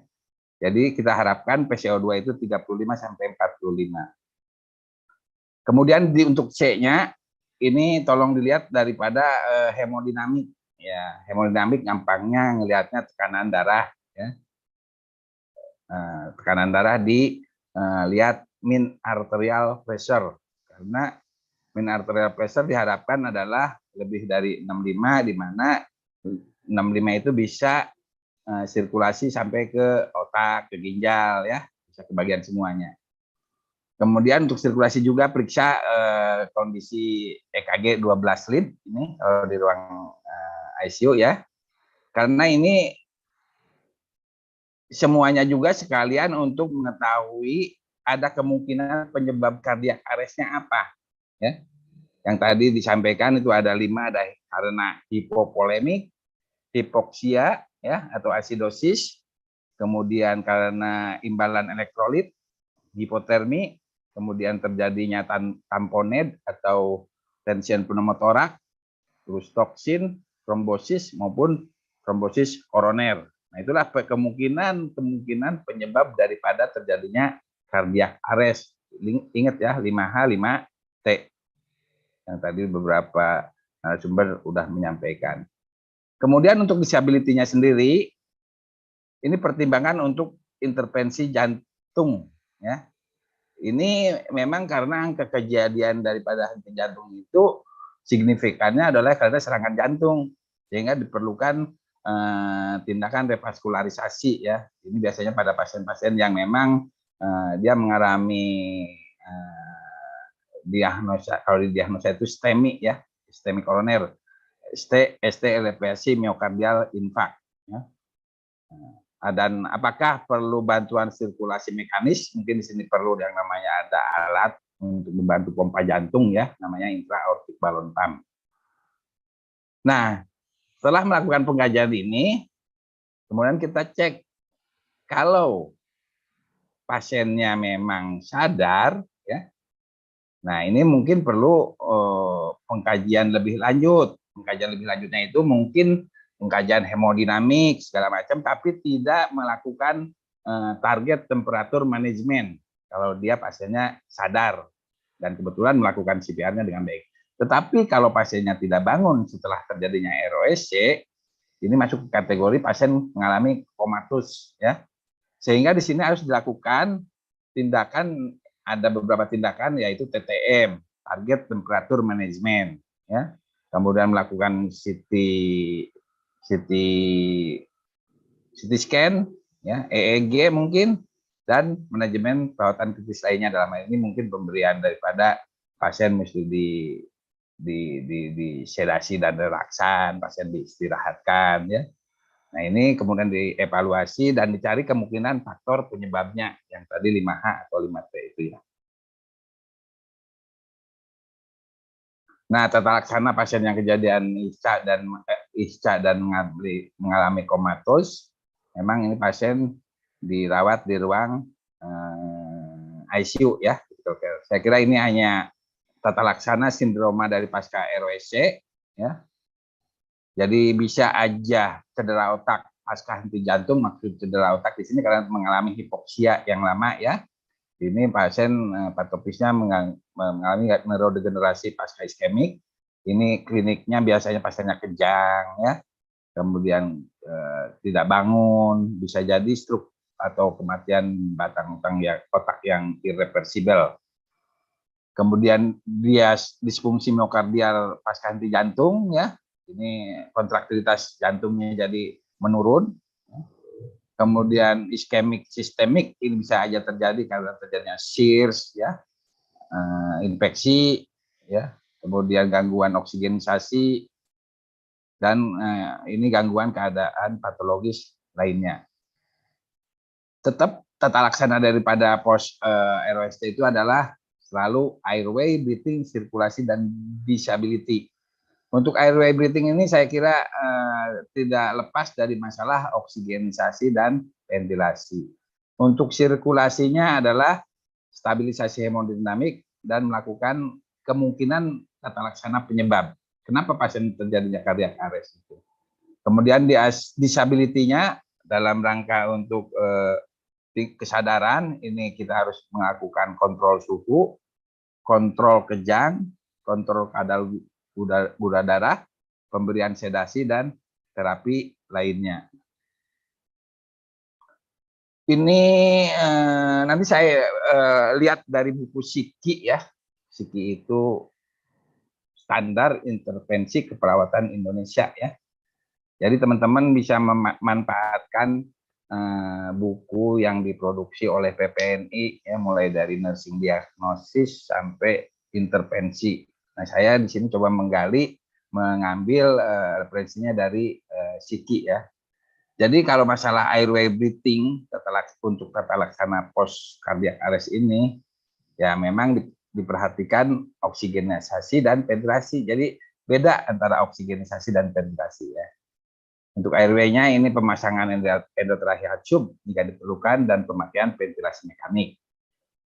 Kemudian pengesetan daripada fraksi oksigen ya. Ini mungkin targetnya ditentukan oleh dokter dan tim ICU itu suhunya 94 sampai 98. Kemudian target daripada CO2 ya. Nah, ini kalau CO2 ini masalahnya ventilasi ya, bukan masalah oksigenisasi. Kalau target NTDL CO2 itu 35 sampai 40. Kemudian strategi ventilasi mekaniknya ini dianjurkan mungkin pakai tidal volume ya, cukup 6 sampai 8 cc. Kemudian pemberian positive and expiratory pressure 4 sampai 8. Pemasangan NGOT untuk dekompresi abdomen, dan di sini pasien perlu disedasi dalam ya. Ini kolaborasi dengan dokter. Nah, kalau dari Siki ya, intervensi terapeutik, edukasi, dan kolaborasi. Bagaimana melakukan kontrol oksigenisasi dan kontrol ventilasi? Ini dari Siki dikatakan bahwa ini adalah melakukan manajemen jalan napas buatan. Ini mengidentifikasi dan mengelola selang ETT kalau pasiennya terpasang ETT atau tracheostomy. Jadi apa yang dilakukan? Monitor selang ETT ya, terutama setelah perubahan posisi. Ini kalau di ICU pasien-pasien yang terpasang selang, semua selang ya, mau ETT, mau drain, mau urin kateter, mau infus, mau CVP lain, semuanya tolong dipantau. Karena setelah perubahan posisi ini selang-selang itu bisa berubah kondisi letaknya ya, bisa jadi ketekuk. Monitor tekanan balon ETT ya, kemudian monitor kalau pakai tracheostomy ini quit stoma diperhatikan. Kalau memang pasiennya selalu menggigit-gigit daripada endotracheal tube, bisa dipasang OPA, ya, cegah ETT-nya kingking, kemudian bersihan jalan napas diperhatikan, ya, kemudian perawatan daripada ETT, kemudian ini wajib kudu selalu ada oral hygiene pada pasien dengan endotracheal tube, ya. Kemudian edukasi pasien baik pasien maupun keluarganya, dan kolaborasi untuk intubasi ulang kalau memang terdapat sesuatu yang menyebabkan terjadinya obstruksi. Ini dari Siki ya. Kemudian kalau pasiennya pakai ventilator, diobservasi juga ini settingan dari ventilatornya ya. Ini adalah dalam rangka manajemen ventilasi mekaniknya.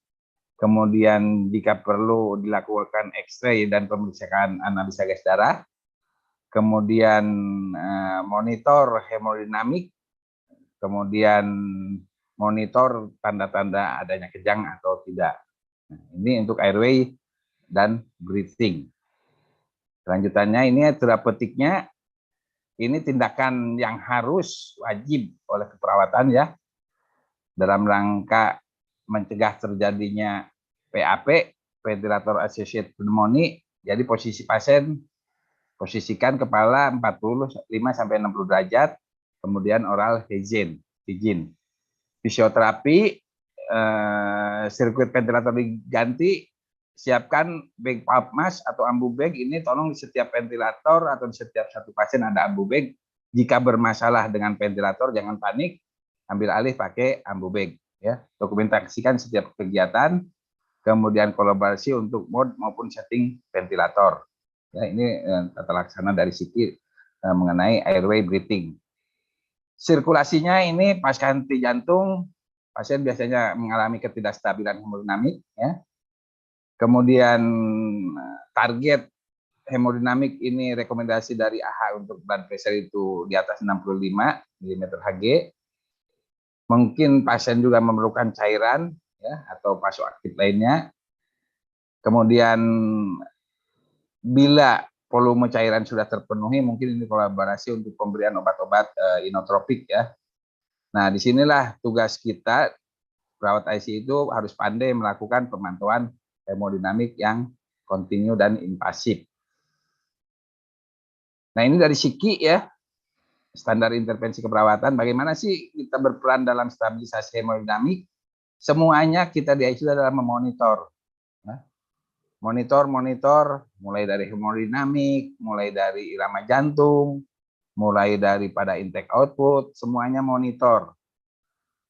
Kalau kita salah dalam hal ini, memonitornya tidak ketat, tidak baik ya, sehingga nanti hasil monitornya itu kita laporkan ke dokter. Kalau nilainya pas jelek, pasti akan ada intervensi dari dokter. Tetapi tidak ada korelasinya. Kalau ternyata tekanan darahnya turun, pastikan dulu tekanan darahnya itu turun apa tidak. Jadi ada pengecekan ulang di sini perlunya. Jadi ada istilah di ICU itu, don't treat the monitor, but treat the klinis. Ya. Jadi kalau angka berubah, pastikan dulu angka itu betul atau tidak. Ya. Dengan klinis pasien. Ya, ini stabilisasi hemodinamik. Kemudian ini untuk sirkulasi, kita memastikan alat-alat itu terpasang dengan baik pada tempatnya ya. Ketepatan selang-selang yang dipasang di pasien. Kemudian untuk hemodinamik ini ada istilah kalibrasi ya, leveling dan zeroing untuk hemodinamik. Kemudian kalau pasiennya ada swan gun, ini pastikan balon deflasi setelah pengukuran tekanan wedge. Ini saya kira kalau ada swan gun ya. Kemudian edukasi tetap jelaskan tujuan dan prosedur pemantauan, informasi karena hasil pemantauan. Ini kalau ini edukasi ke keluarga ya. Biasanya kalau pasiennya belum sadar. Ini kemungkinan alat-alat yang terpasang, alat-alat invasif di ruang ICU setelah terjadi ROSC, arteri lain, minimal ada heart rate, arteri lain, CPP sama end-tidal CO2 ya. Mungkin cuman kan di tempat teman-teman belum ada ya. Ini dari Siki juga untuk manajemen cairan, tetap di ICU itu tugas kita adalah memantau, memonitor ya. Tetapi bukan hanya monitor, mantau doang, tapi kita harus tahu nilai kritikalnya ya. Dan di ICU selalu melakukan kolaborasi untuk pemberian terapi, pemberian cairan, tata laksana ventilator. Jangan lupa itu adalah melakukan kolaborasi. Nah, ini tata laksana penyebab yang kemungkinan bisa kembali adalah setelah ROSC ini. Ya, ini kemungkinan penyebabnya ada 5H, 5T, hipoksia, asidosis, hipo atau hiperkalemi, hipotermi, tamponade, pneumotorak, ya, toksin, trombus pulmonar maupun trombus koroner. Itu penyebab daripada 5H. Yang T-nya itu ada tamponade, trombosis, ya. Nah, yang sering itu emang terjadinya sindrom koroner akut yang tadi kalau di EKG kelihatan EKG-nya terjadi STEMI, ST represi miokardial infark ya. Nah, ini dari Siki untuk tata laksana penyebab. Jadi mengidentifikasi nilai-nilai laboratorium, kadar elektrolit, kadar gula darah, ya, kadar PCO2 itu harus dipantau, dilihat. Kemudian pastikan nilai-nilai dari laboratorium itu sesuaikan dengan klinis pasien, ya. Betul tidak, misalkan kaliumnya 6 tapi urin outputnya cukup, pastikan lagi ke bagian laboratorium. Nah, ini psikis untuk tata laksana penyebab reversibel. Ini karena kemungkinan penyebabnya daripada elektrolit, ini pemantauan terhadap elektrolit juga diperlukan, ya. Ini beberapa penyebab dari henti jantung, ini ada beberapa yang selain 5 hari mati, ada ya SKA, sindrom koroner akut, saya kira masih ke trombus koroner, ya, hipoksia, bisa emboli paru, trombus paru, timbalan elektrolit, kemudian tamponade, ya, pneumotoraks, toksin di sini atau anafilaksis, hipopolemik atau hipotermi juga bisa, maupun stroke. Ini penyebab terjadinya henti jantung yang spesifik lagi, ya. Nah, sekarang untuk D-nya, disability atau optimalisasi pemulihan neurologi. Apa yang harus dilakukan? Yaitu 1, pengontrolan suhu, pengontrolan terhadap kejang, pengontrolan terhadap glukosa atau kadar gula darah, kemudian pengaturan pemberian obat sedasi dan pengontrolan terapi lain. Kita lihat satu-satu. Pengontrolan suhu, ada istilah TTM, ya, target temperatur management. Ini pasien dibikin suhunya 32 sampai 34 derajat, ya, dengan harapan basal metabolisme, ya. Jadi pasien suhunya dibikin ya relatif dingin, karena memang tidak sembarang juga itu melakukan target temperatur management. Bukan berarti tidak ada komplikasi juga melakukan TTM ini, ya. Karena melakukan TTM ini suhu 32 sampai 34 derajat, pasien dalam keadaan hipotermi, maka kalau terjadi hipotermi, pasien biasanya dalam keadaan vasokonstriksi, ya. Jadi kalau terjadi vasokonstriksi itu, ya otomatis beban jantung akan berat buat jantung untuk melakukan kontraktilitasnya. Jadi mungkin ini akan dilakukan dalam 1 jam untuk mengistirahatkan atau mengembalikan ke metabolisme basal dulu, ya. Itu bisa dengan cara surface cooling, ya, dengan ice pack atau blanket roll, atau cairan infus kristaloid yang didinginkan, gitu, ya. Nah, ini dari psiki. Untuk pengontrolan suhu, selalu pantau kadar suhu, ya, di sini. Kemudian hemodinamik, bisa terapeutiknya pendinginan eksternal di sini. Kemudian karena takutnya terjadi menggigil, ya mungkin kolaborasi untuk pemberian obat-obat anti spring, ya. Kedua adalah pengontrolan kejang. Satu tadi target temperatur management, kedua adalah pengontrolan kejang. Ini biasanya terjadi pada pasien yang ROSC, bisa terjadi status epileptikus, ya. Ini kita konsulkan, mungkin perlu bekerja sama dengan dokter neurologi juga, atau kalau di sini obat-obat sedasi yang diberikan oleh dokternya itu. Di psiki dikatakan juga ini pemantauannya otomatis pemantauan terhadap sistem neurologi, ya. Jadi kalau terjadi kejang, jangan laporan kejangnya saja, tetapi ini catat durasinya, ya. Pada saat kejang biasanya itu bisa obstruksi jalan napas, pertahankan jalan napas tetap kebuka, ya. Saat kejang jangan ditinggalkan pasiennya, tetap didampingi, ya. Takutnya pasien jadi risiko jatuh. Kolaborasi untuk pemberian antikonvulsan.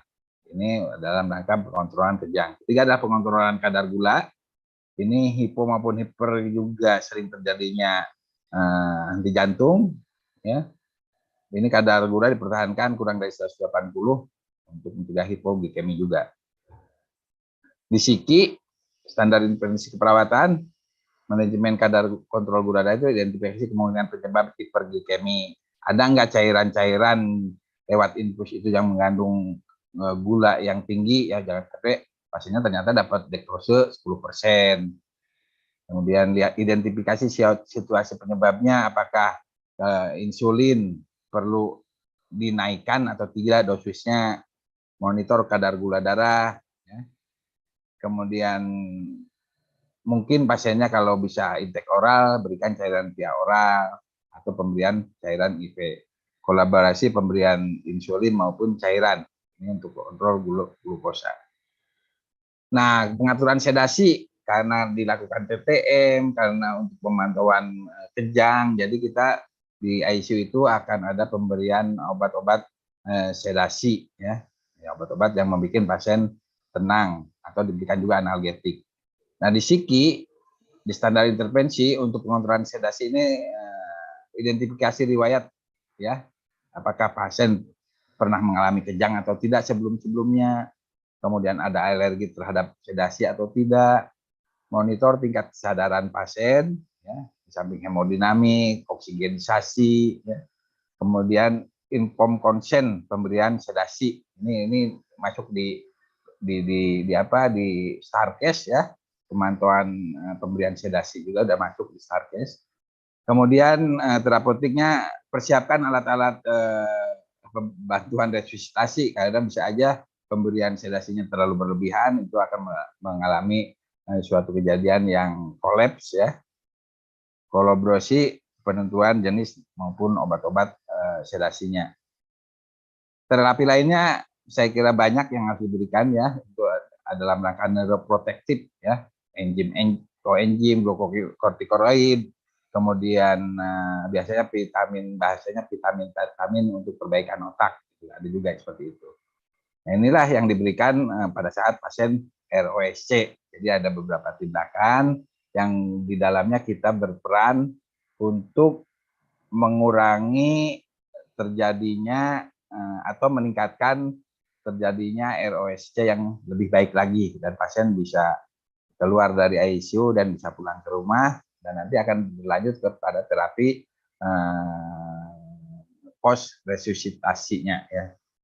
Nah, ini sebagai kesimpulan, saya kira ini karena pesawatnya udah mau mendarat, pasien pasca henti jantung mengalami proses patofisiologi, ya. Di sini biasanya disebut dengan post cardiac arrest syndrome.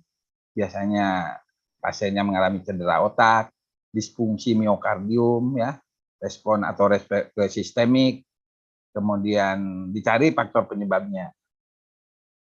Tata laksana pasca henti jantung ini sangat membutuhkan dan perlu tindakan yang multidisiplin. Jadi ini juga di ICU itu melibatkan beberapa DPJP, ya, mulai dari anestesi, intensif, atau neurologi, atau penyakit dalamnya. Prinsip tata laksananya sama mengenai airway breathing, ya, kontrol oksigenisasi ventilasi, sirkulasi, kemudian disability, dan optimalisasi pemulihan neurologis. Ini penentuannya ditentukan dalam 72 jam atau 3 hari, ya, apakah pasien akan menjadi baik atau tidak. Nah, peran perawat di sini post cardiac arrest adalah evaluasi awal pasien, mencari kemungkinan penyebabnya apa.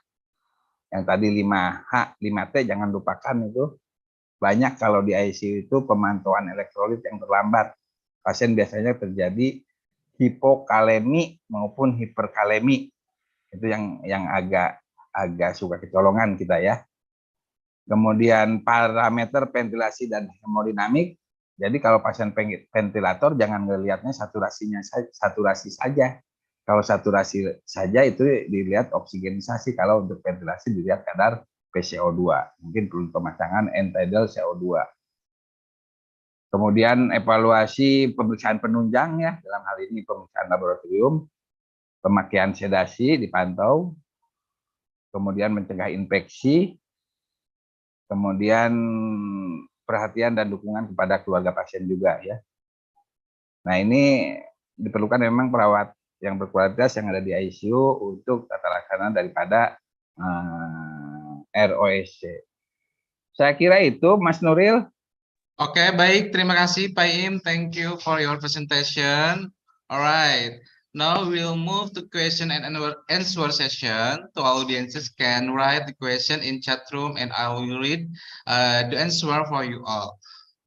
Maaf for the question, ya, from you all. Oke, Bapak, kita menunggu beberapa pertanyaan dari peserta. Ya, mengenai Silakan. materi yang sudah Bapak berikan, yaitu post cardiac arrest care. Jadi untuk seluruh peserta, jika ada yang mau ditanyakan terhadap materi yang sudah Pak Im Rohiman paparkan, silakan tulis pertanyaannya di kolom chat maupun di kolom question and answer ya, Q&A. Ya.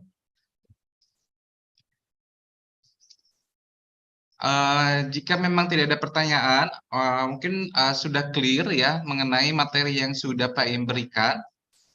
Ya, untuk para peserta, jika memang ada yang ingin ditanyakan atau mungkin berbagi cerita ya mengenai pengalaman ya ketika di rumah sakit, silakan mengenai perawatan post cardiac arrest. Ya memang tadi di sini disinggung banyaknya Pak Nuril mengenai perawatan post cardiac arrest care di rumah sakit ya. Iya. Beda kalau ketemunya di out hospital cardiac arrest ya. Beda kalau ke post cardiac arrest di luar rumah sakit ya. Ya memang kalau nggak bangun bawa ke rumah sakit intinya kan gitu ya. Tapi kalau bangun suruh pulang tapi nanti datang ke rumah sakit untuk kontrol itu aja. Iya. Mungkin bisa Bapak sampaikan kira-kira tips dan triknya gimana Pak agar mungkin KDARS itu tidak terulang kembali sama pasien yang pernah dirawat karena cardiac arrest. Ya ini memang itu dengan adanya tambahan daripada apa tuh namanya? Tambahan daripada AHA yang sekarang ada fase apa tuh masalah seperti gejala sisa ya. Biasanya itu hubungannya dengan ke arah hipoksemia itu biasanya. Nah ini biasanya kalau di AHA itu malah dikatakan bahwa yang membantu sendiri harus kontrol ini ke psikologis. Karena stres dia, melakukan CPR itu stres. Jadi suatu kondisi yang memang kita saat CPR itu stres. Sehingga di buku di AHA itu, jika perlu kita pun harus sekali-sekali cek ke tim psikologi, terutama yang melakukan CPR-nya ini. Bukan pasiennya saja, ya itu. Oke, ya baik Bapak, sepertinya mungkin tadi penjelasan dari Bapak mengenai post cardiac arrest care sudah cukup dimengerti dan mungkin seperti kita ketahui juga bahwa untuk pembahasan materi webinar kali ini mengenai EWS dan juga Code Blue update dari hari kemarin hari Sabtu sampai hari ini itu sudah diberikan banyak materi seperti itu ya. Jadi kemungkinan beberapa peserta sudah memahami bagaimana mengenai post cardiac arrest care tersebut. Oke, Bapak, sebelum kami tutup, ada yang mau Bapak sampaikan closing statement mengenai materi yang sudah Bapak berikan? Ini berhubung mungkin teman-teman yang ada di ICU ya, mungkin bukan di ICU aja, di ruang perawatan juga. Untuk memang tindakan di ICU itu banyaknya itu melibatkan perawat itu untuk melakukan pemantauan. Ya. Jadi kalau melakukan pemantauan itu kan memantau tanda-tanda vital. Ya. Jadi kalau memantau tanda-tanda vital itu kalau ada angka-angka yang mencurigakan, jangan percaya. Kalau percaya kepada siapa? Percaya kepada Tuhan yang Maha Esa. Iya. Pastikan lagi itu angka benar enggak. Ya. Jadi teman-teman, kalau menemukan angka-angka itu balikan ke kondisi klinis atau cek ulang, selalu cek ulang ya. Selalu cek ulang, verifikasi apakah itu angka betul atau tidak. Jadi ada jangan sampai ada istilah don't treat the monitor but treat the klinis. Percaya kepada Gusti Allah, jangan percaya kepada alat. Itu ya saja. Itu dari saya kira. Ya, Bapak maaf sepertinya ada yang bertanya Pak karena kita mungkin ada waktu sekitar 5 menit. Ya, silakan. Ini dari Sindu Rumah Sakit PSG Surabaya, hal apa saja yang perlu diperhatikan pada pasien yang dilakukan pemasangan IABP? IABP, oh iya tadi ada alat ya. Ya. Ada memang tadi kalau pasien sudah dilakukan CPR, kemudian dia ROSC, return of sirkulasi, kemudian dibawa untuk karena mungkin angka kejadiannya karena masalah serangan jantung, direvaskularisasi, dilakukan PCI kadang-kadang, dan pada saat itu juga dilakukan pemasangan intra-aortic balon pump yang karena hubungannya adalah dengan masalah fungsi daripada kontraktivitas jantung. Apa yang diperhatikan kalau pasang IABP? Ya kita ingat aja bahwa intra-aortic balon pump itu dipasangnya ada di aorta. Balonnya itu masuk ke aorta, aorta ascendens sampai arcus aorta. Ya. Itu volume udara di situ balon mengembangnya 40 sampai 50 cc. Jadi pada saat dia mengembang, nah saat mengembang itu harus pas. Itu adalah pada fase diastolik, pada saat katup aortanya menutup. Jadi kalau bayangin gitu ya, kalau katup aorta menutup itu balonnya mompa, itunya ada di arcus, di aorta ascendens mompa, jadi tekanan ke intrakoroner jadi meningkat. Nah diharapkan dengan aliran koronernya meningkat, disitulah otot-otot jantung akan mendapat nutrisi. Nah ini yang harus diperhatikan adalah memang lihat gelombangnya, ketepatan daripada pompa balonnya harus tepat. Kedua, untuk keperawatannya yang penting adalah masalah tips daripada atau ujung IABP harus pas, gitu ya, ada di arcus aorta, dan kalau dihubungkan dengan X-ray itu bisa kelihatan di sela iga ke-3 ujungnya itu. Kemudian jangan sampai terlalu bawah, kalau terlalu bawah nanti itu malah menghalangi daripada arteri renalis sehingga urinnya jadi kurang. Kemudian yang penting dalam keperawatan adalah masalah aliran ke perifer. Karena itu dipasang di aorta, balonnya gede, jangan sampai pasien jadi akut limb iskemik. Aliran, jadi pemantauan daripada suhu di perifer, di kaki yang terpasang itu pasangnya di kaki ya, dari arteri femoralis kiri atau kanan. Jadi pemantauan daripada sirkulasi di perifer yang terpasang IABP, bandingkan antara yang dipasang dan tidak. Itu aja saya kira yang pas ya. Okay, thank you, Mr. Im, for the answer. Maybe one last question, Mr. Im, from Iri Rahmat Sutopo.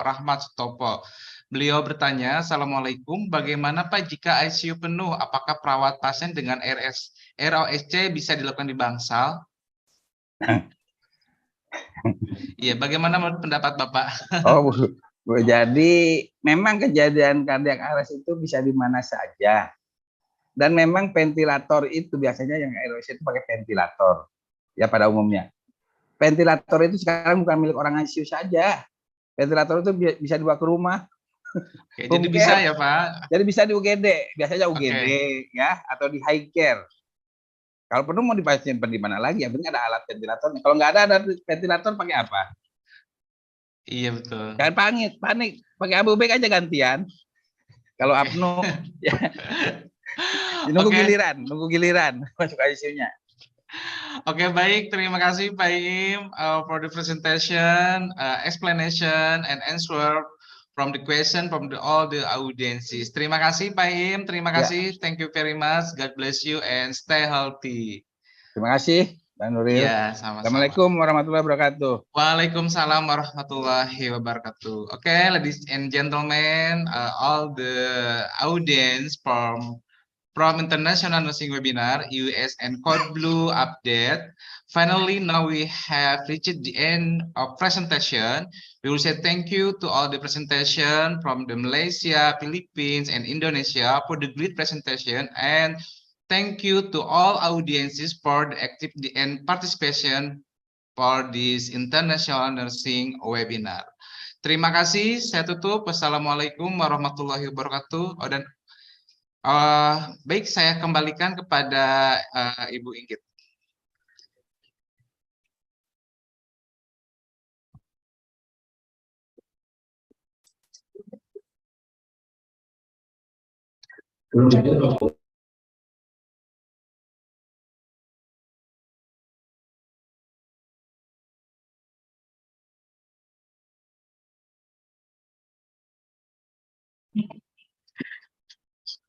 All right, thank you so much for for Mr. Seven Nuril Anwar HSCAP SPCAP MB have get about material presentation from Nurse M. Irfan Firdaus SCAP with the title is Code Blue Management in COVID-19 Room, and from Nurse Im Rohiman SCAP SPKV from the title is Post Cardiac Arrest Care. Nah, sekarang kita akan membagikan door prize kembali ya untuk 2 peserta yang beruntung. Pak Nuril, apakah siap membantu untuk memberikan 2 door prize kepada 2 peserta yang beruntung? Oke, baik Bu Inggit, saya Ya. akan memilih 2 peserta yang misalkan tadi yang sudah memberikan pertanyaan, dan pertanyaannya mungkin sangat baik sekali ya. Saya yang pertama akan memilih pertanyaan untuk Mr. Irfan, ya, yaitu Bapak M. Taufik Nidori, ya, mohon untuk menghubungi Bu Inggit. Kemudian yang kedua, ya, yang pertanyaan untuk Mr. Im, yaitu Sindu dari Rumah Sakit PJ Surabaya. Silakan untuk menghubungi Ibu Inggit mengenai door prize yang akan diterima. Terima kasih Bu Inggit, saya kembalikan kembali. Ya, selamat kepada Bapak Taufik dan Bapak Sindu ya, Pak Nuril ya. Ya, silakan untuk menghubungi saya untuk mendapatkan door prize-nya. Ya, terima kasih kepada Bapak Nuril sudah memandu acara inti, yaitu acara pemaparan materi. Okay, now next move to our agenda. Listen to hymn PPNI. Let's for all participants listen to hymn PPNI.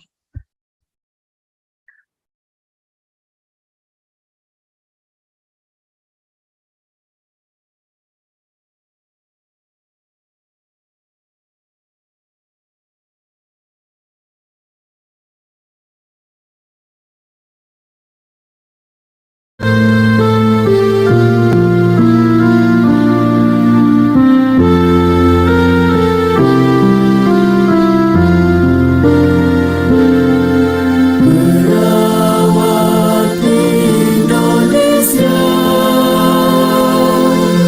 emban tugas mulia,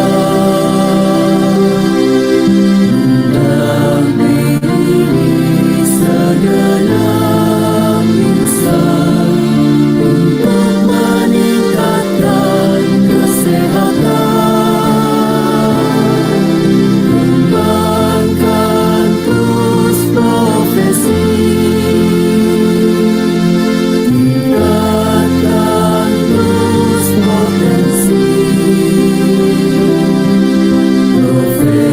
profesional dan rendah hati, siap melayani dan berbakti. Membangun negeri tercinta, sehat sejahtera bangsaku. Siang malam sepanjang waktu, langkahmu selalu ditunggu. Tak membedakan umat, semua dilayani dengan cinta tulus dan dedikasi, membawa arena suci.